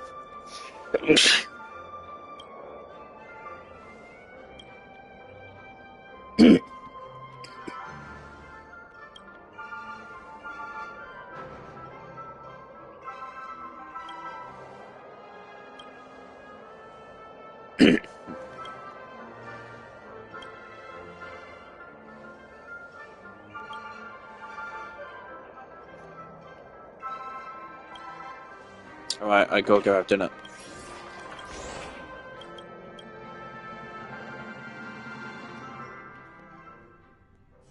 It's still early.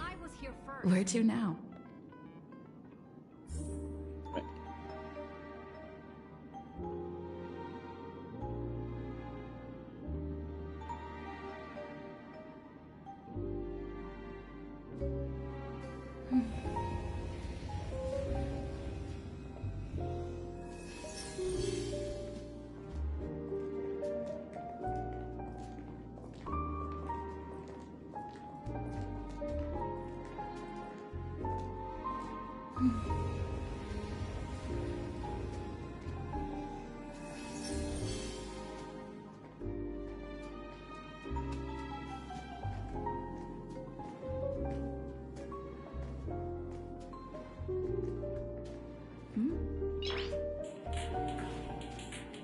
Noise.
Nice.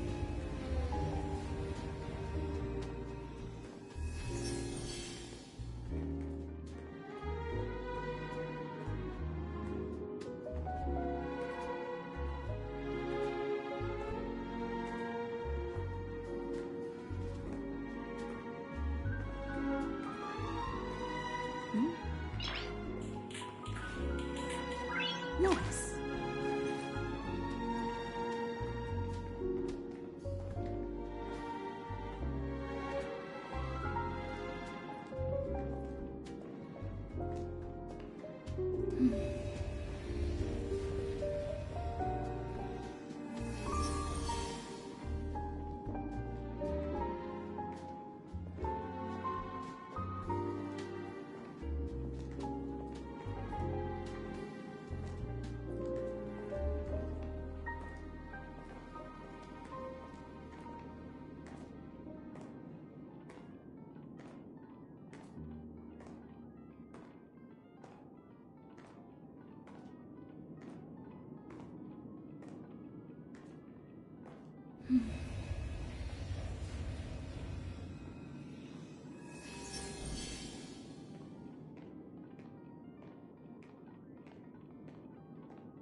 Nice.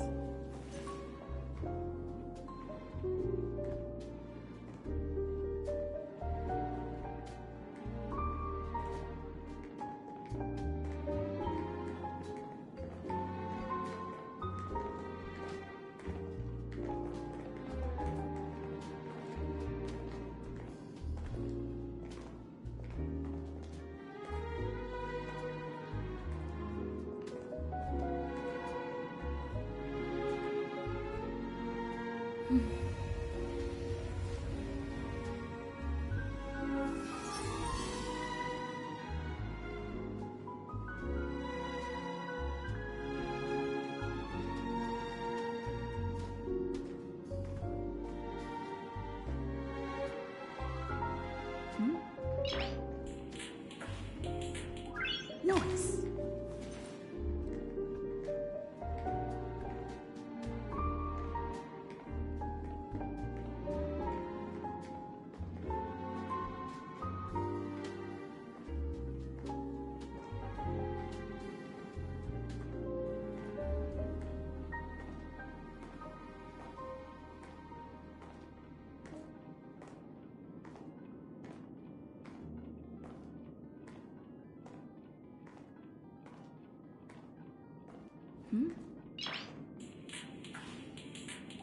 Nice.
Noise.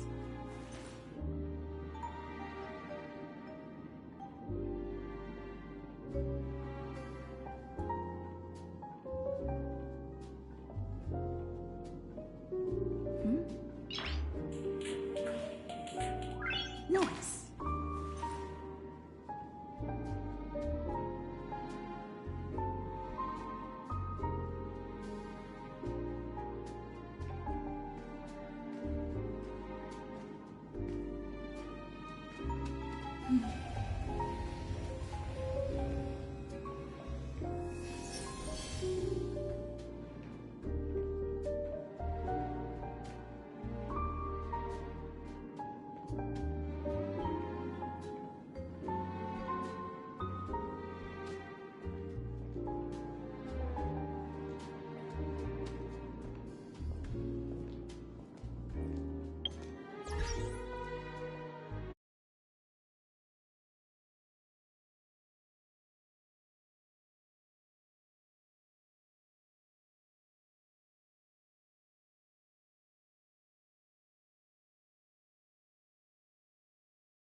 Oh,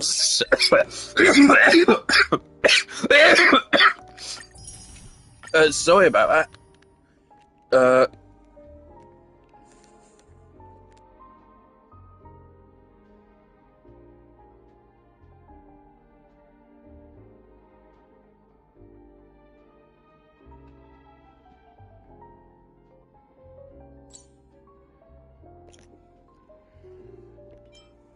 There's a lot of companion missions I need to do. Yeah.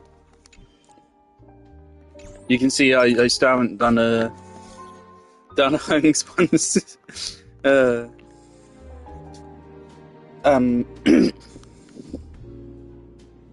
Right.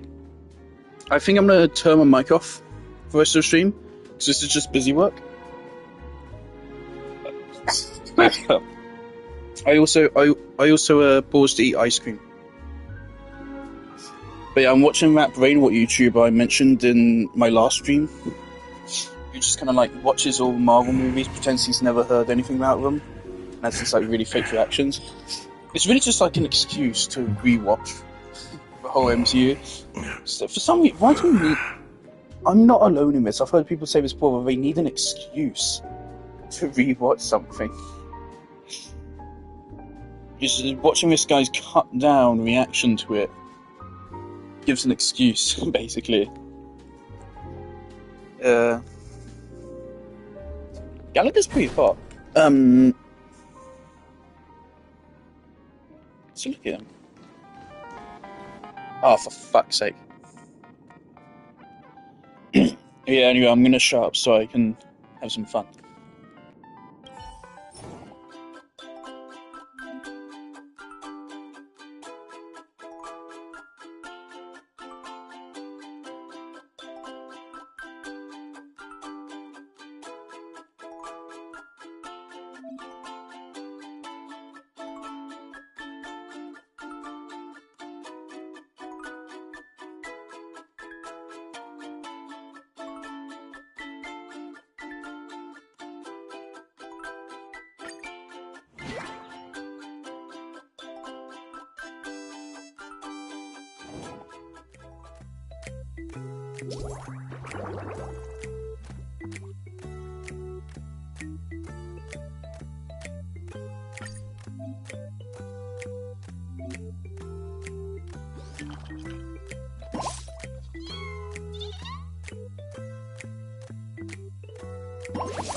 Fuck, I'm stupid.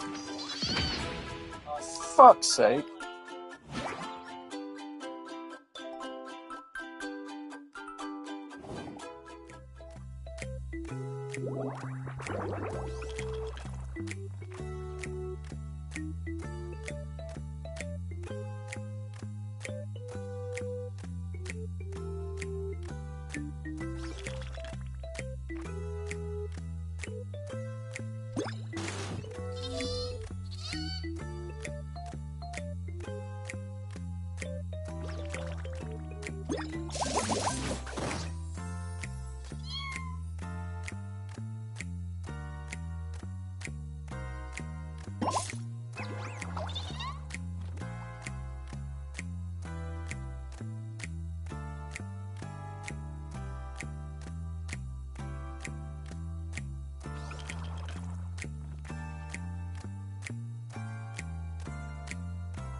Dear guests, this year's festivity auditions have ended.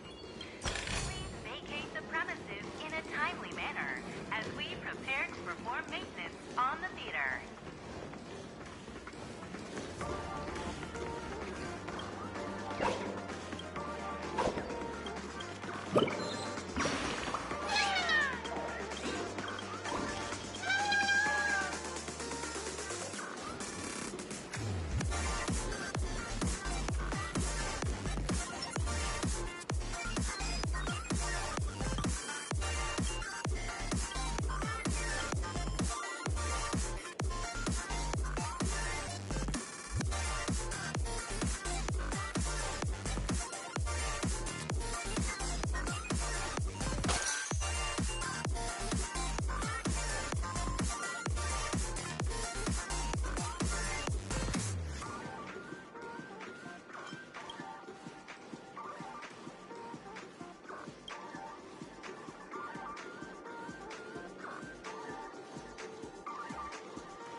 Yes, yes, yes, yes, yes, yes, yes, yes, yes, yes.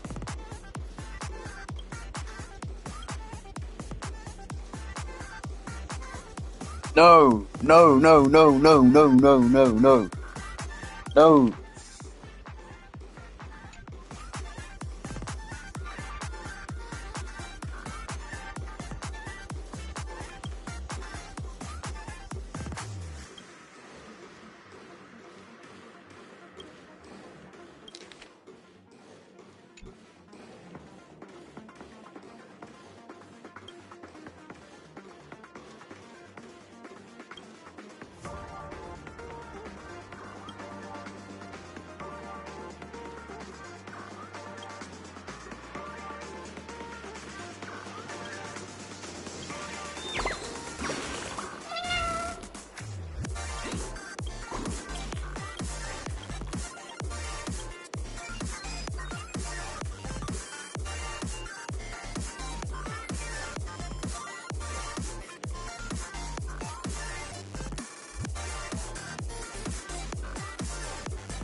Oh, for fuck's sake, they know.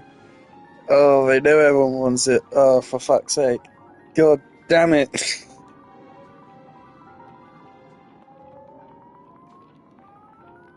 Let us like the protagonist of these games, goddammit. Give them more of a story.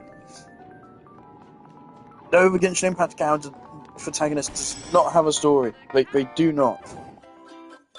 One mediocre story quest a year is not a story.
What? That's not Robin.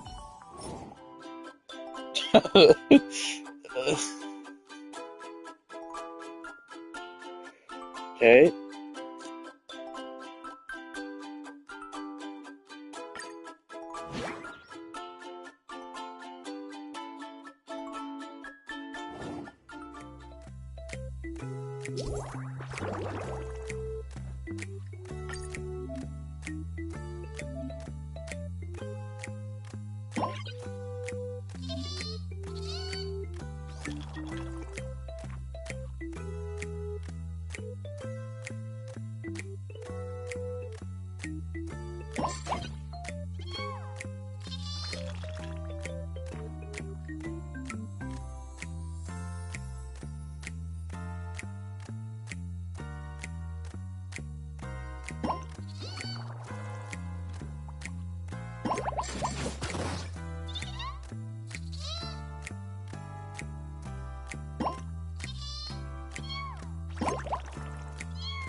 That's pretty fucking brutal. One-shotted. Ugh. Sorry, Robin.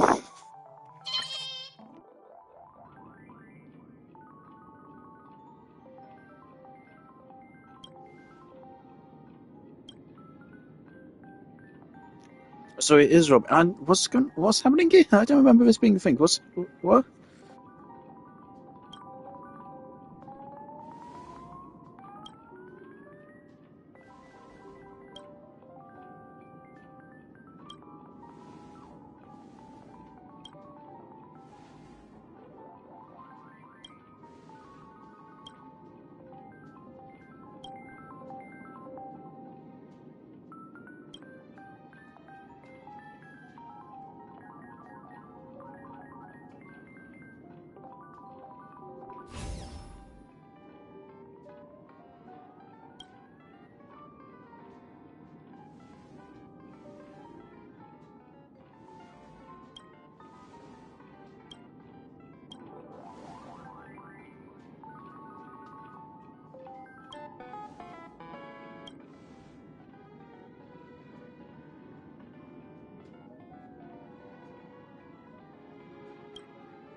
I might have forgotten the rule, but that's how the bombs work.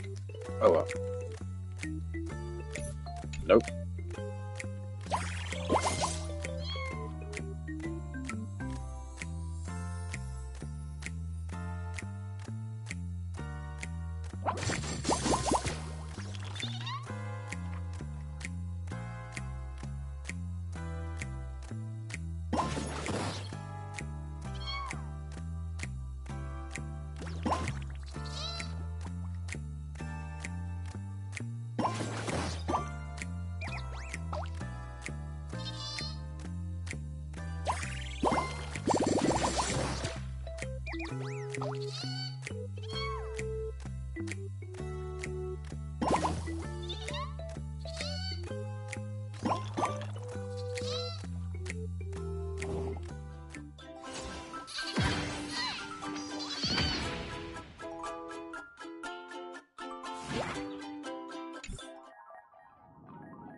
Silverwolf just got a white box test? I'll be frank, I don't know what a white box test is, but I know what white boxing is because I did it. I don't think that was a white box test.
Careful.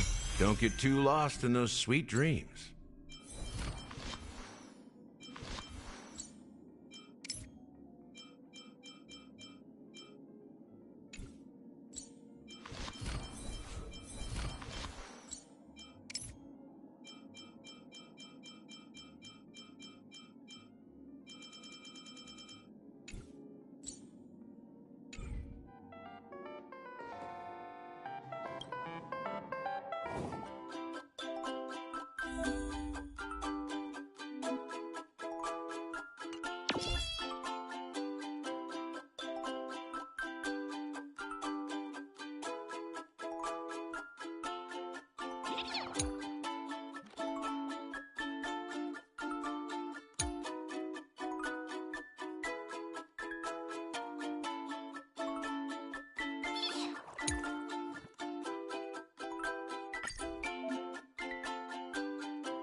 What the fuck is happening?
How are these people getting such insanely high scores?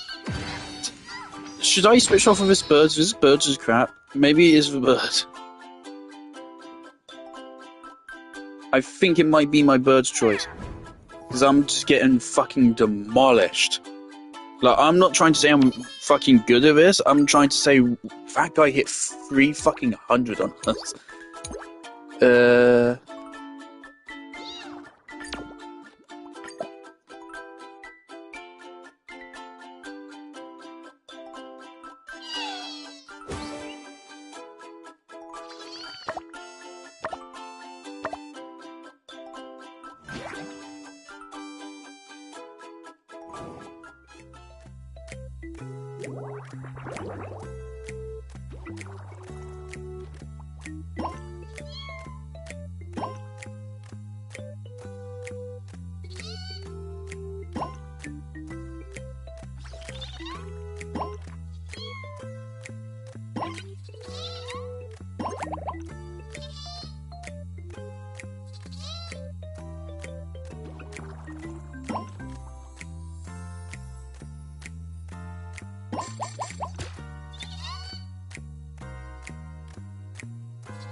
I might just suck at Candy Crush.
I have lost every single round by like some margin.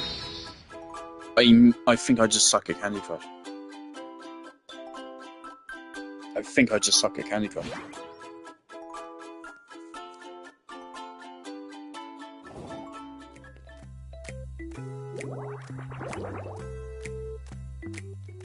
Then again, I'm also trying to watch a guy watch a movie at the same time, so maybe that's not helping my chances.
Alright, well, that was something that just happened. I want strawberry. Come on.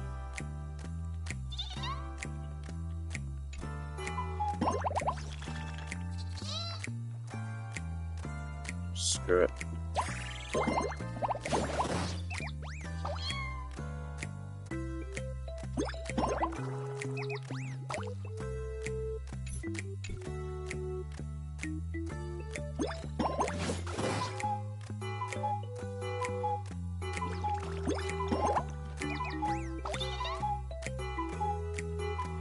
I should just be waiting. The moment I had more points, I should have just waited and just saved like all those good moves I had on the border. So my points don't matter if that's it.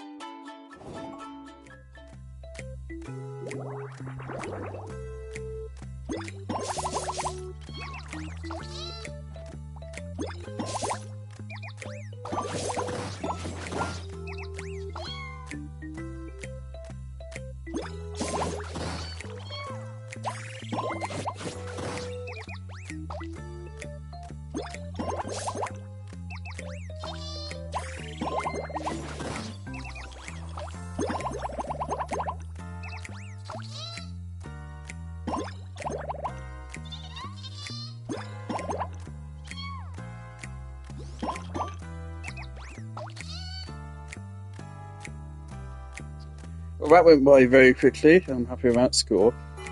It might just be a bunch of RNG. Holy shit, they just got over 101 turn. Well, we're screwed. We just lost. We lost that. We did that fucking well, and we still lose. They just, mathematically, they win. All they need is like one special move, and then they'll win this here. 10 points in one move. If you get any kind of bomb, yep. Jesus Christ. It might just be RNG of what fruit you get and what combinations you can therefore do.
Motherfucker, how do they do it?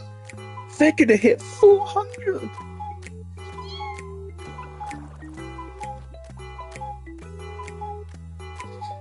How?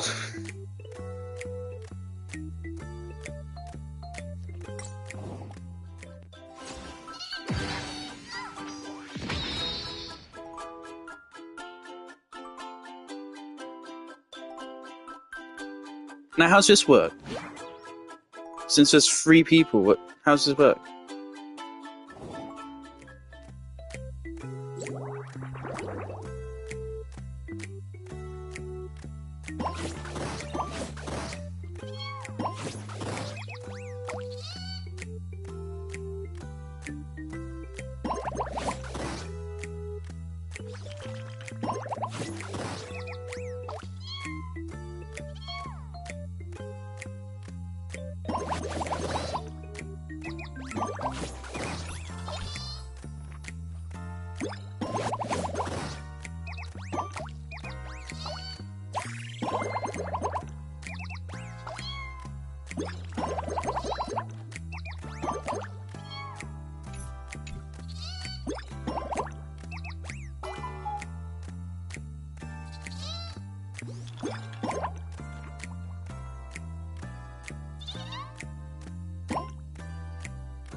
How, dude? How do I do it?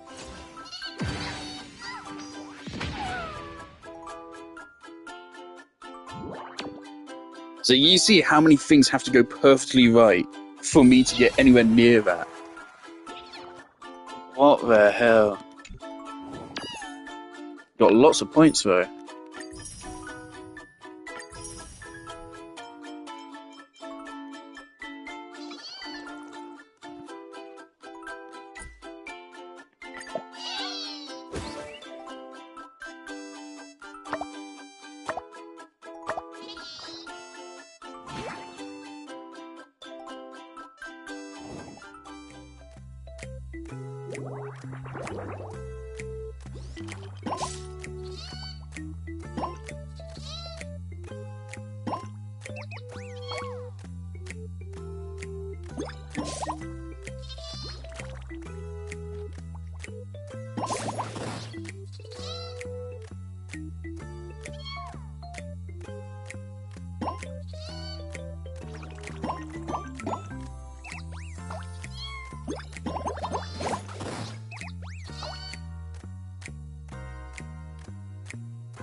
Oh, we're getting fucked.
There, I was deliberately trying to wait to see what moves they'd make, so I could like decide whether or not I should even bother using certain things and just save them for later. And then that came out to bite me in the arse. I got impatient for one of those moves, and because of that, they managed to pull ahead.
Do I have to beat this person twice to win?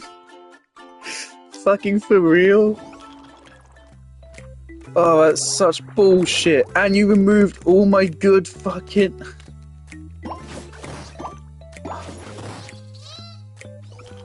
That's so fucking mean. It's so mean.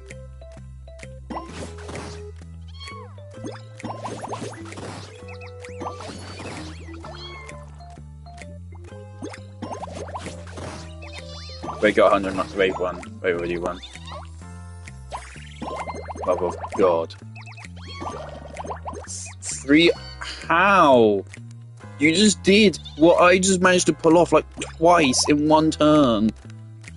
What? How?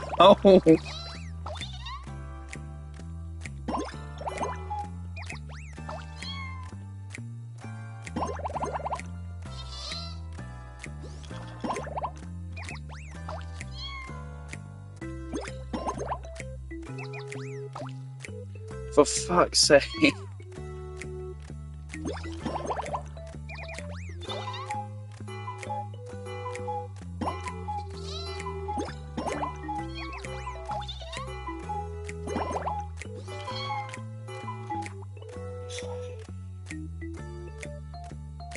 I think it's just luck. I really think it is. They always get 500.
It's become self-sustaining.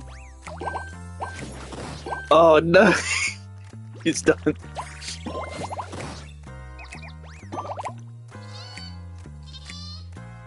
Oh man.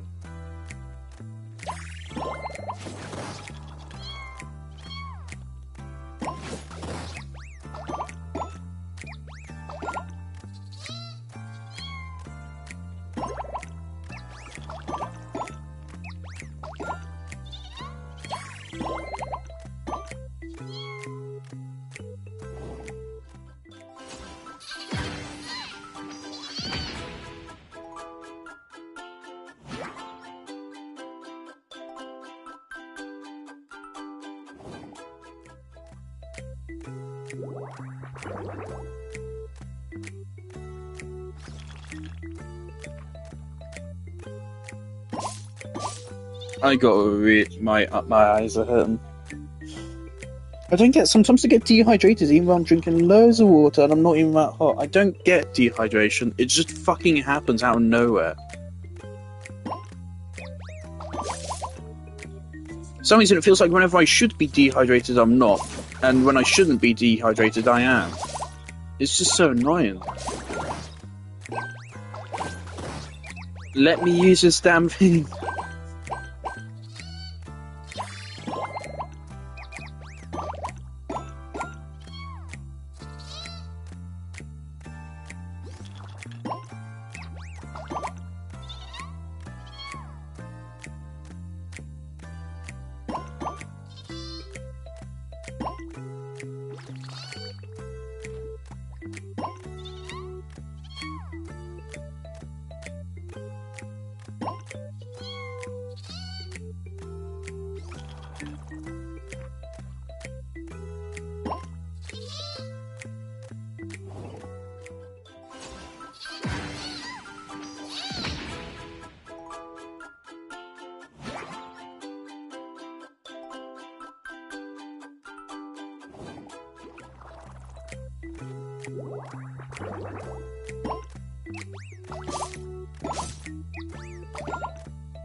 Here first.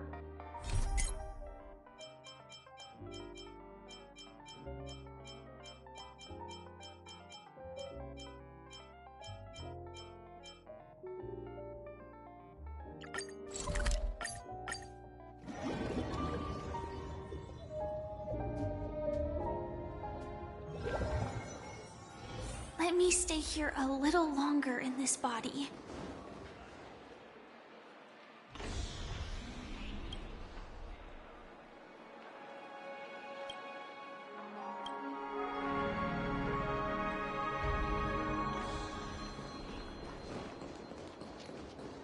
Duke Dennis?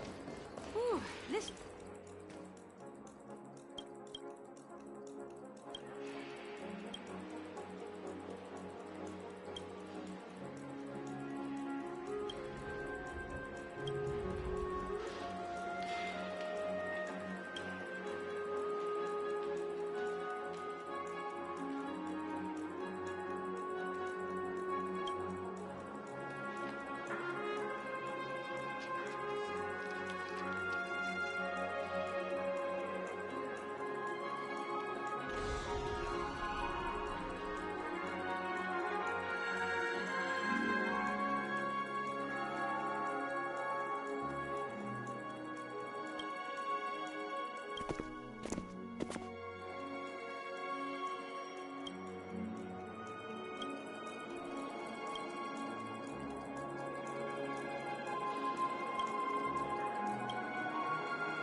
Also, I'd just like to say I think this quest is funny. This is goofy. This is funny.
One.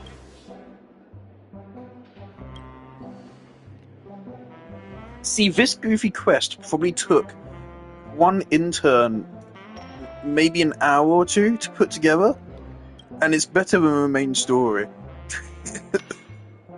I am the manager.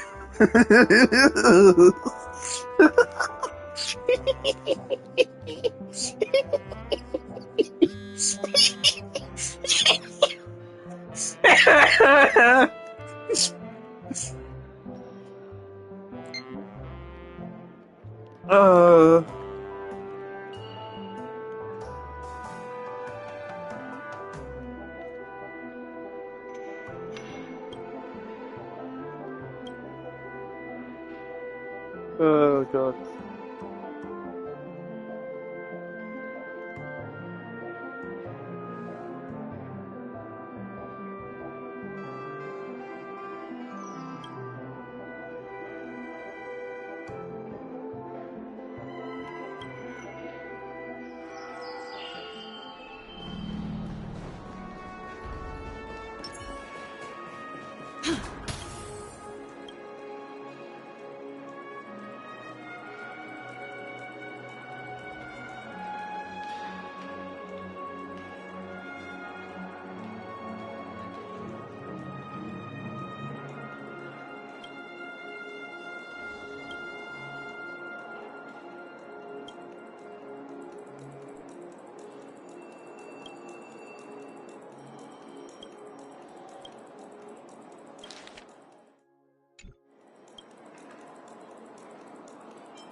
Huh?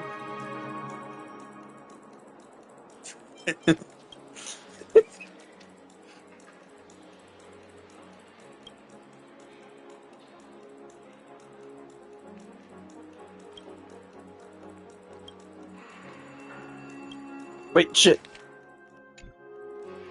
Okay.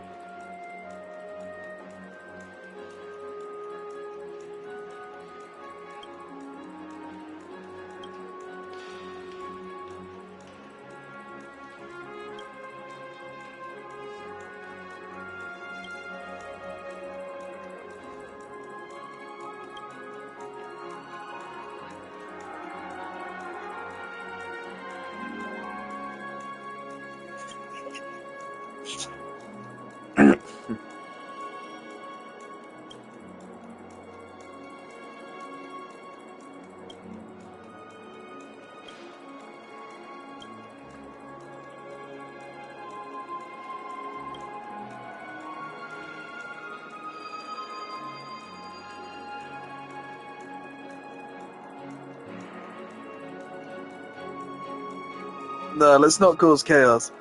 No, that...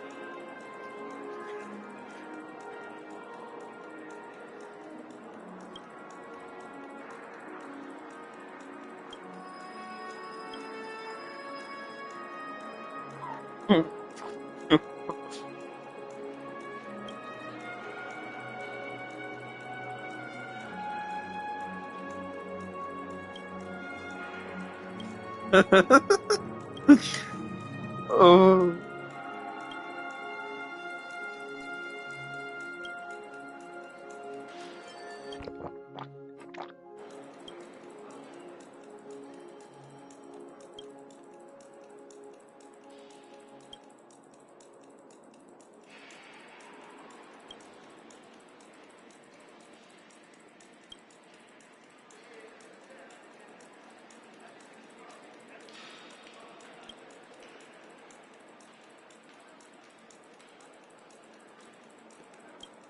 I missed Disco Elysium.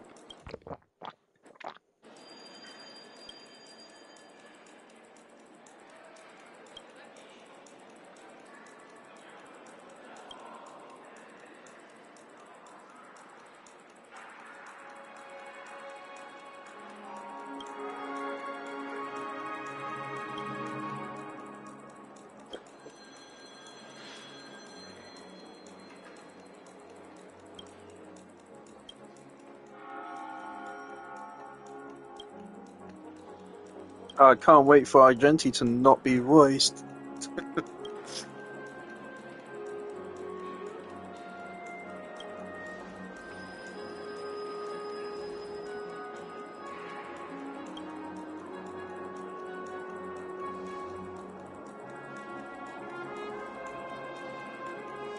I'm the boss. No, I can't wait.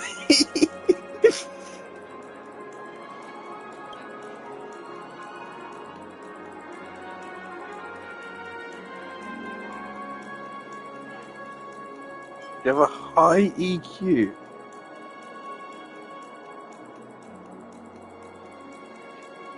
Sure, fuck it.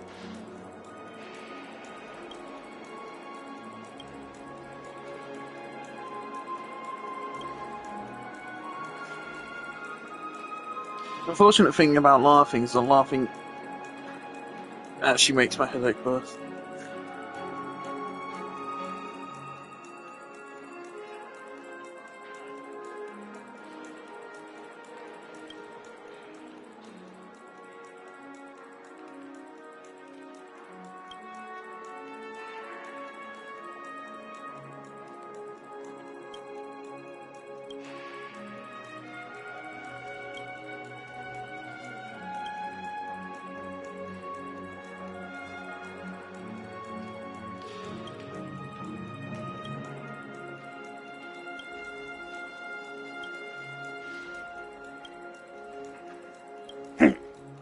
I hope this isn't super long. I mean, it's fun actually, but I mean, I want tokens. I want my constellations.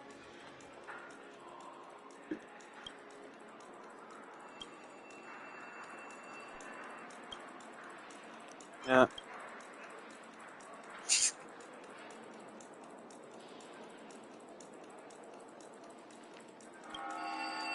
No, come on.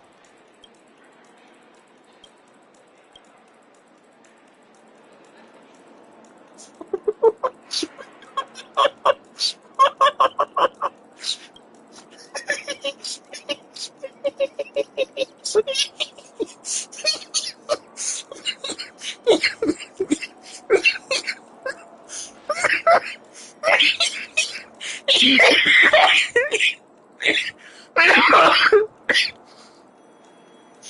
that funny?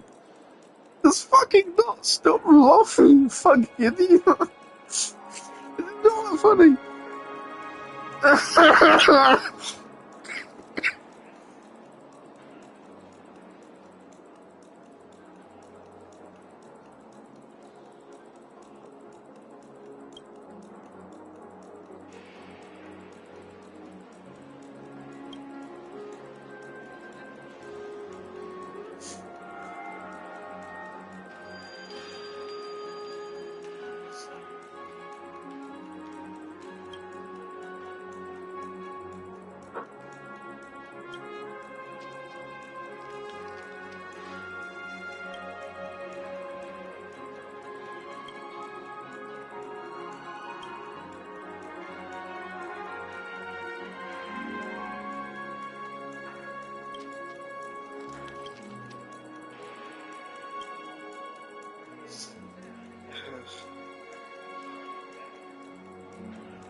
No. Oh.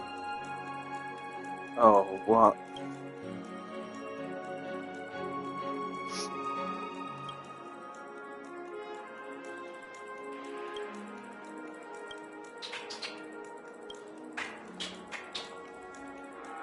You what?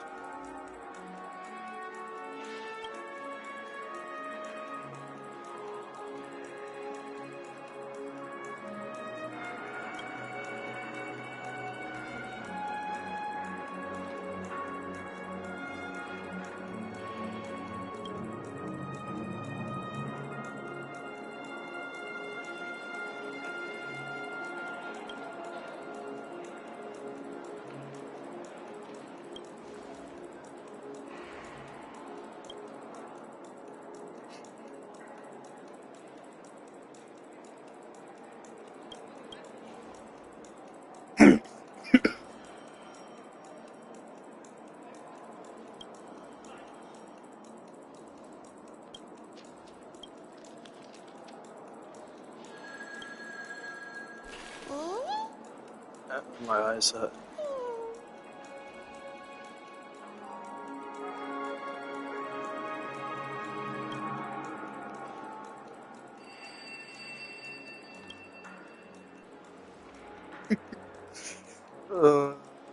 Some intern spent like a week or something just making this quest, and you can tell I had fun with it.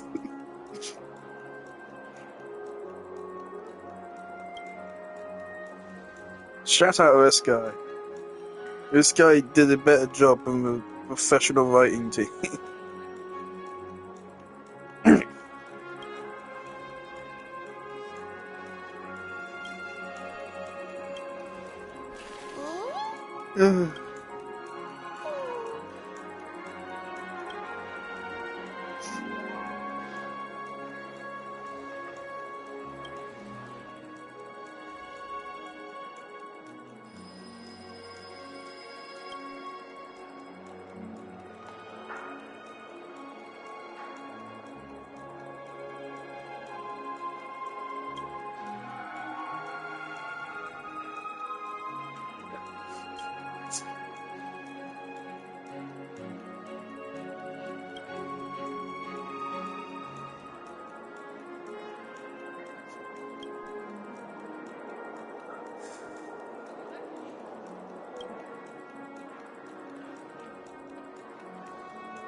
I'm just...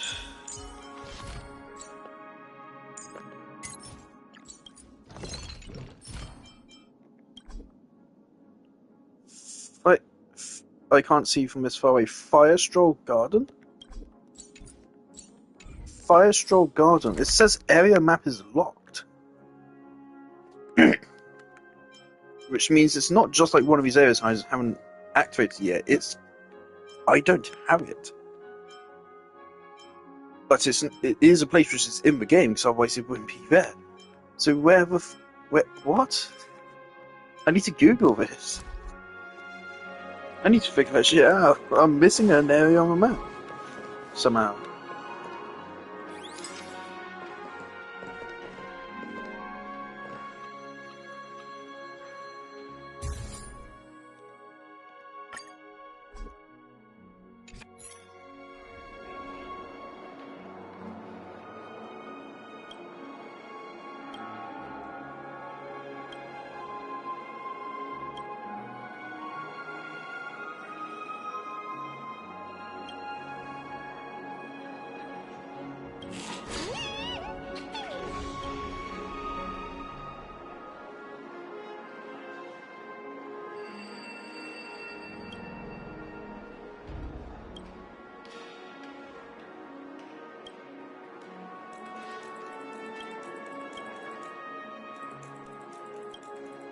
Chingchue!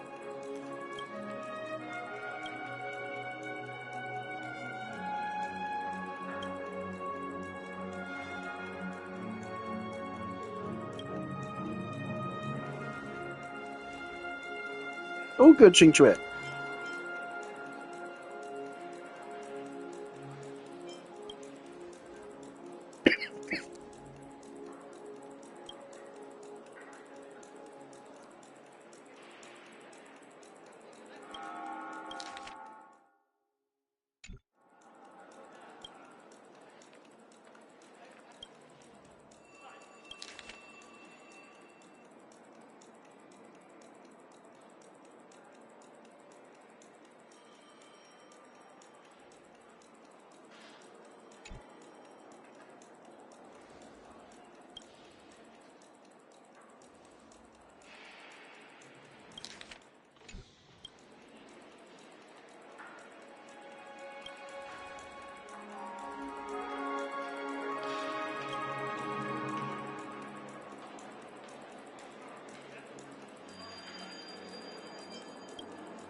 I wish this was voiced. This quest deserves to be voiced. I'm actually having so much fucking fun with this.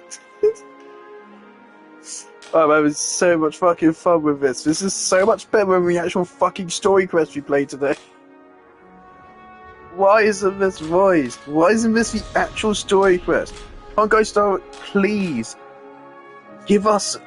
I'm not shitting you. I would be okay with the next region literally, genuinely being what Penacony was supposed to be and being a vacation. Literally just give us a fucking goofy anime art. Where canonically we don't fight anything. Still give us a new location and new enemies to fight and stuff, sure. But canonically there's no conflict, we literally just chill and have a good time. Just a comedy focused quest. Because you guys can do it. You guys, when you want to write some funny shit, you can do it. But when you want to write something more than that, you often fail. So just focus on this. 'Cause this is actually the best part of the game.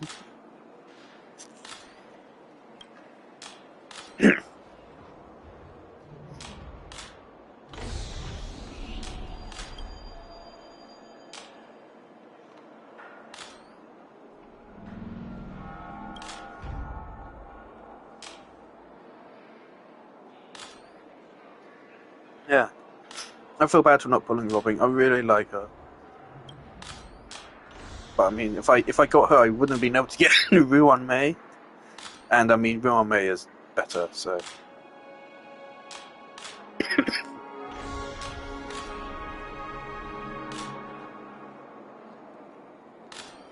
Again, next time she pops up, I'll get her.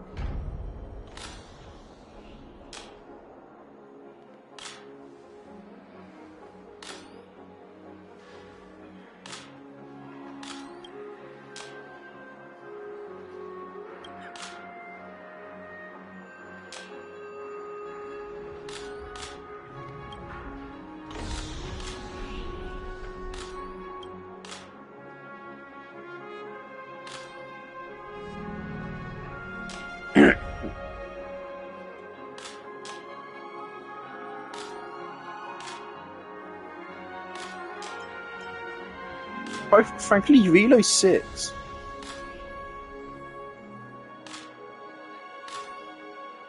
Obviously, Reload 6 still opening up to the universe once more. They would love to have Robin.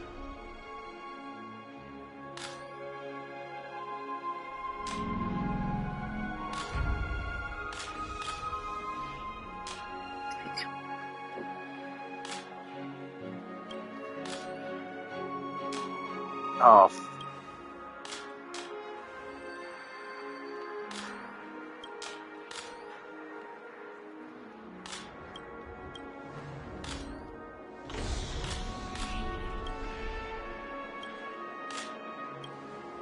The only places I've been to. I don't know if that's even meant to be funny.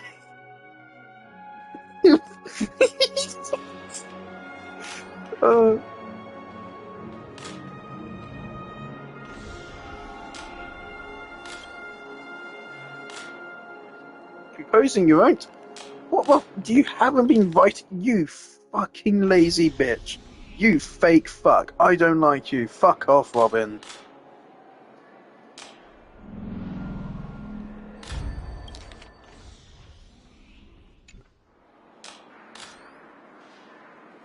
Who's your writer then? Fuck's sake, Robin. I feel so betrayed.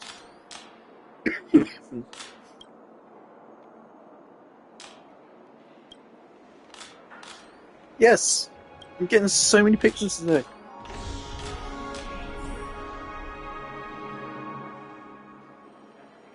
If only the game actually allowed us to properly take a selfie though, not something like this. It's not the best picture.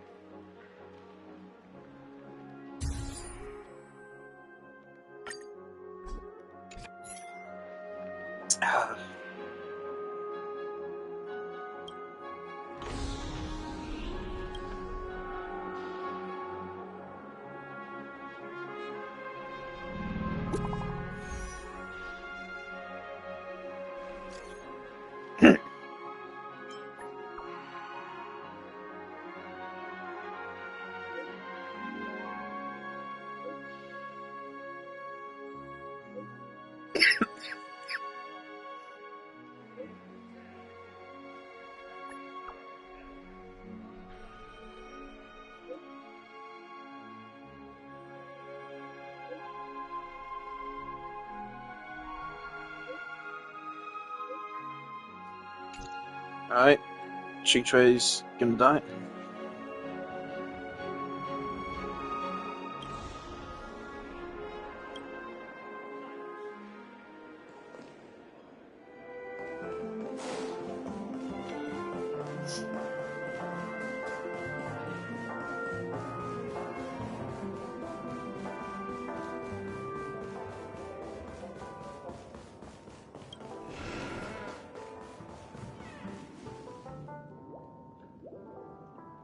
Whatever happened to that room which had a chest in it? Did I get that? I don't remember ever getting that.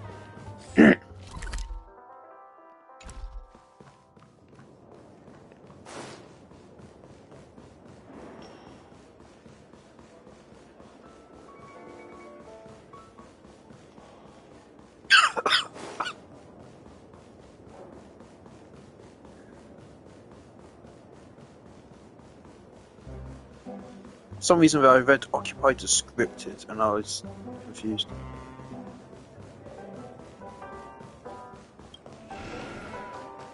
I think after this quest I'm going to have to stop stream. Not even really because I want to, but first of all because it's getting late. It's 8:30 now.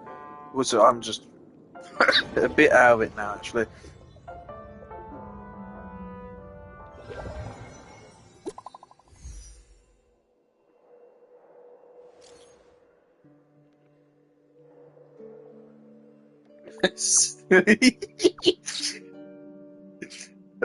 Chijo's getting sacrificed.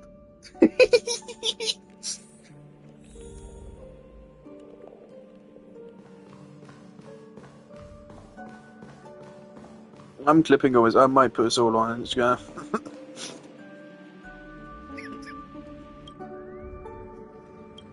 I'm grateful for my fate.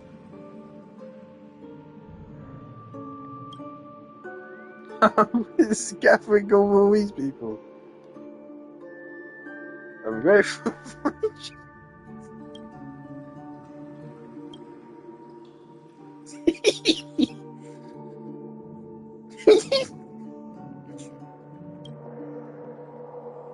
oh.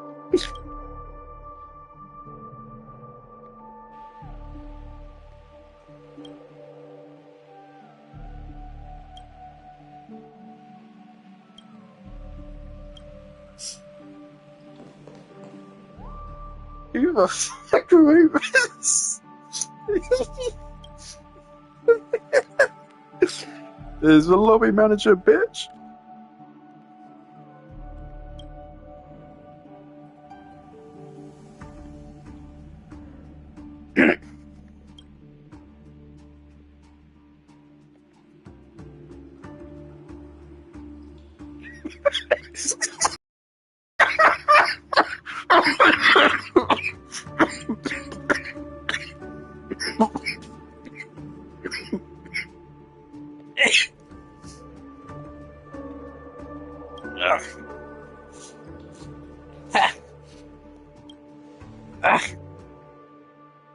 Oh. Oh gosh.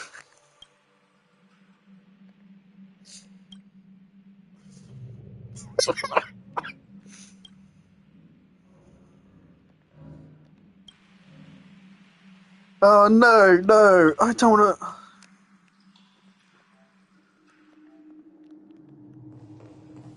Oh wait. Wait.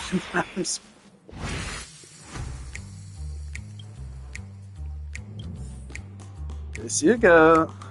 Coming by.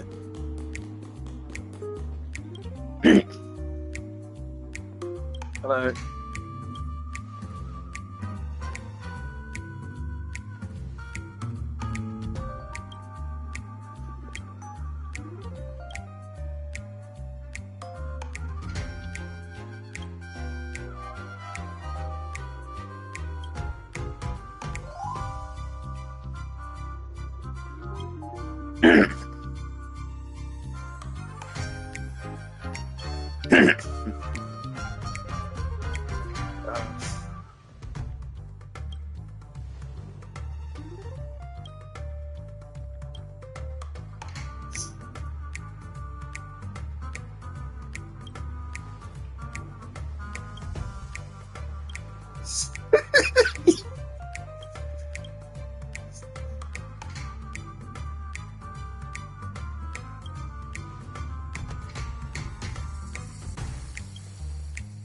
For fuck's sake, Chingtre.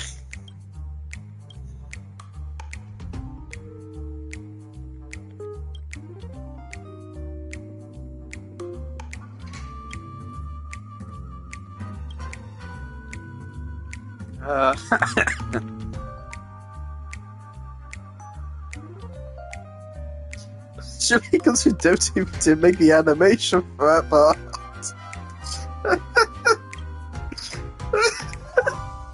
Oh, the Intermedius is having so much fun.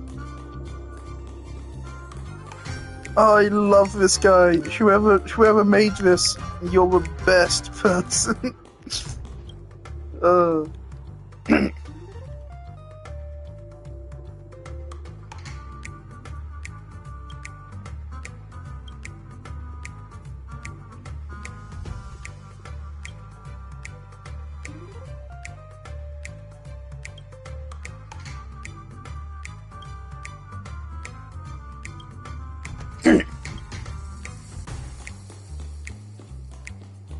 Don't tell me we're going to call back Robin and have her put on her disguise. I did forget about it earlier, of course. I think I was previously established. I just forgot about it. The free trip.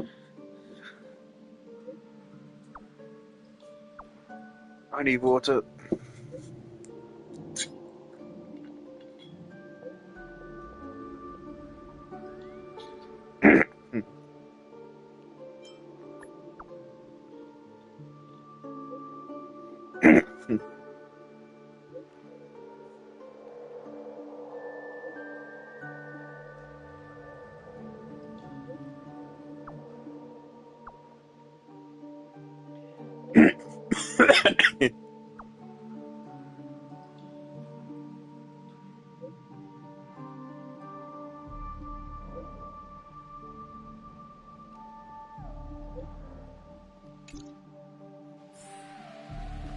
This is going on like longer than I was hoping it would, but I'm fine with this.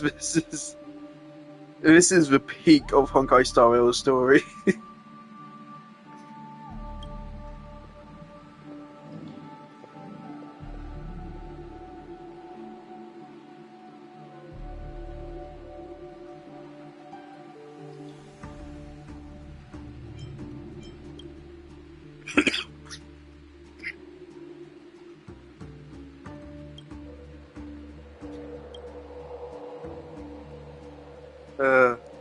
And also the other great thing, obviously, of course, this game is developed by Chinese devs and then translated, right? So this is some localization lad, so it's just having fucking so much fun with it. Again, like when someone's having fun making something, it does usually become infectious. It's working here. Oh, I'd love some goofiness like this in Genshin. Genshin does have some goofy stuff, but it definitely doesn't reach this peak. Star Rail does lend itself better to this in a lot of ways.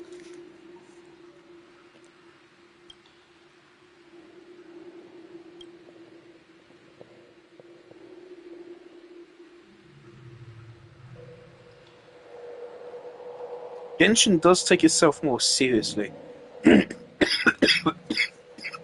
I've actually destroyed my throat from laughing too much.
Now, of course, this is played as a joke, but this is actually...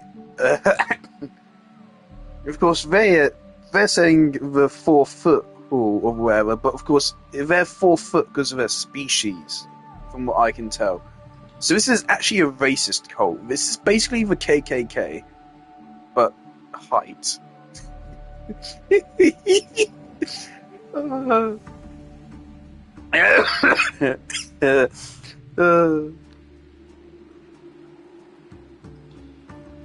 It's just species which just all look like children.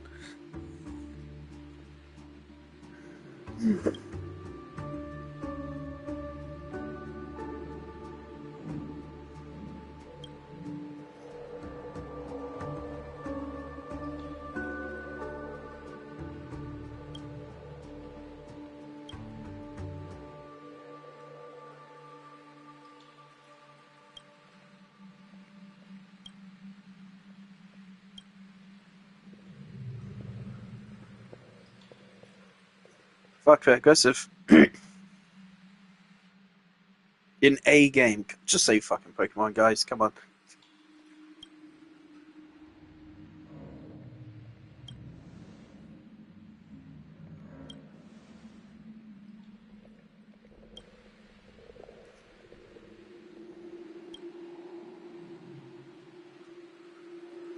Foot Aeon.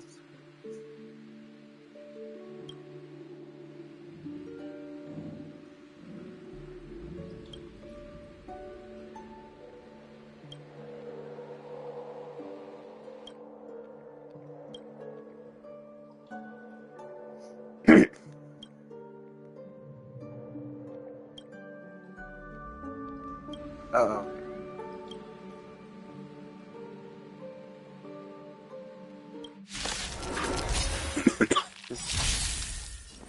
The mood is set. Let the show begin!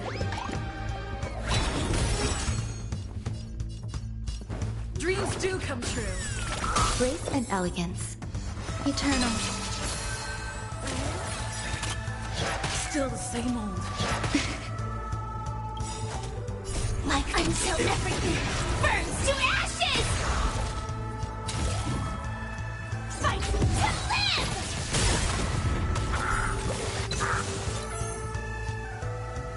live! This is more than a battle. Set the seas ablaze! Nice, like my friends? Indulge yourselves! Unfortunately, basically, Take your positions. although Gallagher can deal quite a lot of damage, actually, of course the enemy has to be weakness broken.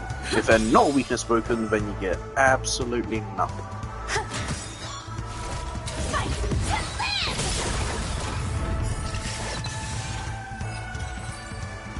See what I mean about how her damage scales with the enemy's health?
I actually really quite like Changewear.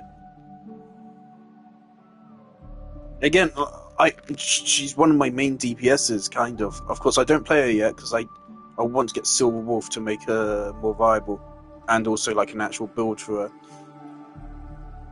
But once I'm done perfecting all the characters I currently have, I'll probably start investing into her.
Duke Dennis.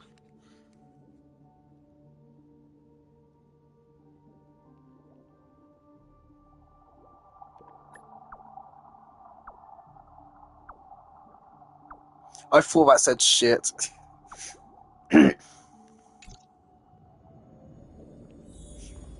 This is a thing which Gallagher had. We placed down for Gallagher.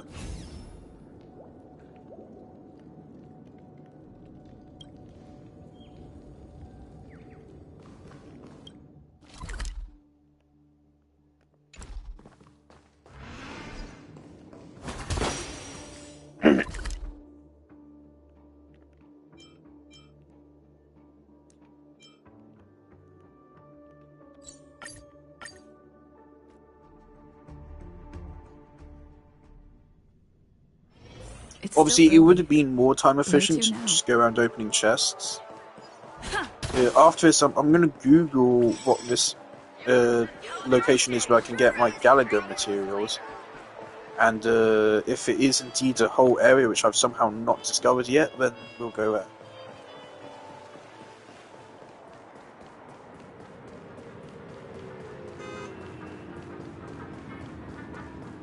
I wonder if exercise Become part of the family. Raise a glass and enjoy feast fit for a king.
That was lovely. That was the best quest in the game so far. That was better than any of the main story quests. That was fucking hilarious. Oh my god. Sound lingers.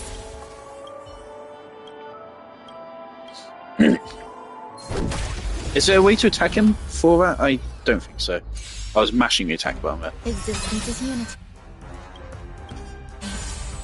All will be swept away by the wind. The mood is set. Let the show begin! Last time I tried one of these, I'm pretty sure he one-shotted Gallagher, which wasn't great. Oh, Take your that's positions. really bad. Let's improvise. Grace and elegance.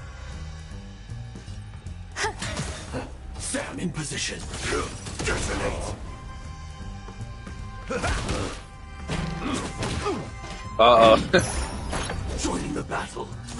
Attack. Until everything burns to ashes!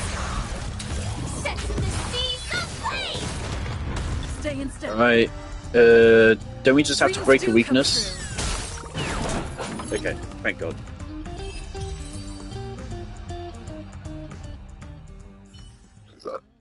Oh, Take a rest. It's and time 20 for plot tea and credits for that. cakes. Listen.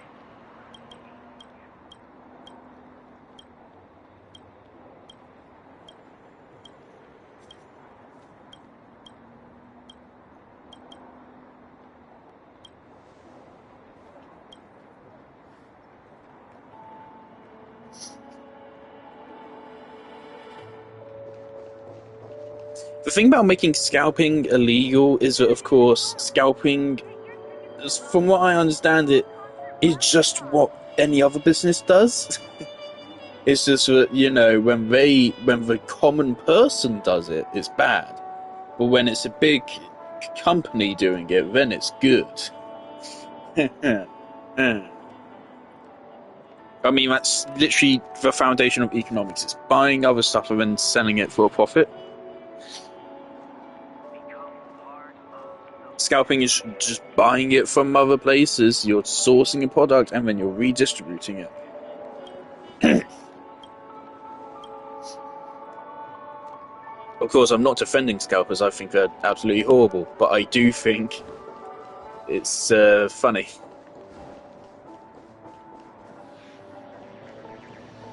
You are gonna fall off and die. I'm missing like a chest or two here. Oh no. Oh, maybe the trash cans count as chests.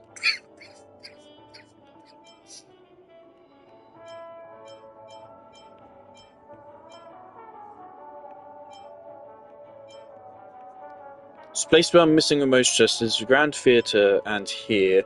Here is a quest. I have to do a quest to get through here. It's just a bit tedious. Even there's no way there's 14 chests left here.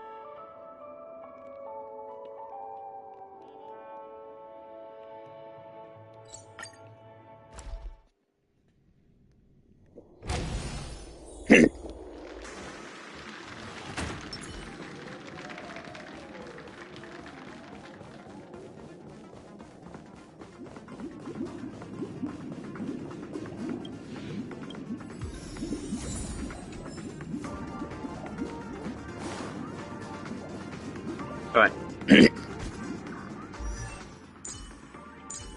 Gallagher, big man. Fikestroll Garden.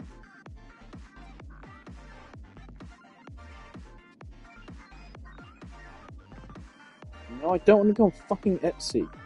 Honkai? Oh. Rail. Spike Stroll Garden.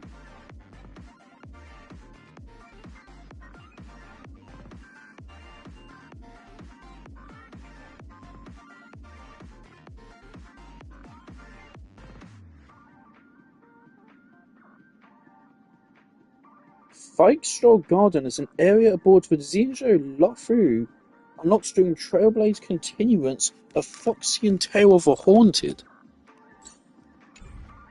Why is Gallagher's fucking traces on the Luofu?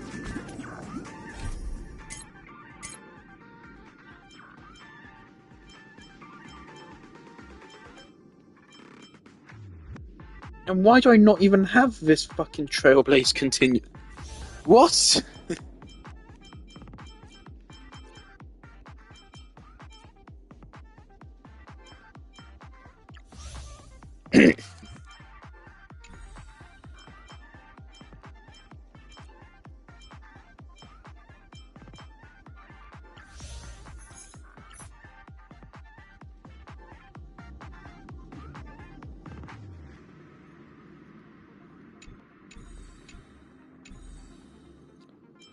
Alright. Well, now I do know how to get out. Okay. So there's no... yeah, there's nothing I'm missing here. Alright, so let's go to this Clocky statue, right? And let's just see how much we have left. It's still a lot. I don't mathematically see how it works out. It's still early. Where to now? That gets us one of them.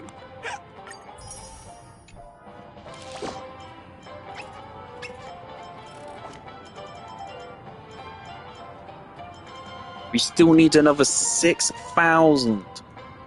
6,000. That's 100 chests. There is not 100 chests left. Holy shit. 3, 6, 9, 18, 22, 25, 28, 28 plus 14 is 40, 42. 42, that's 7, 49. 49 chests left. That's not even half the amount we need. Obviously, that's not counting quests or potentially other stuff, which gives thingies, but it's not like those give a massive amount. So maybe there's going to be a new area? Maybe this is currently unobtainable. Unknown to each other, yet united in purpose. Alright, skill we levels make the same really don't choices. matter. Because that's such a shiny damage boost. But it's a really, really small damage boost. That's not going to matter at all. This is something. That went from 9 energy to 10.5. I think. Maybe it was 9.5. Regardless, I mean, it's more energy.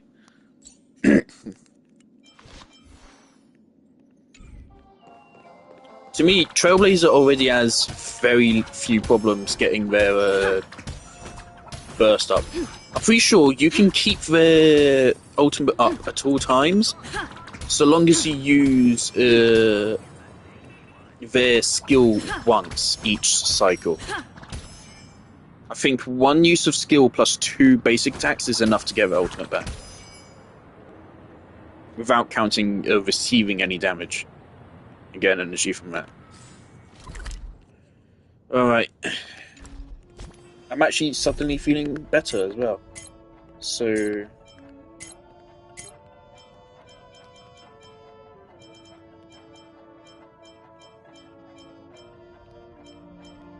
things now, that quest has set a high fucking standard for these other ones to follow up on.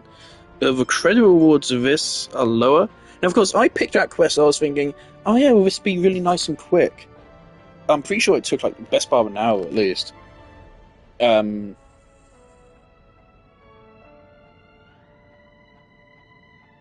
Yeah.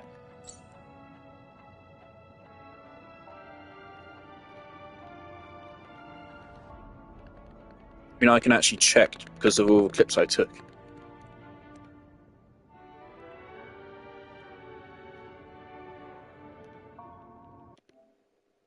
And check when a clip was posted, made, right?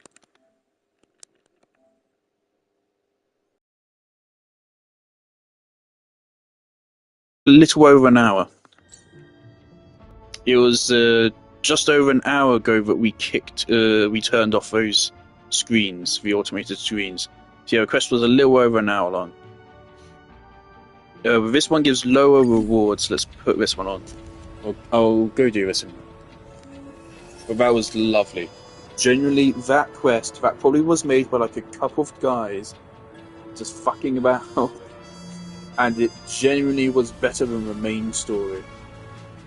That is simultaneously an insult to the main story, but also just shout out to those guys, so you know what they're doing. Nice. That was genuinely fucking hilarious. That quest.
It's still early. Where to now?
Great.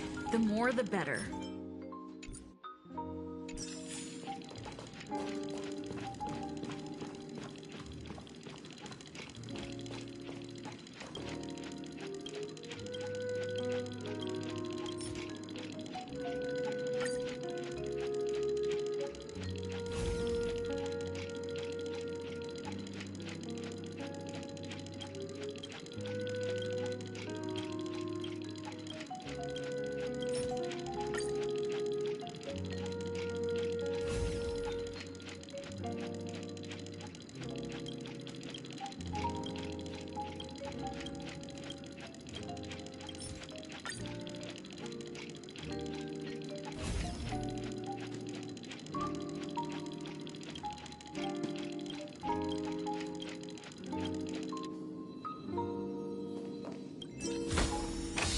Great.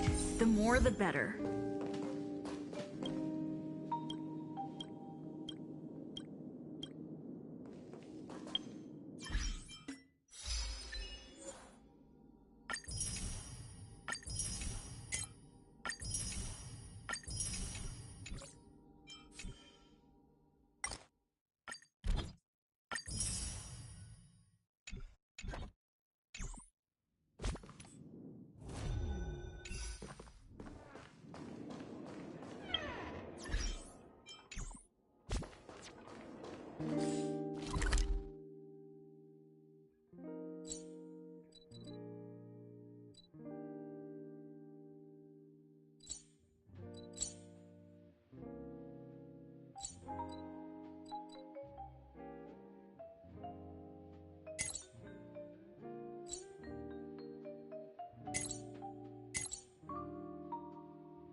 about to arrive, so you all better keep yourselves.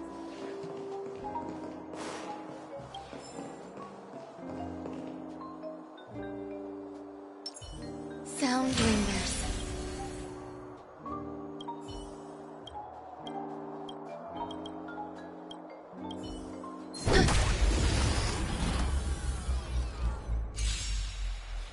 Existence is unity.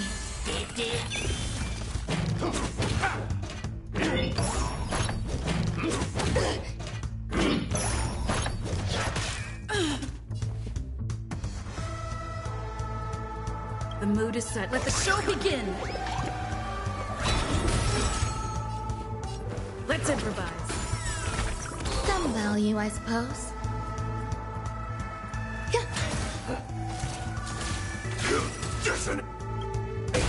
Until everything burns to ashes!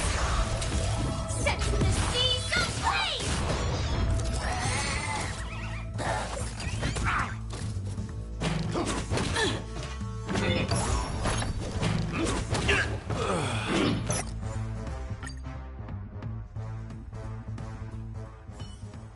Take a rest. It's time for tea and cakes. The new captain is about to arrive, so you all better get yourselves together. I'm just gonna say immediately I didn't see this fight being possible. Wow. One trash can is already hard to handle. 2 trash cans with a guy which we have to kill that guy first. If that guy moves, we lose the fight just immediately. So we have to deal with him. The mood is set. Let the show begin! There's more to life, eternal. Attack! Until everything burns to ashes! Fight to live!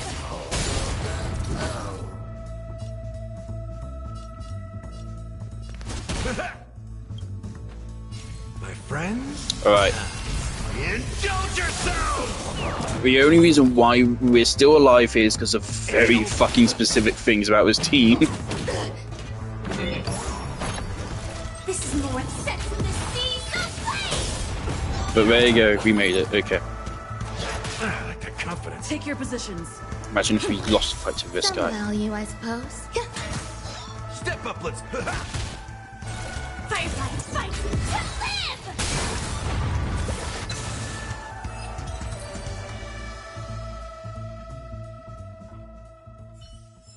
Take a rest. It's time for tea and cakes. Right, that's confirmation. Bins do count, so let's keep an eye out for bins from now on when we're exploring.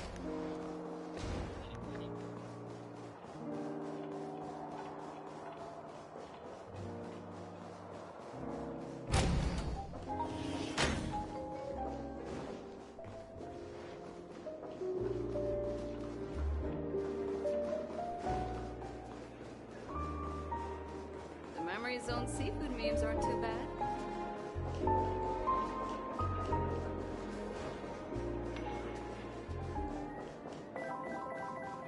We're already bankrupt! Time to wake up from the dream.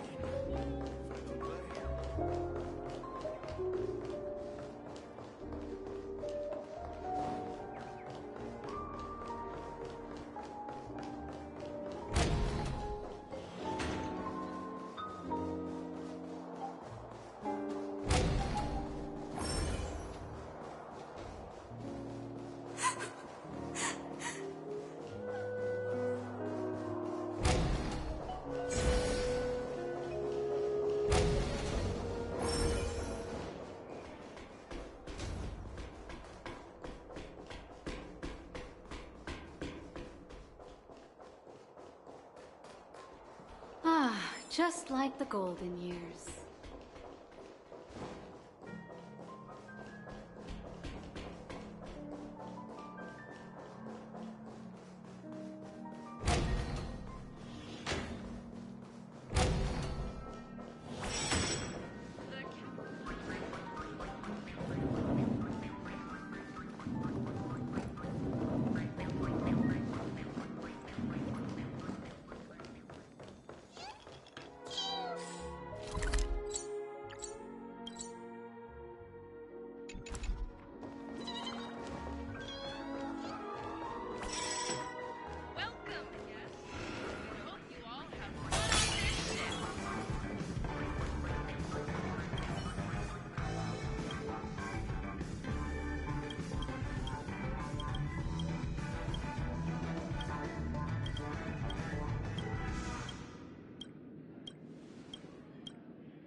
What the fuck?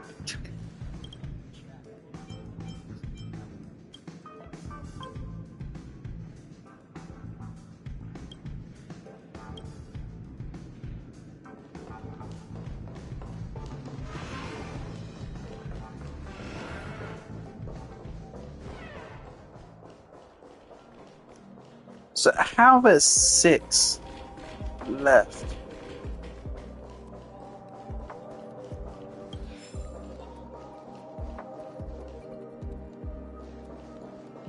I am so sick of getting ads for the UK political parties. I'm not voting. I don't know if I'm even registered to vote. I don't think I care. The UK is not a democracy. Just It's like a pathetic pretension at one. This country is not a democracy.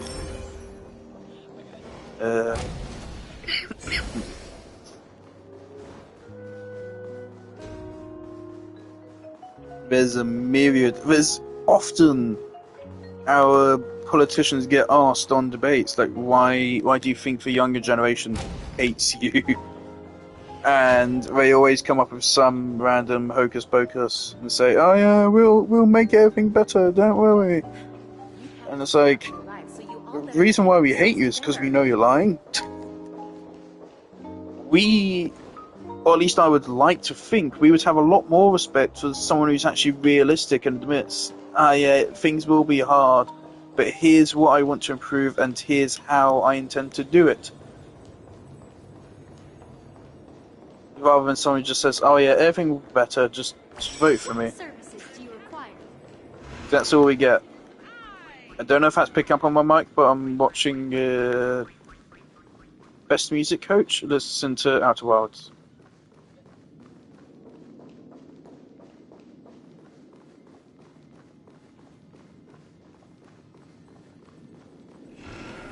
No birds.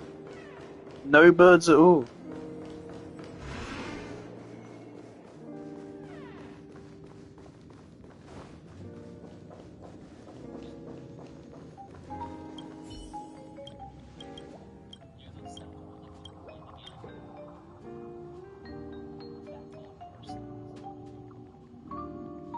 Well, so there's a bath in here. Is this Jade's like actual personal room then?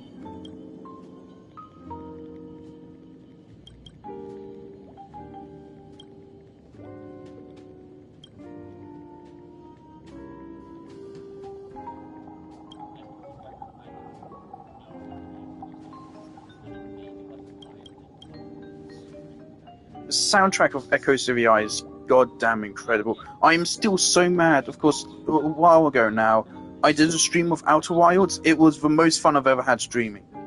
Still, even since then.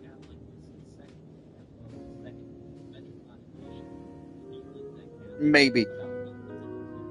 Specifically talking about fun as an emotion, yes. I don't think it's been surpassed. Have I had better streams? Probably, yeah. Are there games I've enjoyed more on stream? Final Fantasy VII. But that was an incredibly fun stream. And of course, I'd already played Outer Wilds before. I've 100%ed it twice. I was going to 100% it for a third time. And so I was just streaming around, getting all the achievements and stuff, and some silly shit happened. I don't remember what. But I was like, oh, I'm not going to clip it because I'm streaming it. So I'll just go through and I'll remember these moments. I even noted down little timestamps. I was like, oh, I'll go back to these and just clip these. And then YouTube deleted the stream after I did it. I deleted like some of the best memories I have of gaming in like the last year. And I still haven't forgiven YouTube for that, or PlayStation. It's probably PlayStation's fault, quite frankly. Yeah. Deeply upsetting.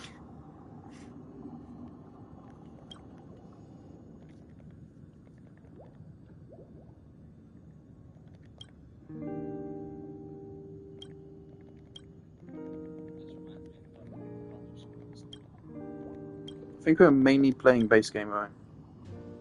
We were just trying to 100% the game. Also, of course, now I can't do that stream over again because now I have the trophies. Firefight.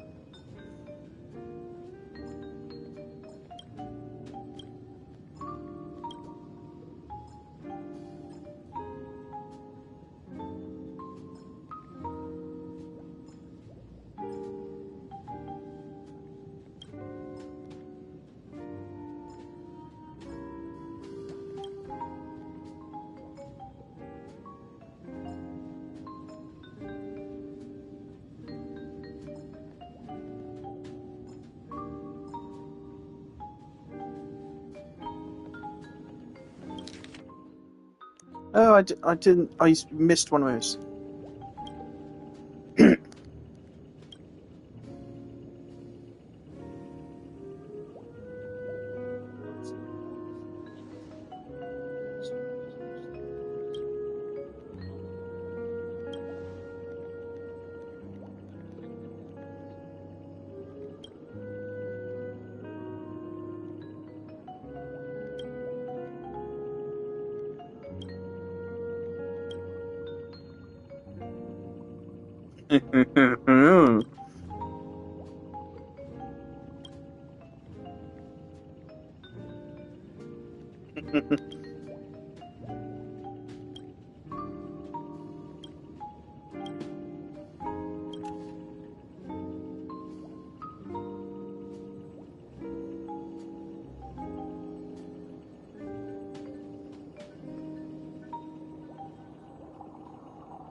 Boring.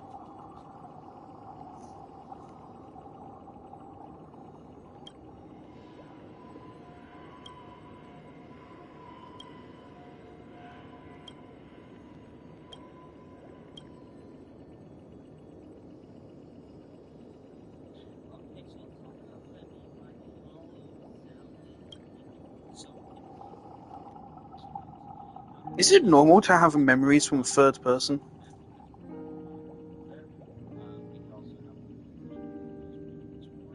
I suppose at that point it's not necessarily memory, but like an imaginary recollection of a memory. But I mean, I think that's pretty normal. Am I God?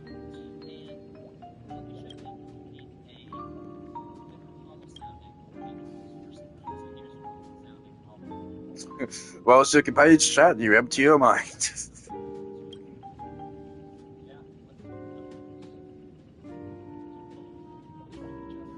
Yearning go for song.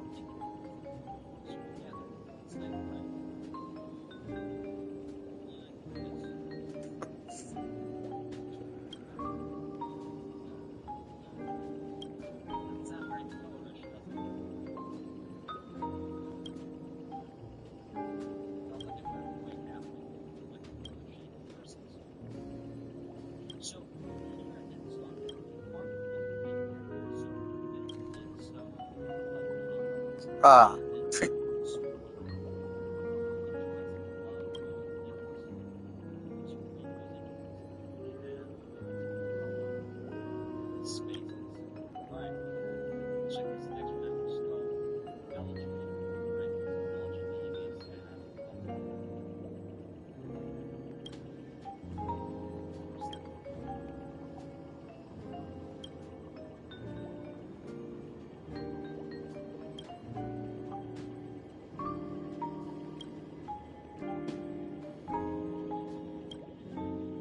That's actually so fucking sweet. That's brilliant. Why is all the side content well written? Fuck's sake, guys.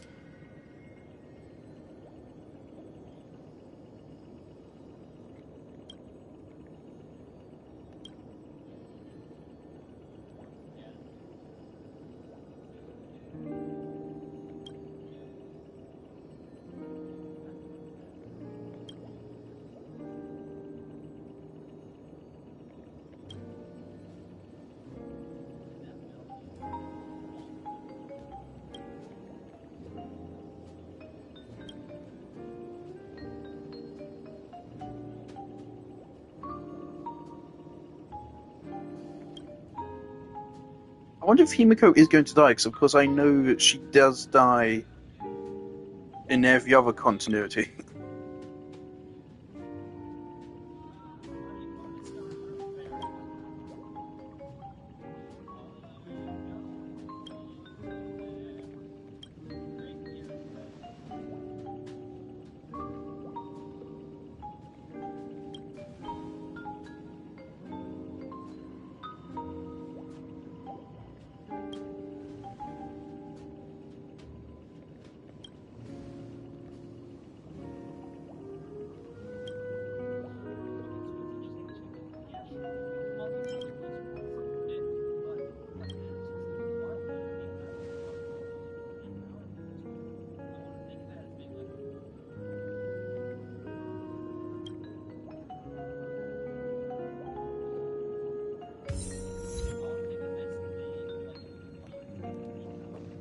That was so nice.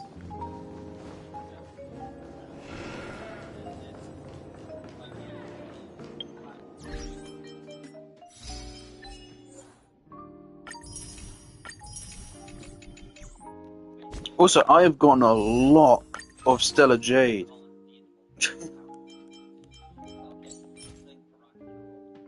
Already 16 wishes worth. Just the other day, I was fresh out, completely out, 0. The new captain is about to arrive, so you all better get yourselves together. Oh yeah, I have a 50-50 pity as well. Because actually, I got the luckiest pull ever. I got Ruan Mei in one temple. I got Ruan Mei. I got...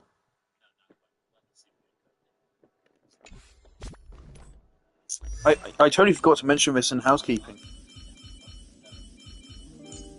I got Ruan Mei and a second Yanqing in a single temple. And alongside that, I got, I think, 2 Gallagher constellations. And another 4-star weapon, I think. So I got like 1 3-star in a temple, 2 5-stars, and the rest are 4 stars. Insane luck, genuinely like 1 in millions. Yeah. Trying to think, did I ever get? I remember when I was pulling for Raiden and Genshin, I had some insane luck. I'm trying to think. I know I got two 5-stars in Temple back then as well. Did I get a 3 in Temple? I don't think I did. That would be crazy. Hello?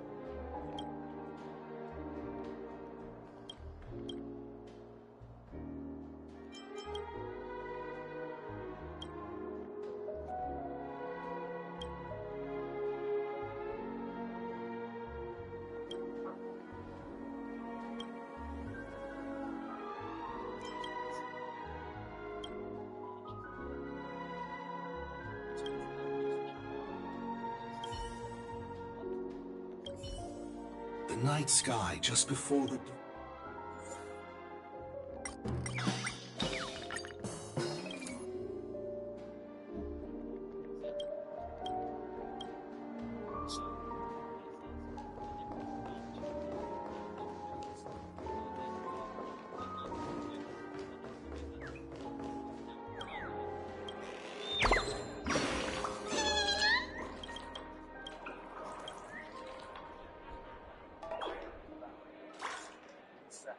Now for quite a few years. Action, not words. I don't think people are going to believe that politics has changed until they see it's changed. The first thing is returning politics to service. It's a public service. You're here to serve the country. I like Keir Starmer. That's fairly based, but I'm actually going to follow up on that though. I don't keep up on politicians that much, so I don't know. I think I know American politics better than English politics.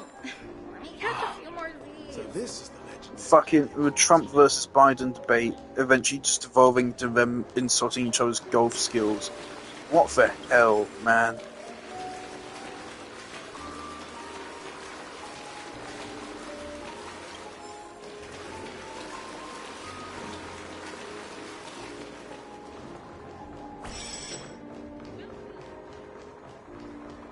is what they call it.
I wish someone in this chat would give him the context of these pieces of music played alongside slide reels.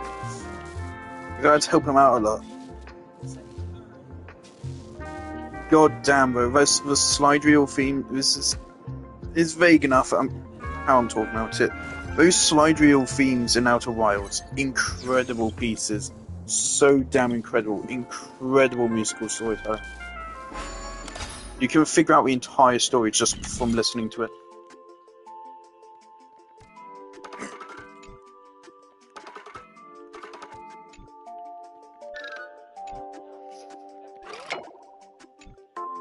Now, I remember this one giving me a lot of trouble.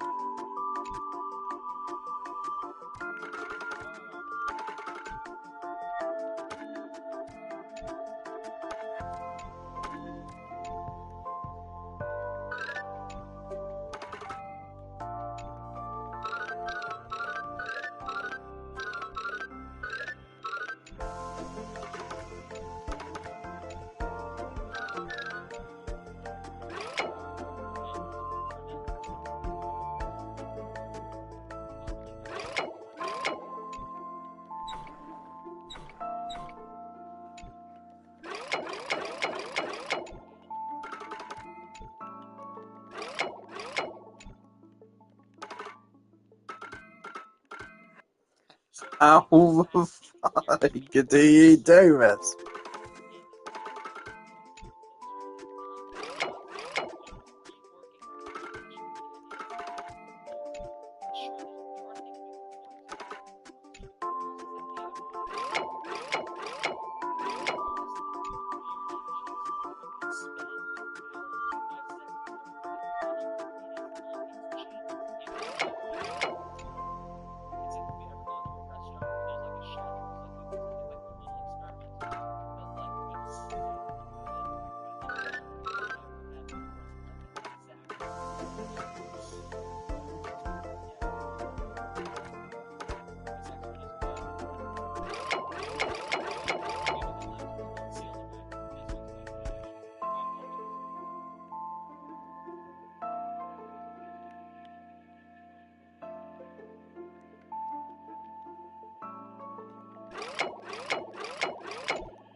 The way I typically handle these is I look at what paths are even possible, and then I just work my way through trying to make each of those paths.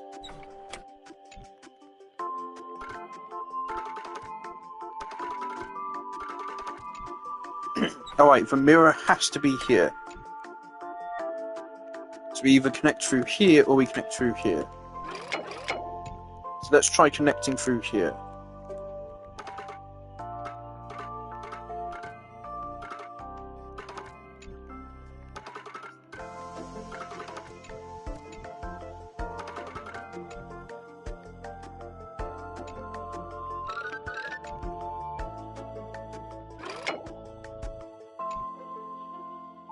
We cannot connect through here. We have to connect through here. Okay. That means we push this down here. So this has to be here. This is correct. There's no other way this can go together. Which means we somehow need to get from here to here.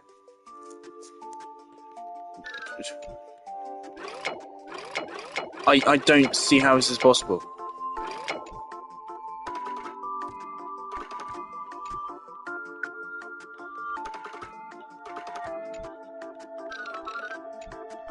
Right.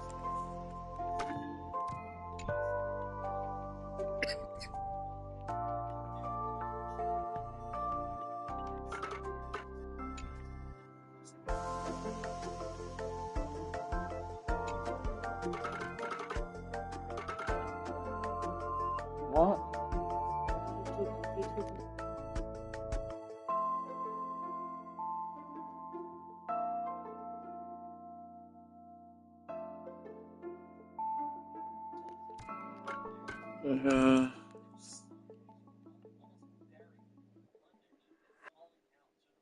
I don't get it. I don't get this one. I really don't.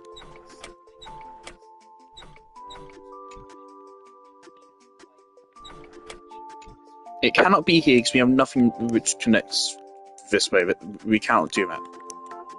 So it has to be working off of either this way or this way. It cannot be connecting off of this way because there's nothing which connects to this block here. Nothing connects to this block.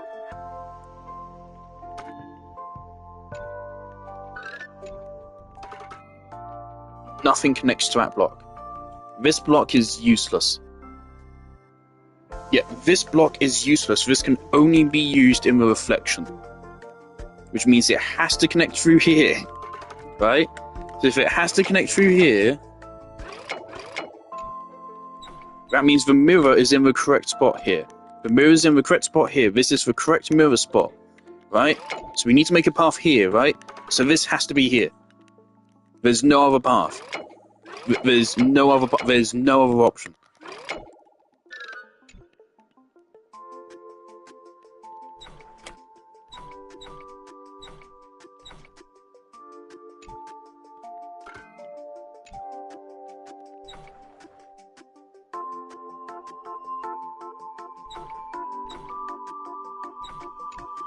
Like I said, no other option.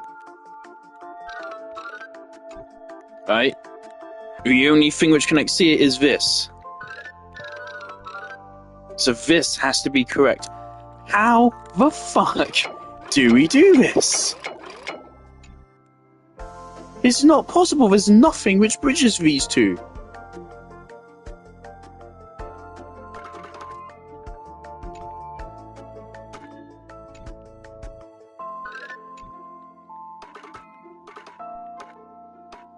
It's not possible.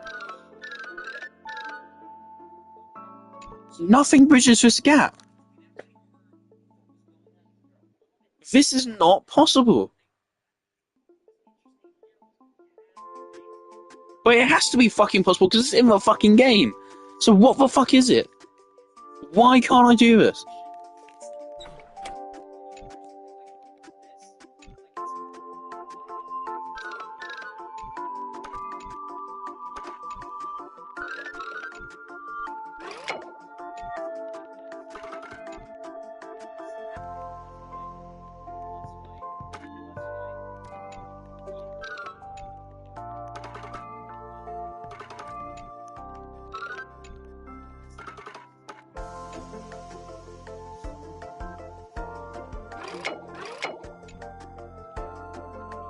I'm down here, along here, down here.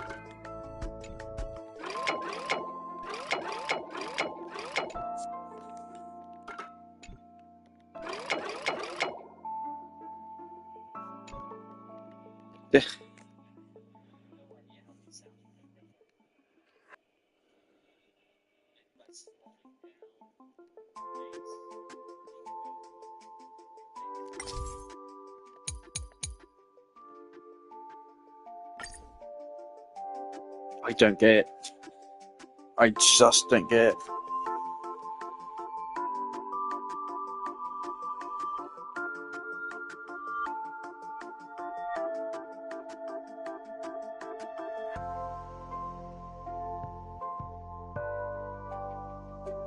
Perfect musical timing for this.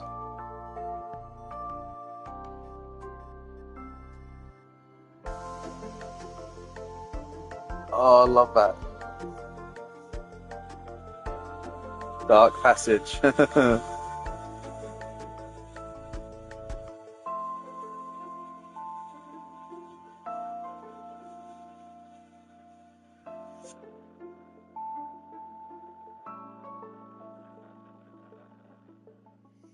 The Elden Ring DLC is getting a lot of praise, and it's also getting a lot of controversy for its difficulty. I, of course, think difficulty is, of course, great in the game if there's a point to it. If your game is difficult for the sake of being difficult, then what's the point in it? All you're doing is just making your game less fun to play. And people say, oh yeah, the relief of completing a game. I shouldn't feel relieved to not be suffering anymore. Quite frankly, that's abusive because it forces you into fallacy of sunk costs. Forcing yourself into you shouldn't have to force yourself into fallacy of sunk costs to play a game. But of course, I haven't played the Elden Ring DLC. I have played a little bit of Elden Ring itself. Didn't like it. The gameplay just felt fucking awful to me. I preferred what I played of Dark Souls. And the first boss in the game, which I know is an optional boss, but I was like, fuck, I want to do this. I want to fight this guy on a horse. The hitboxes for his attacks were just blatantly strong. And I was like, okay. So after a couple attempts against him, once I realised his hitboxes aren't even matching his actual attacks, I was like, alright, well, if this is how the game's gonna be, I'll just tap out here. Because I don't like the feel of the gameplay, and the boss is not fairly designed. So this is not going to be my thing. But, of course, I can't judge the entire game based on that. Maybe it's just first boss. It's just not well designed. But, who knows? But everyone's saying, oh yeah, it's the best DLC ever made. Play Outer Wilds, play Echoes of the Eye.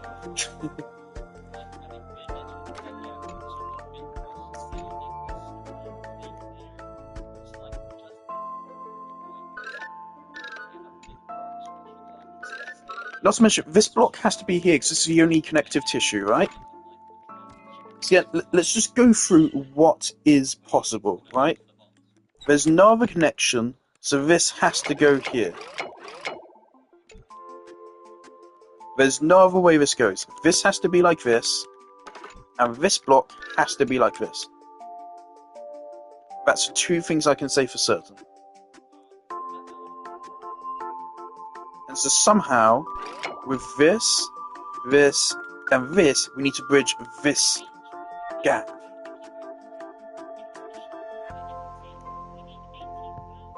It's not possible.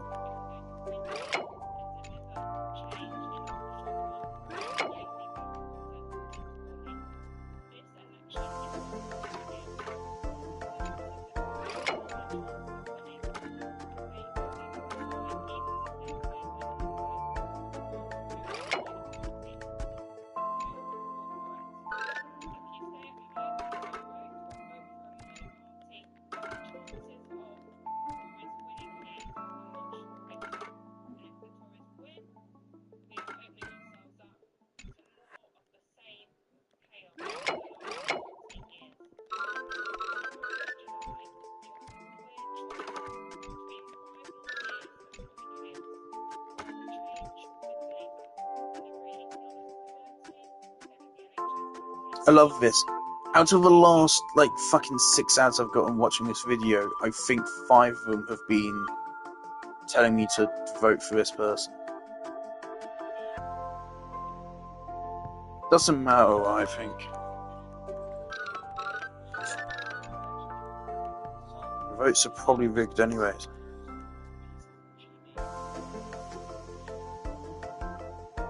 I watched a video once about one YouTuber who was struggling with one of these for 20 minutes. And I think I've been here for longer than that now. I just don't see how it's physically possible. Because again, this has to be here. This has to be here. And because this has to be here, this has to be here. But there's just no way to even bridge this gap. There's no ways to bridge this gap. There's no... This is not possible.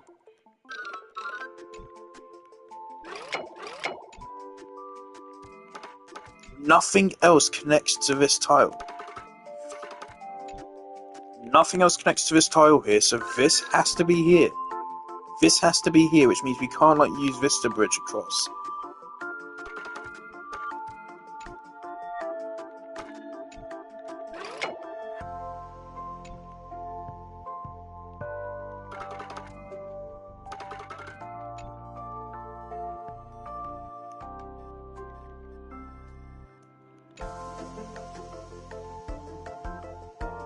I'm gonna have a fucking mental breakdown.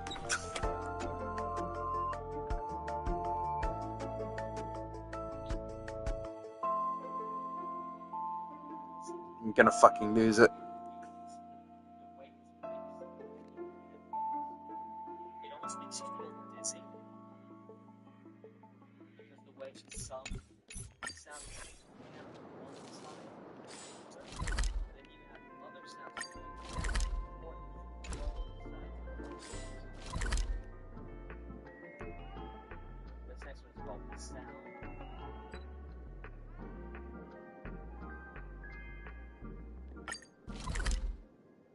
It sounds like someone's brushing.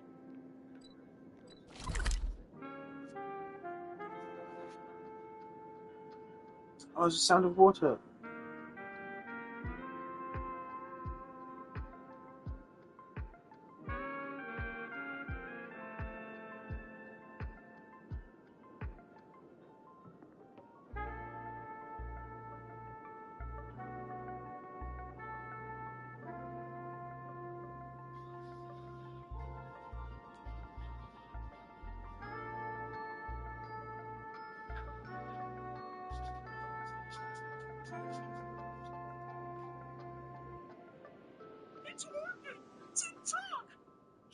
Shut the fuck up.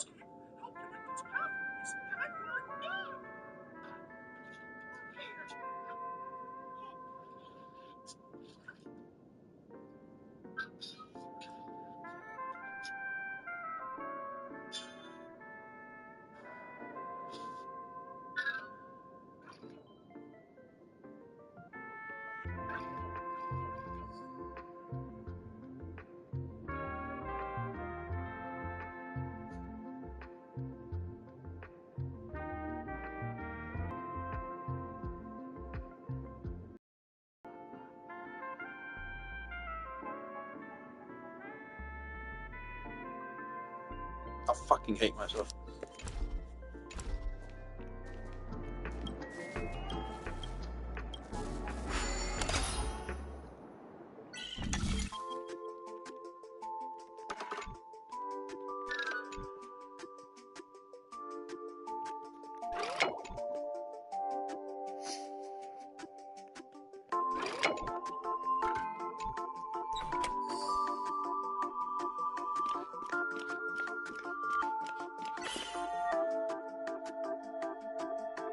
Harpy? Harpy? If you want to come in, you can. Harpy, come on. Over here. Come on. Alright, can I figure out the next move on my own? I mean, it's just what I was saying before.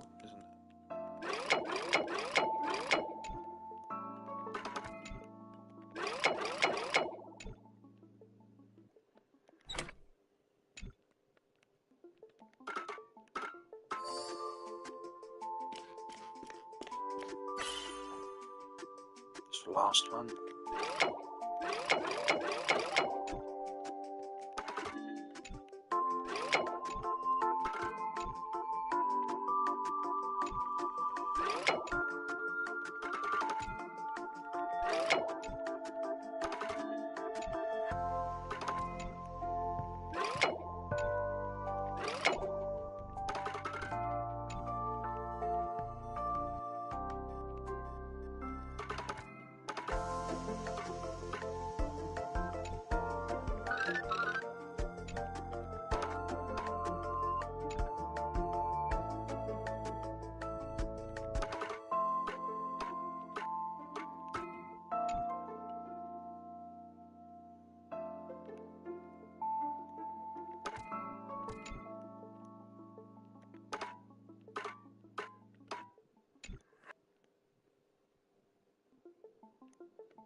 I mean, I really think this should count. I don't get why this doesn't count.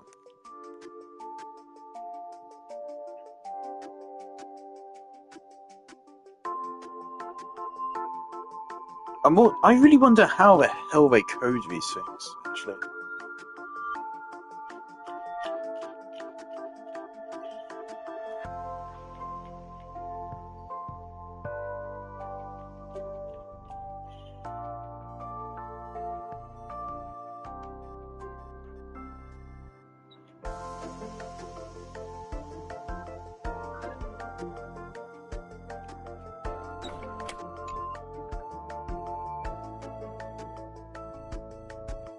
Right, can I figure out from here?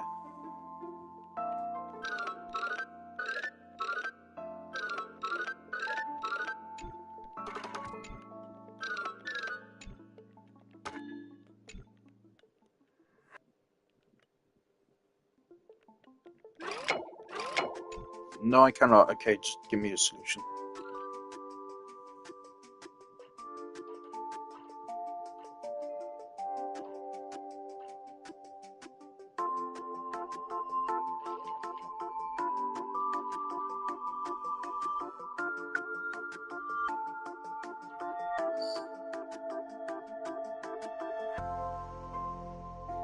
Okay.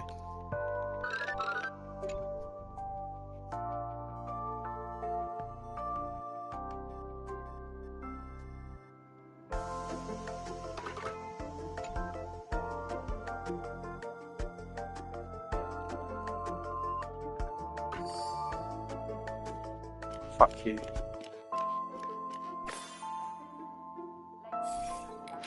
I don't care about Labour cracking down on antisocial behaviour. Your stupid fucking methods you mentioned which won't fucking work. You don't know and you don't actually care.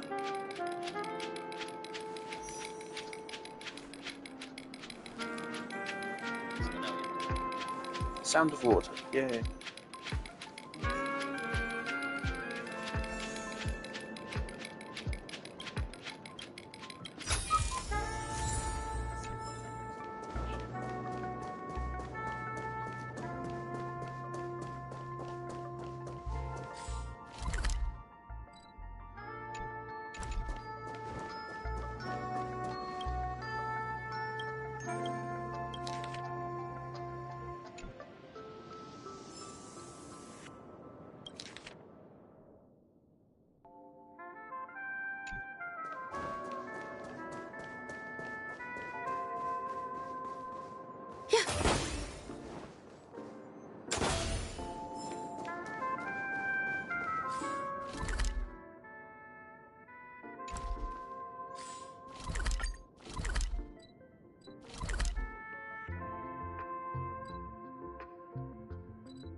I don't think that was how that was supposed to work.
Alright, I don't know if it's gone through your mic. Don't listen to this if you haven't played the Advanced DLCs.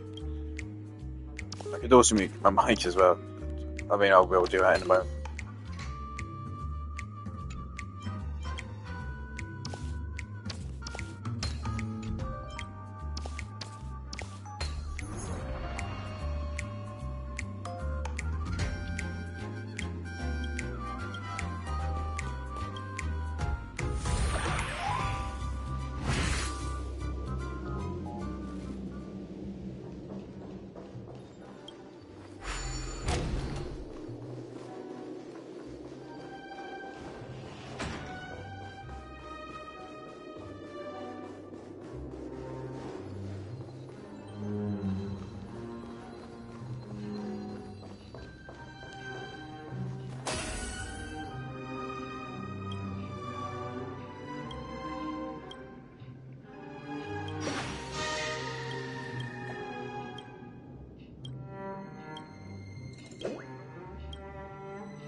It's that stream I did of Outer Wilds where I no longer think you can only play Outer Wilds once.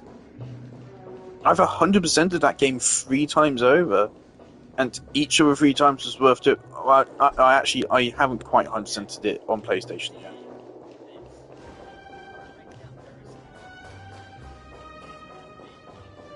But I've 99% still on PlayStation. Only trophy I'm missing is the hardest one to get in Echo City Eye, which is to use that tool that you get on top of that other thing for 15 seconds, which is really difficult.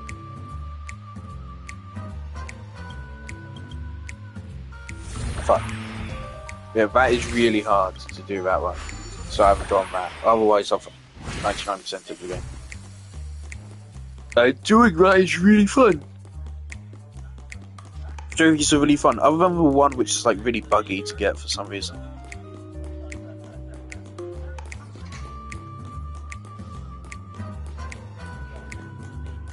And the other one which actually gets harder the stronger your hardware is it's to get into that one location without doing the intended strategy.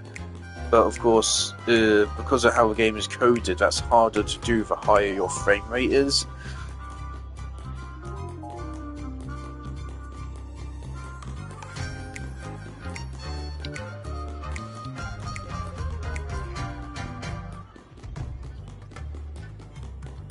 Where's the bazooka?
Oh?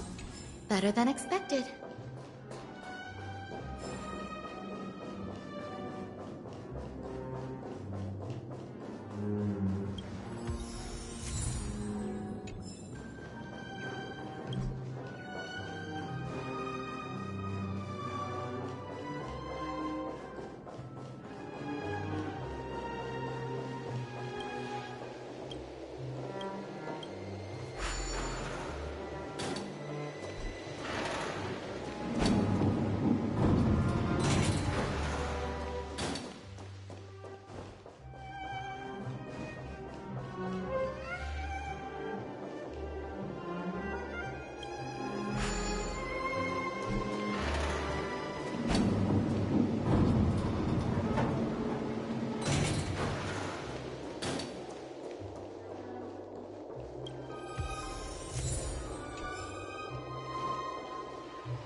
A few decorative designs wouldn't go amiss.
This might be of some use.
Yeah.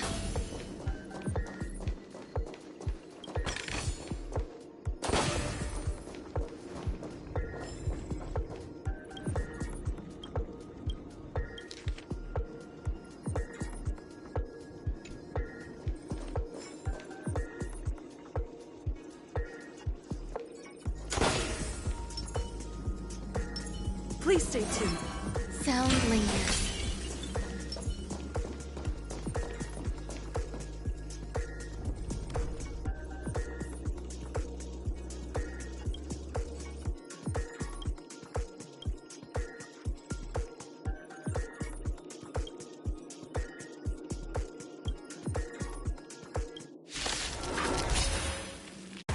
Eternal. Every petal, all will be swept away by the wind. Time to test our rapport.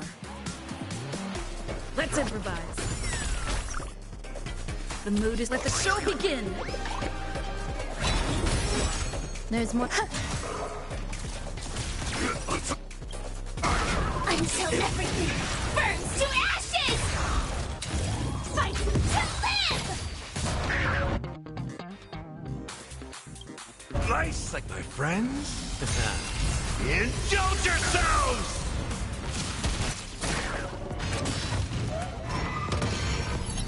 This is more than the sense of the seas of flame!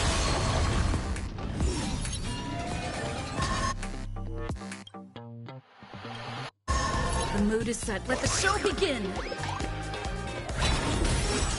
Every petal, all will be swept away by the wind.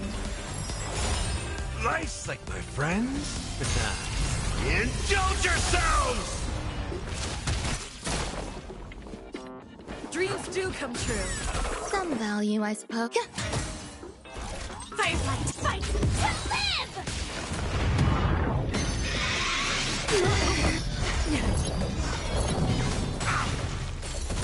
In the mood for another beating? live! Like Until everything burns to ashes! Sense the seeds of flame! I will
auditions have ended. Please vacate the premises in a timely manner as we prepare to perform maintenance on the theater.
So how was I supposed to know there was a rocket launcher under that guy? Because I never noticed that. That was just pure luck that happened.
Is that all?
It's still early. Where to now? Why the long face, buddy? Cheer, kick up! Oh boy! I've eaten too much this time!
Please stay tuned. Sound lingers. Firefly Type 4! Activate! Existence is unity. All will be swept away by the wind. The mood is set. Let the show begin!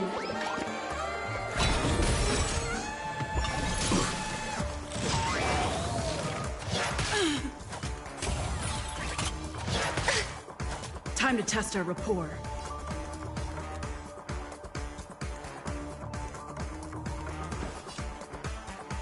Nice, like it, my friends.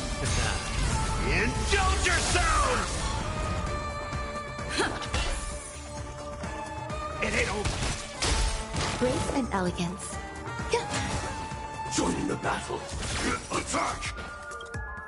Until everything burns to ashes! Fight to live!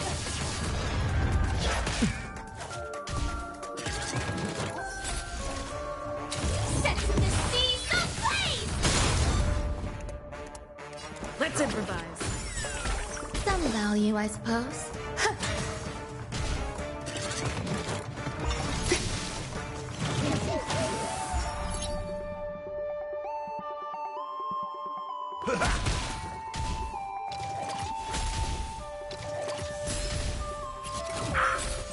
Firefly Type 4 in position. Fight to live!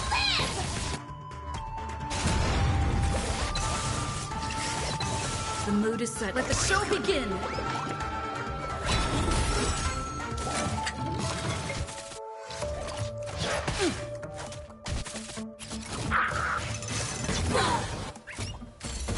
Take your positions. Dreams do come true. Step up, let's see ya! Sam in position. Detonate! Stay in step. There's more to life. Eternal. Joining the battle. Until everything burns to ashes!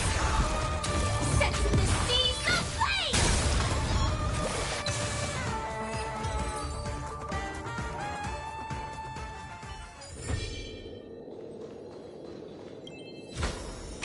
Full of supplies. A rare find.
Sound lingers.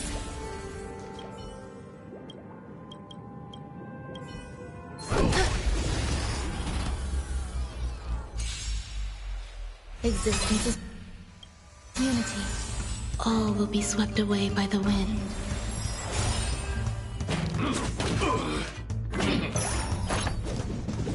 Recalibrating. The mood is set. Let the show begin!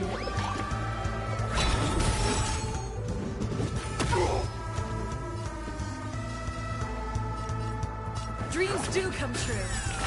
Some value, I suppose. Joining the battle. Doesn't it? Until everything burns to ashes! Fight to live! That's what you got? How's this taste? Thank you. Nice, I like will. my friend. Keep fighting. Indulge yourself!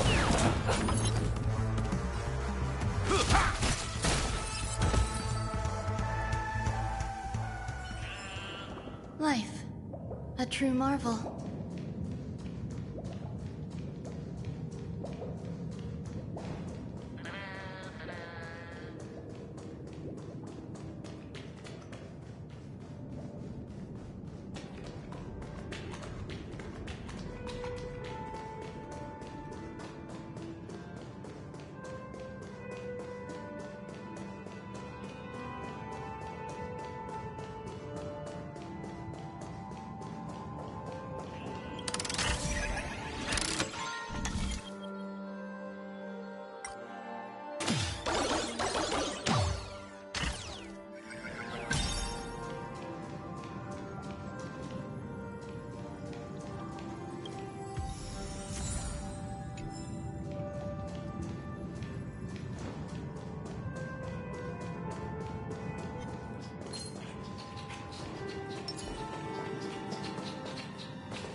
Sound lingers. Please stay tuned. Firefly Type 4. Activate.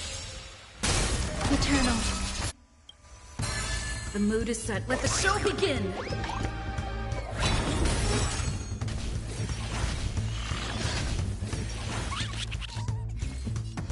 Dreams do come true. Grace and elegance.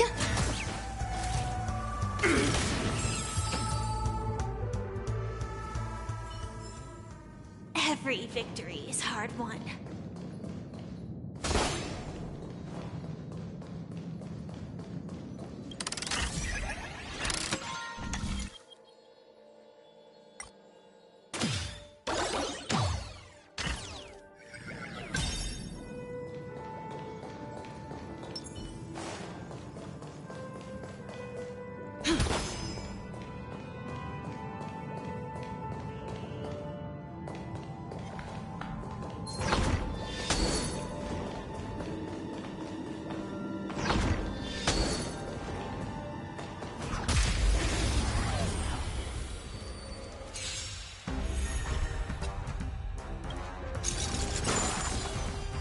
Life's like a good, my friends. Indulge yourselves!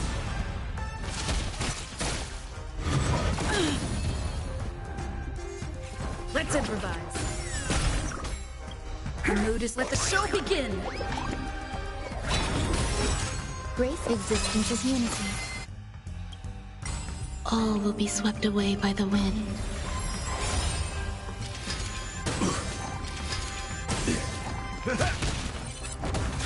Detonate! Until everything burns to ashes!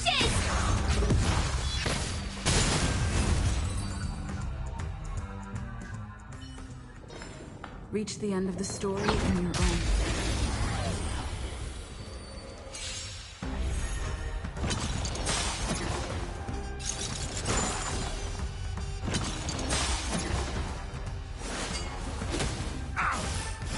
Stay away. Take your positions. Dreams do come true. Grace and elegance. Eternal. Join the battle. Attack! Until everything burns to ashes! Fight to live! Step up, let's see ya!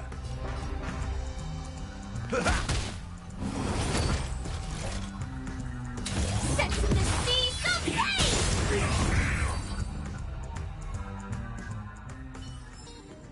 Reach the end of the story in your own way.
Firefly type form.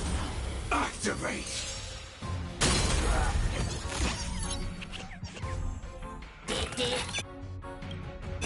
The mood is set. Let the show begin. Life's like a good my friends.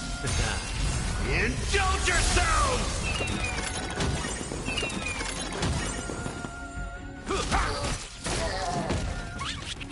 Take your positions. Let's improvise. Grace and elegance. Existence is unity. Stand in position. Detonate! Step up, let's see ya! Time to mix things up! Support! Rhythm get messed up. Dreams do come true.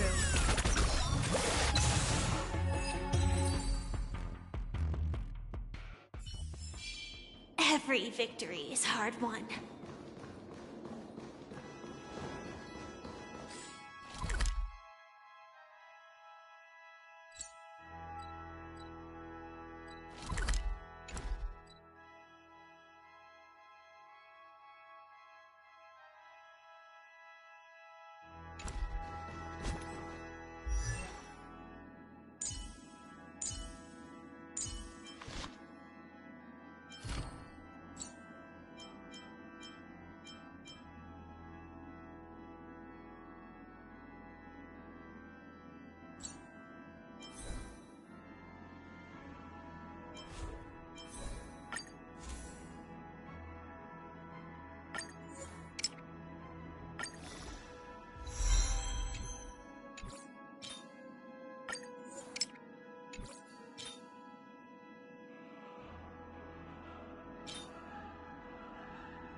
mood is set. Let the show begin!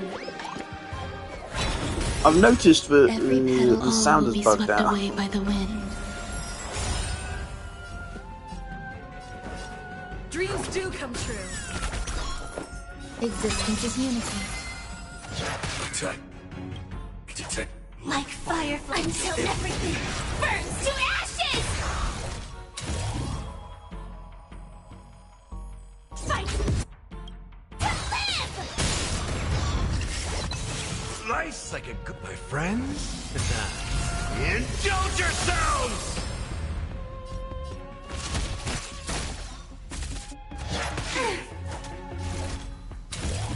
Set the seas aflame!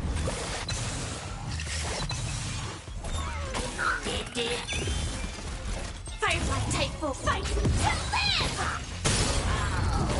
Stay in step.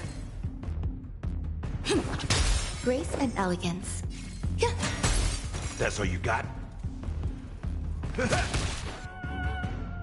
The mood is let the show begin! Set the seas aflame!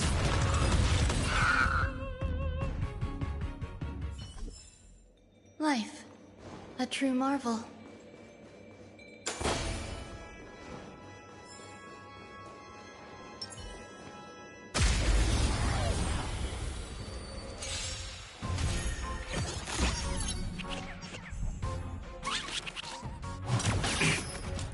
Attack detected. Take your positions.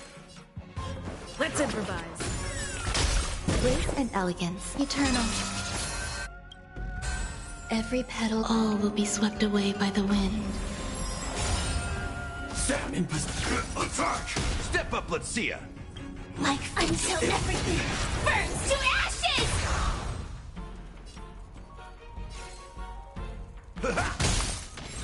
I will claim victory for myself. Fight to live!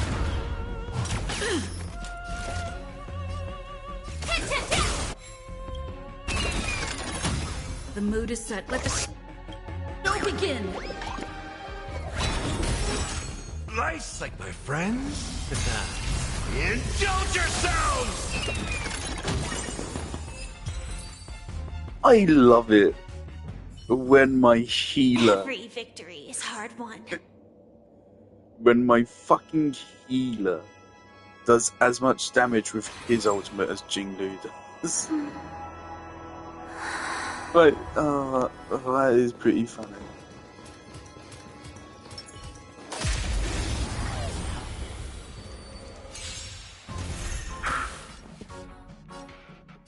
Dreams do come true.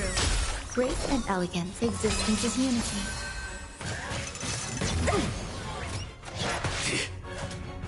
Attack detected.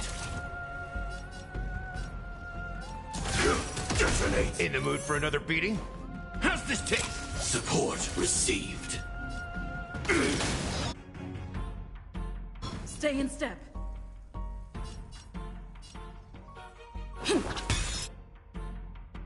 Some value. Like until everything burns to ashes! Set the seas aflame!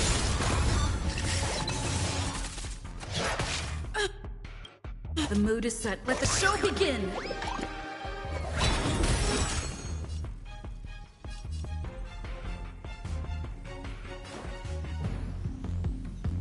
Time to mix things up. Great teamwork.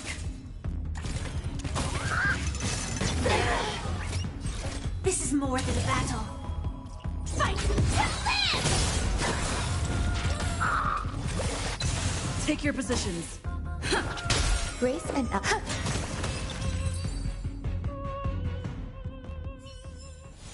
Life. A true Also, marvel. increasing Rame's break effect is a bigger damage buff than you'd think. Because of various things. First of all, obviously, I mean, it just increases her damage. Secondly, when allies break an enemy target's weakness, Rame deals damage equal to 105% of her ice break damage. which is nice. I am sometimes when Firefly attacks enemies which are already weakness broken, I see blue numbers appear, which makes me think that this also triggers when you get super weakness breaks. Which is also really good, which means that that works on that, but I'm not sure, because sometimes I don't see it, and sometimes I do, so I'm confused. And then it also increases the rebloom damage here as well. I think when I first saw Ruame's kit, I thought the big thing was rebloom here. I thought that was the main deal. But of course now with more experience of the game, I know it's everything else. The rebloom is actually the least important part of the whole kit. It's basically just extra survivability. Unfortunately, the damage on it is pretty shit, you know.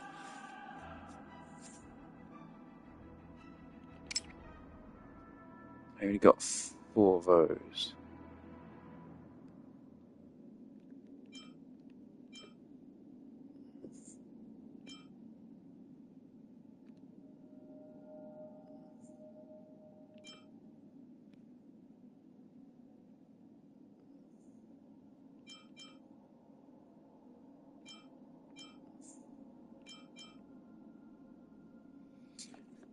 I think all-type Res Pen here is going to be giving an overall more valuable damage boost.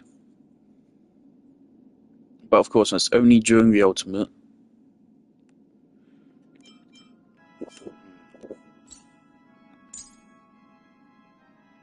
Things with Gallagher, I don't want to do this quest to work on him.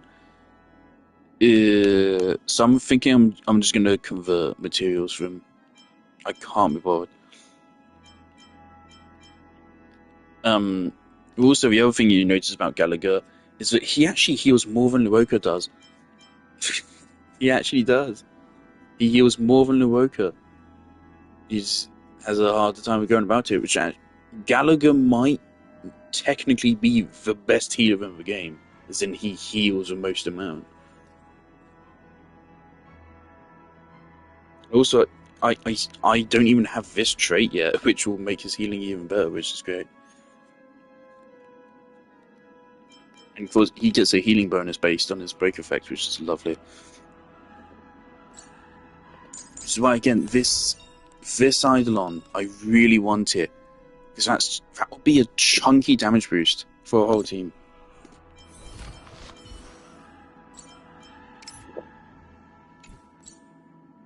Be a pretty big one, as is. I mean, 15% of 85 is going to be more than 10%.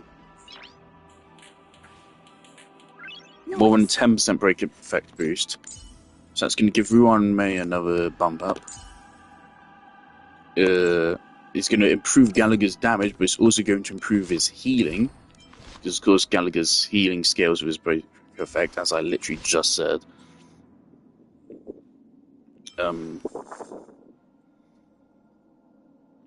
Oh yeah, I forgot about that. Gallagher also, he has really good self-healing because of this being his weapon.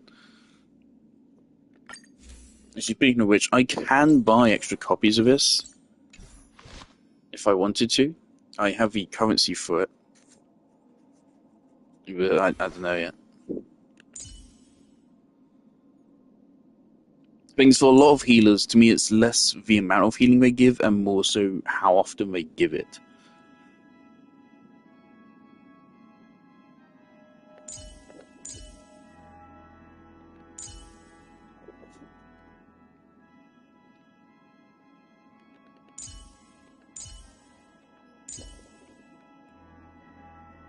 Oh, Clara.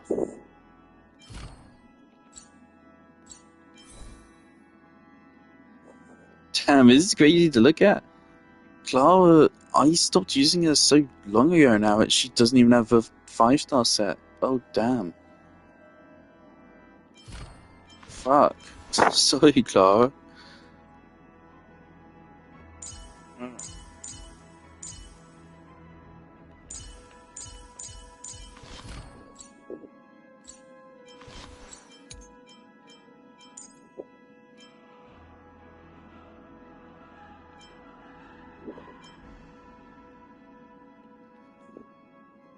Now I'm wondering how good would Clara be on a break effect team.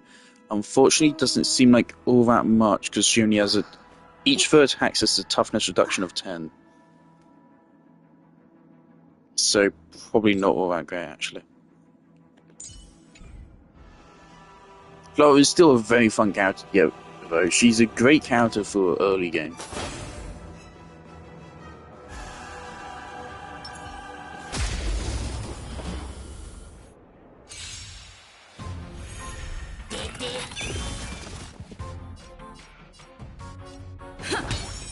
Eternal. Every petal. All will be swept away by the wind. Sam in position. Attack! Until everything burns to ashes! Fight to live! Step up, let's see ya! The mood is set. Let the show begin! Nice, my friends. Indulge yourselves! Still the same old. This is more than a battle. Set to the seas of flame!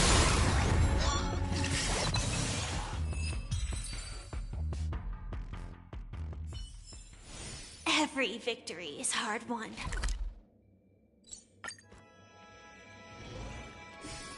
Alright, we're gonna end off stream by figuring out what I'm gonna do with this resin.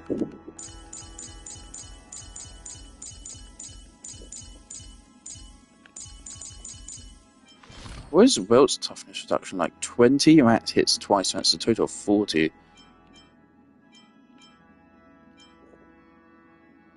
No, that's his ultimate. Oh.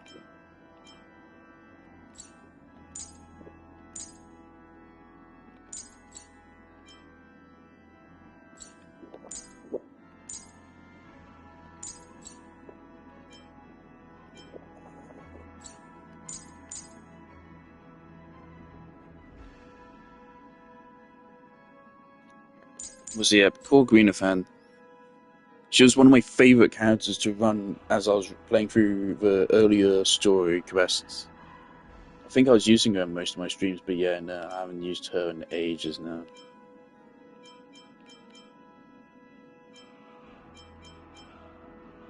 Anyway, I figure now with all my break effect stuff I got going, I probably could actually make her hit really hard.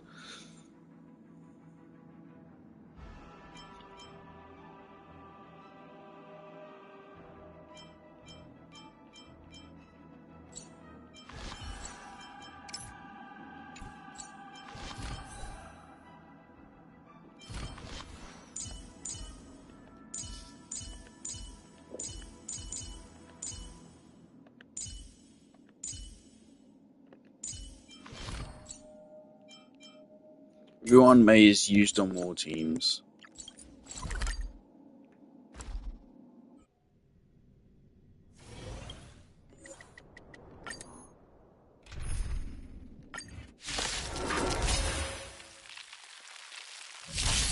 Let's improvise. Eternal. Detonate! Until everything burns to ashes!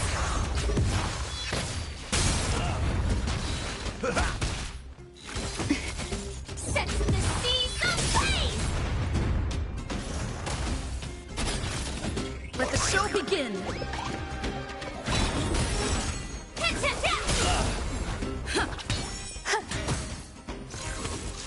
Enjoying yourself? All will be swept away by the wind.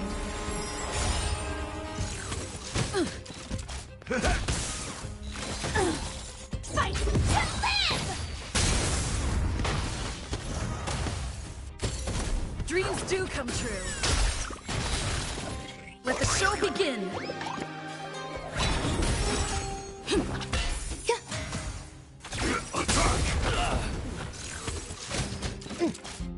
My friends? Indulge yourselves!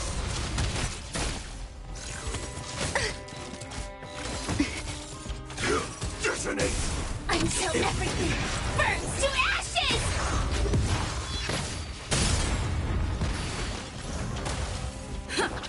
Existence is unity. Fight to live! All will be swept away by the wind. Let the show begin!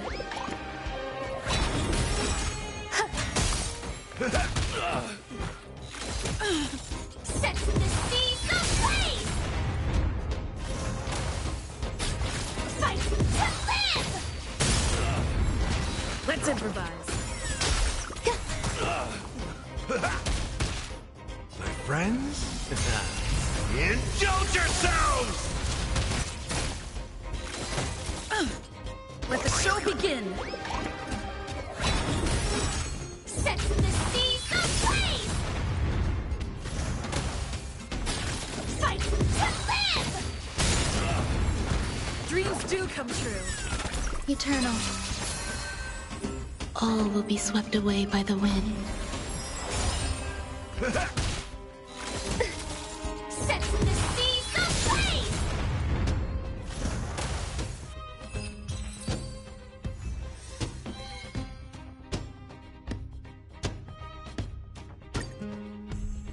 Let's improvise. Let the show begin! Existence is unity. Attack! Until everything burns to ashes!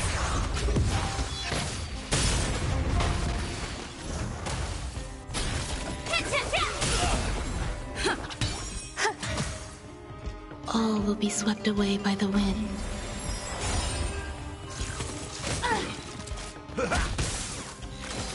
I like to comfort my friends. Indulge yourselves! Set the seas ablaze! Dreams do come true. Let the show begin! Detonate! Let's improvise. Eternal. Attack! Until everything burns to ashes!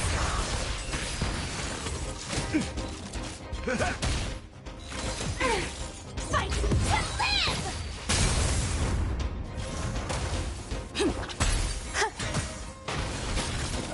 All will be swept away by the wind. Set the seas ablaze! Dreams do come true. Let the show begin!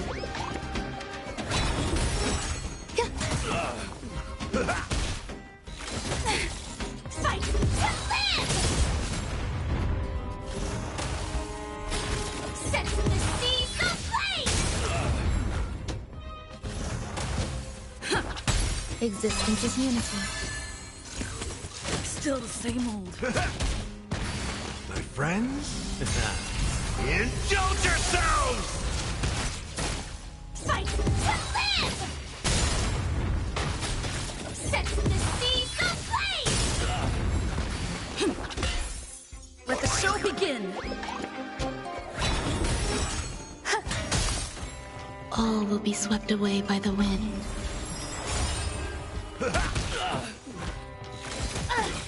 Fight to live!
And there we go. Ruame. I mean, we still want more break effect on her because you can't really have too much. But there we go. That's 150 break effect, which means she's now always getting the maximum benefit out of this. So that's just a permanent 36% on top of this, which means this is now a 66% damage buff. And she basically has it up at all times, 66% damage, basically just for existing. Now, that is pretty bonkers. How much does Sparkle give?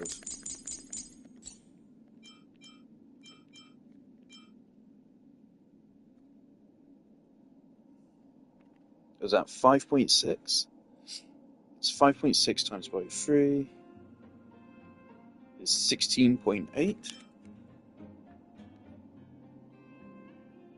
16.8 plus 27.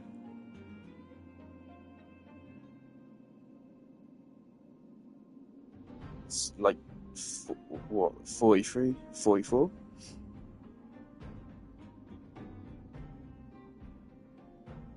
And that's, of course, when her ultimate is active. But of course, with Ruan Mei, with her ultimate active, you also get Res Pen.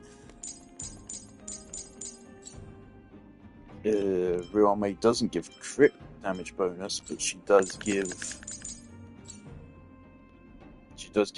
extra break damage and break efficiency,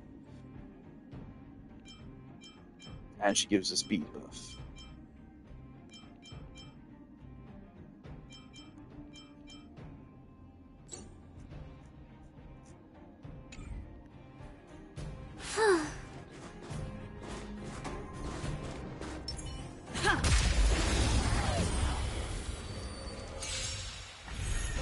Stay in step. Let's improvise. Grace and elegance. Eternal. Join.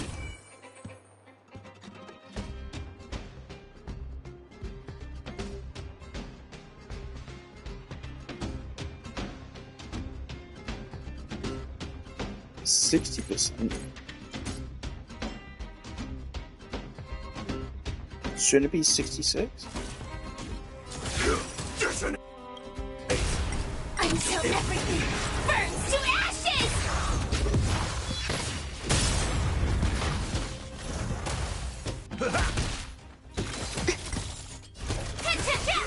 Take your positions. There's more to like.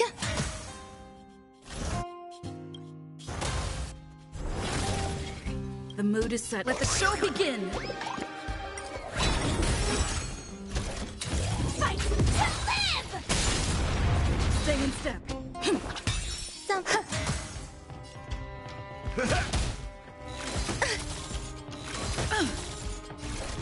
Set the seeds ablaze!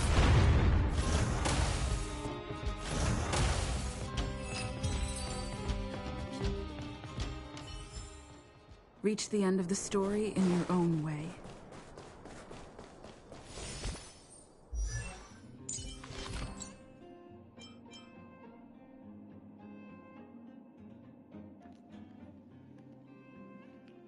For every 10% that exceeds 120, increases by 6. How am I doing the maths wrong? What is wrong with me? Okay, no, I'm stupid. I'm just doing the maths wrong.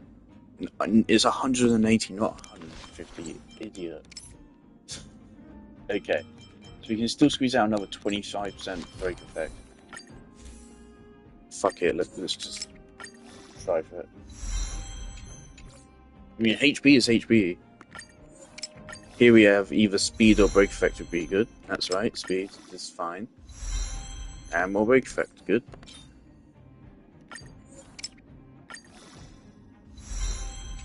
Attack is fine. Defense, not the worst thing ever. This doesn't have break effect, so hold off on that. This does. Effect res, not bad. And more break effect.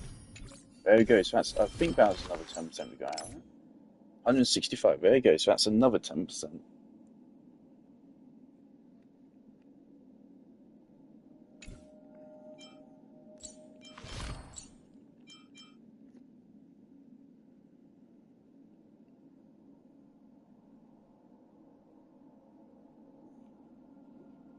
So that now means we're at 24 out of 36 from the moment the battle starts. And then once we get buffs going, yeah, she's at the maximum bonus. I don't know if she already could reach it, but now she definitely can. And of course that's further damage we just got to her right there. And again, of course, the moment we unlock this, that's just going to be a really nice boost to everyone. Am I going to stream the rest of the process of me getting towards that Eidolon? Probably not. Am I even going to be bothered to do it? I don't know. I might not. It is really annoying, and I'm actually generally running out of ideas. I don't want to look up a guide for shit. So that would really suck. But yeah, I'm done. Good stream. Final thoughts on Penacony. Disappointing. Very disappointing. The opening quest was kind of fine. It was a setup quest. It had Firefly in it. It was good. The main drawback of the first quest was just that the gameplay was really dragging. It was our first introduction to the Penacony enemies and how bad the power creep was. And so getting through the locations kind of felt like shit. It was a massive slog, but Firefly as a character was okay. They didn't give us enough time to get attached to her before they tried to bait and switch us with the death, but it like almost worked. But it was kind of thing which only really worked upon further thought. It didn't work on the first time seeing the scene. And then Robin died for no reason. There was just no reason to do that. They should not have faked Robin's death. That contributed nothing to a plot.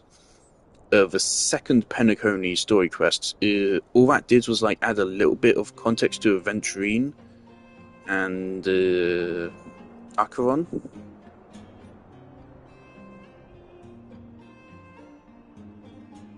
Acheron, the context it gave to Acheron was just set up for the third part. Then what it gave to Aventurine, I've already forgotten most of it. I remember he was a slave, and I think he had a sister. And that goes to show about how lasting that impact was. And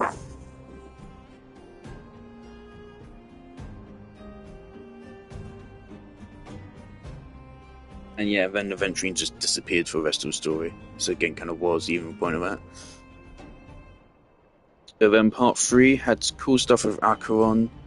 Part 3 just had cool stuff in it. But then it was like, why wasn't this from the start? Why did you pivot from a murder mystery? Part 3 opened with a horrendous exposition dump. Horrendous to a point it literally put me to sleep. And said exposition dump also served as our reintroduction into Robin, which was really bad for getting us invested into her. Because prior to her faked death, she only had like 1 or 2 lines. So reintroducing her and making her give us a massive exposition dump, which literally put me to sleep, was a really bad idea. That was a really bad start to that quest. And then Sunday could have been an okay villain, but his motives don't make sense. They just don't make sense. They're not fully fleshed out enough for what he does to make sense of what his motivations are. And he's just a shit version of the final villain of Persona 5.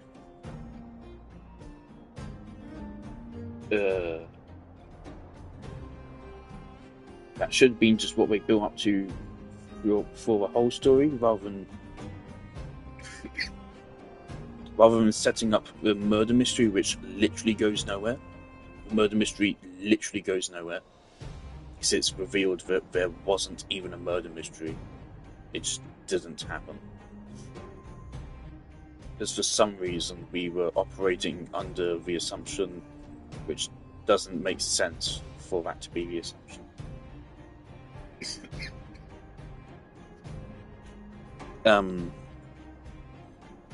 Yeah, the murder mystery was just horrible. It was a complete waste of time, and it took up the first 2 story quests and a little bit of a third. It was most of the story when it should have never even existed. It was a complete waste of time. That time could have instead been spent setting up Firefly and Sunday and Robin as the core characters of this arc, but it didn't do that instead. And then this last part, they remembered that Sparkle exists.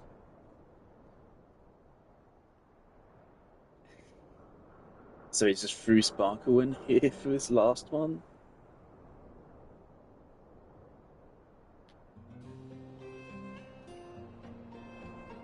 The story of this part was just nothing. It was just nothing. They kind of vaguely set up a political plot to potentially go forwards with. Jade showed up and had like 10 seconds of screen time, and she kind of flirted with Topaz, which was kind of maybe interesting. But then nothing came of that, so...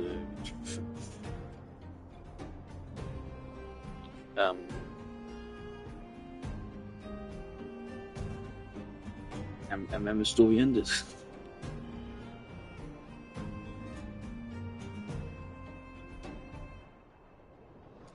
And again, like, we're welcoming Sparkle. She can visit the Astral Express and stuff, and it seems like we're almost on good terms with her now.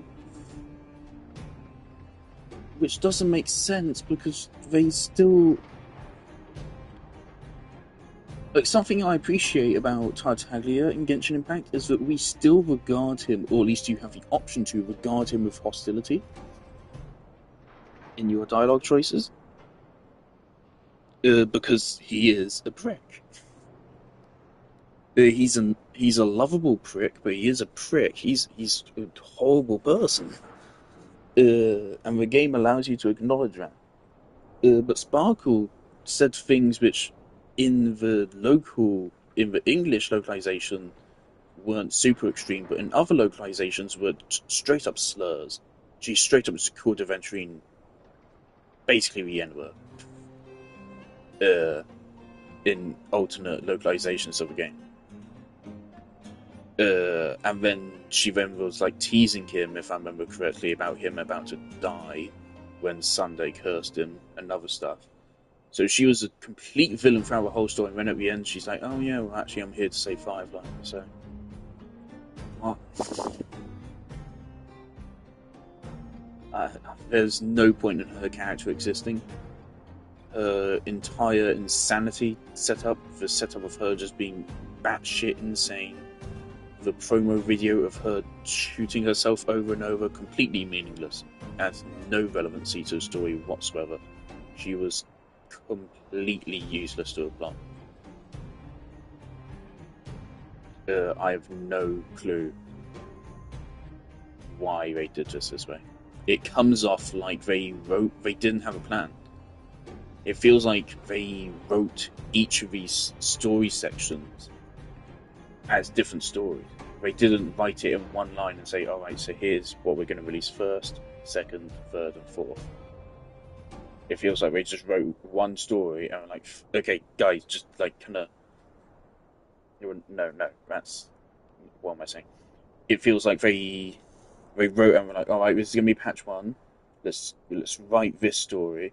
Alright, that's what we wrote in patch 1. Okay, so here's what we're going to write in patch 2. Rather than just writing one long story and then cutting it up, which is the smart thing to do. This story has been so incredibly disjointed. And it hurts both the plot and the characters and any kind of meaning it's trying to convey. It completely fell flat on its face in every single section. This story is not good. It was boring, it was meaningless, the characters were not as good as they deserved to be. The world building in it was boring. Put me to sleep. Just walls and walls of text. Of loads of key jangling words that you forget the meaning of immediately after they are said.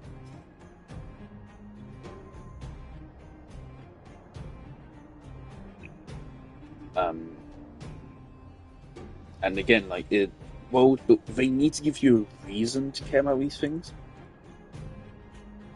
When you're setting up a world, they don't give you any reason for that. So you just don't care. They just throw around all these buzzwords. I don't care. Why should I care? Why should I be listening to the words you're throwing at me right now? And there is no reason to, so you don't.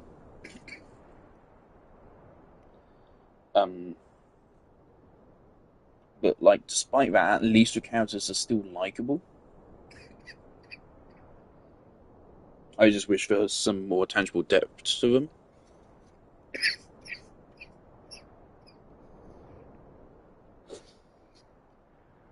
And every time Firefly says death in quotation marks, it makes me sad.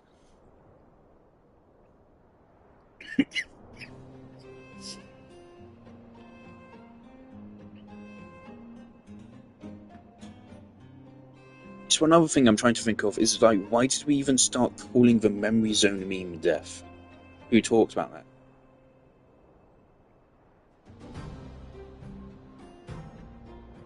Who gave us that idea that it was death in any way? Just because that was just completely wrong. And I'm pretty sure someone told us that.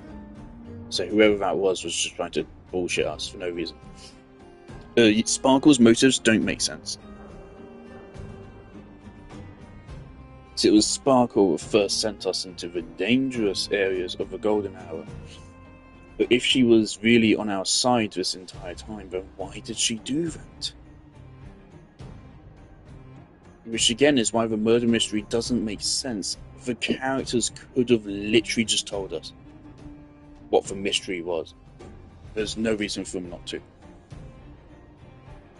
We're trustable people, and people know that by now. With all the good deeds we've done for the universe. So people could just come up to us and say, oh yeah, by the way, here's a conspiracy about death in Penacony. Here you go, here's all the information I have. We're like, okay, cool. But instead, everyone kept secrets, and Sparkle pretended to be a villain. And none of it makes sense. I could be really stupid, and I'm missing something, but I don't think I am. I don't think I am.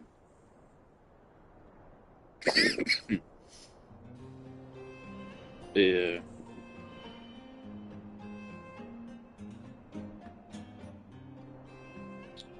Yeah. Brilliant. Candy Crush was fun. Yeah, it was fun.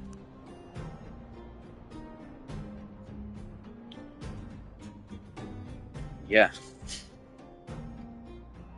Hopefully the next part of the story is good. The best part of the game is just Stellar Honor Hunters.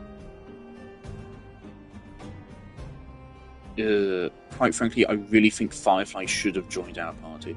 I think she should have joined Trailblazers at the end of this. And she should be a character going forwards. Because she's a fan favourite now. She is the most liked character in the community, I'm pretty sure. It would have just made sense.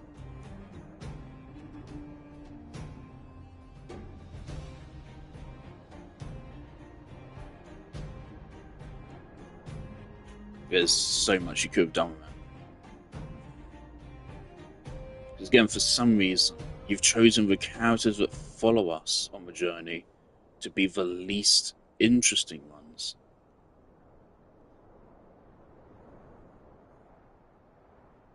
Look, poor Welt. Poor goddamn Welt. You're just not doing anything with his character. That man, his entire character is just carried on his character design and his voice acting. If it wasn't for those two things, he would be the worst character ever made in fiction. He'd just be so dreadfully boring. But I want to like him so bad, but he just doesn't do anything. Same for Himiko. Why does she exist? Same for fucking Pom Pom. Why does he exists. It exists. Dan Hung, he's kind of funny with March, and that's it. That's all he has to him. But in Bible to Lune thing never hit because we didn't have any connection to that lore. Yeah, and March 7th is funny, and I like her. March 7th is fine, but one comedic relief, kind of flat comedic relief character is enough. But all of the Astral Express characters are very flat. So they really should have gotten Firefly, a character with something resembling depth, and the relationship with our main protagonist. They should have made that a thing, but they haven't. Hell, it seems like Black Swan, of all people, might be joining us, which is just brilliant. What a great character she was. Like, genuinely forgot she existed for most of the story. Yeah. I mean, the dream twist in part 3 was, again, it was a really cool twist. I don't remember what my complaints were about it, but I did have them at the time, didn't I? But, yeah, I had problems with that.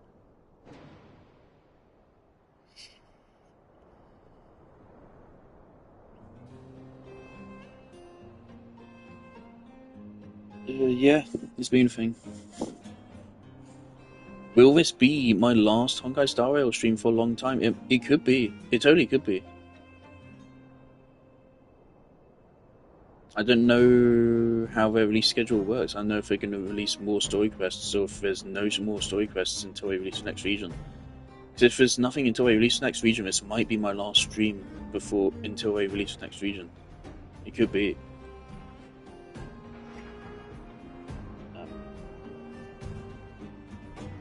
Yeah, my view of this game it's a massive roller coaster. It's a really bad roller coaster.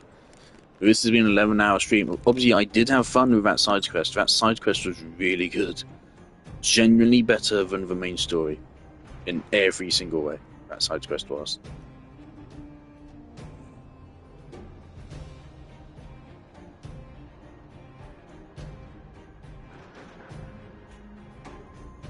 I mean, no shit, I think the characters even had more depth in that side quest than they did in the main story.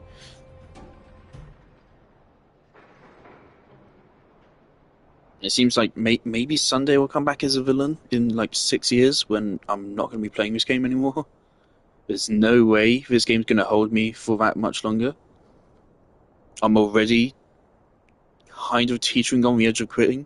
The only reason why I don't is because of the fallacy of sunk costs, otherwise I probably would actually quit the game. And there's something, I don't know, which satisfies me about the gameplay. Sometimes.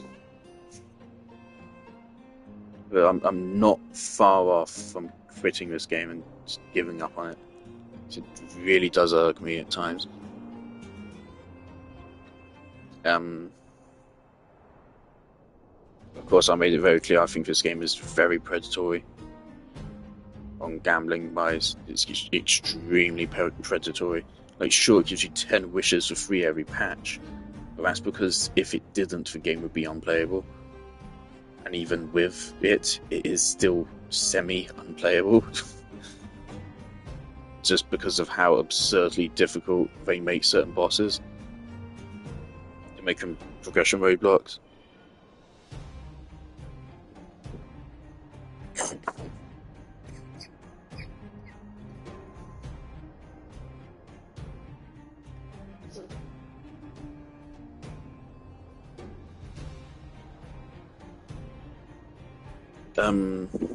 But at least they've made healthy decisions for like the character-wise. Like Gallagher's a great addition to the team with how he works. Harmony Trailblazer is great. They're fun to play. Their animations are lovely. They're free, and they enable some new interesting teams. Firefly, very fun to play. Very powerful. Very good. Yeah.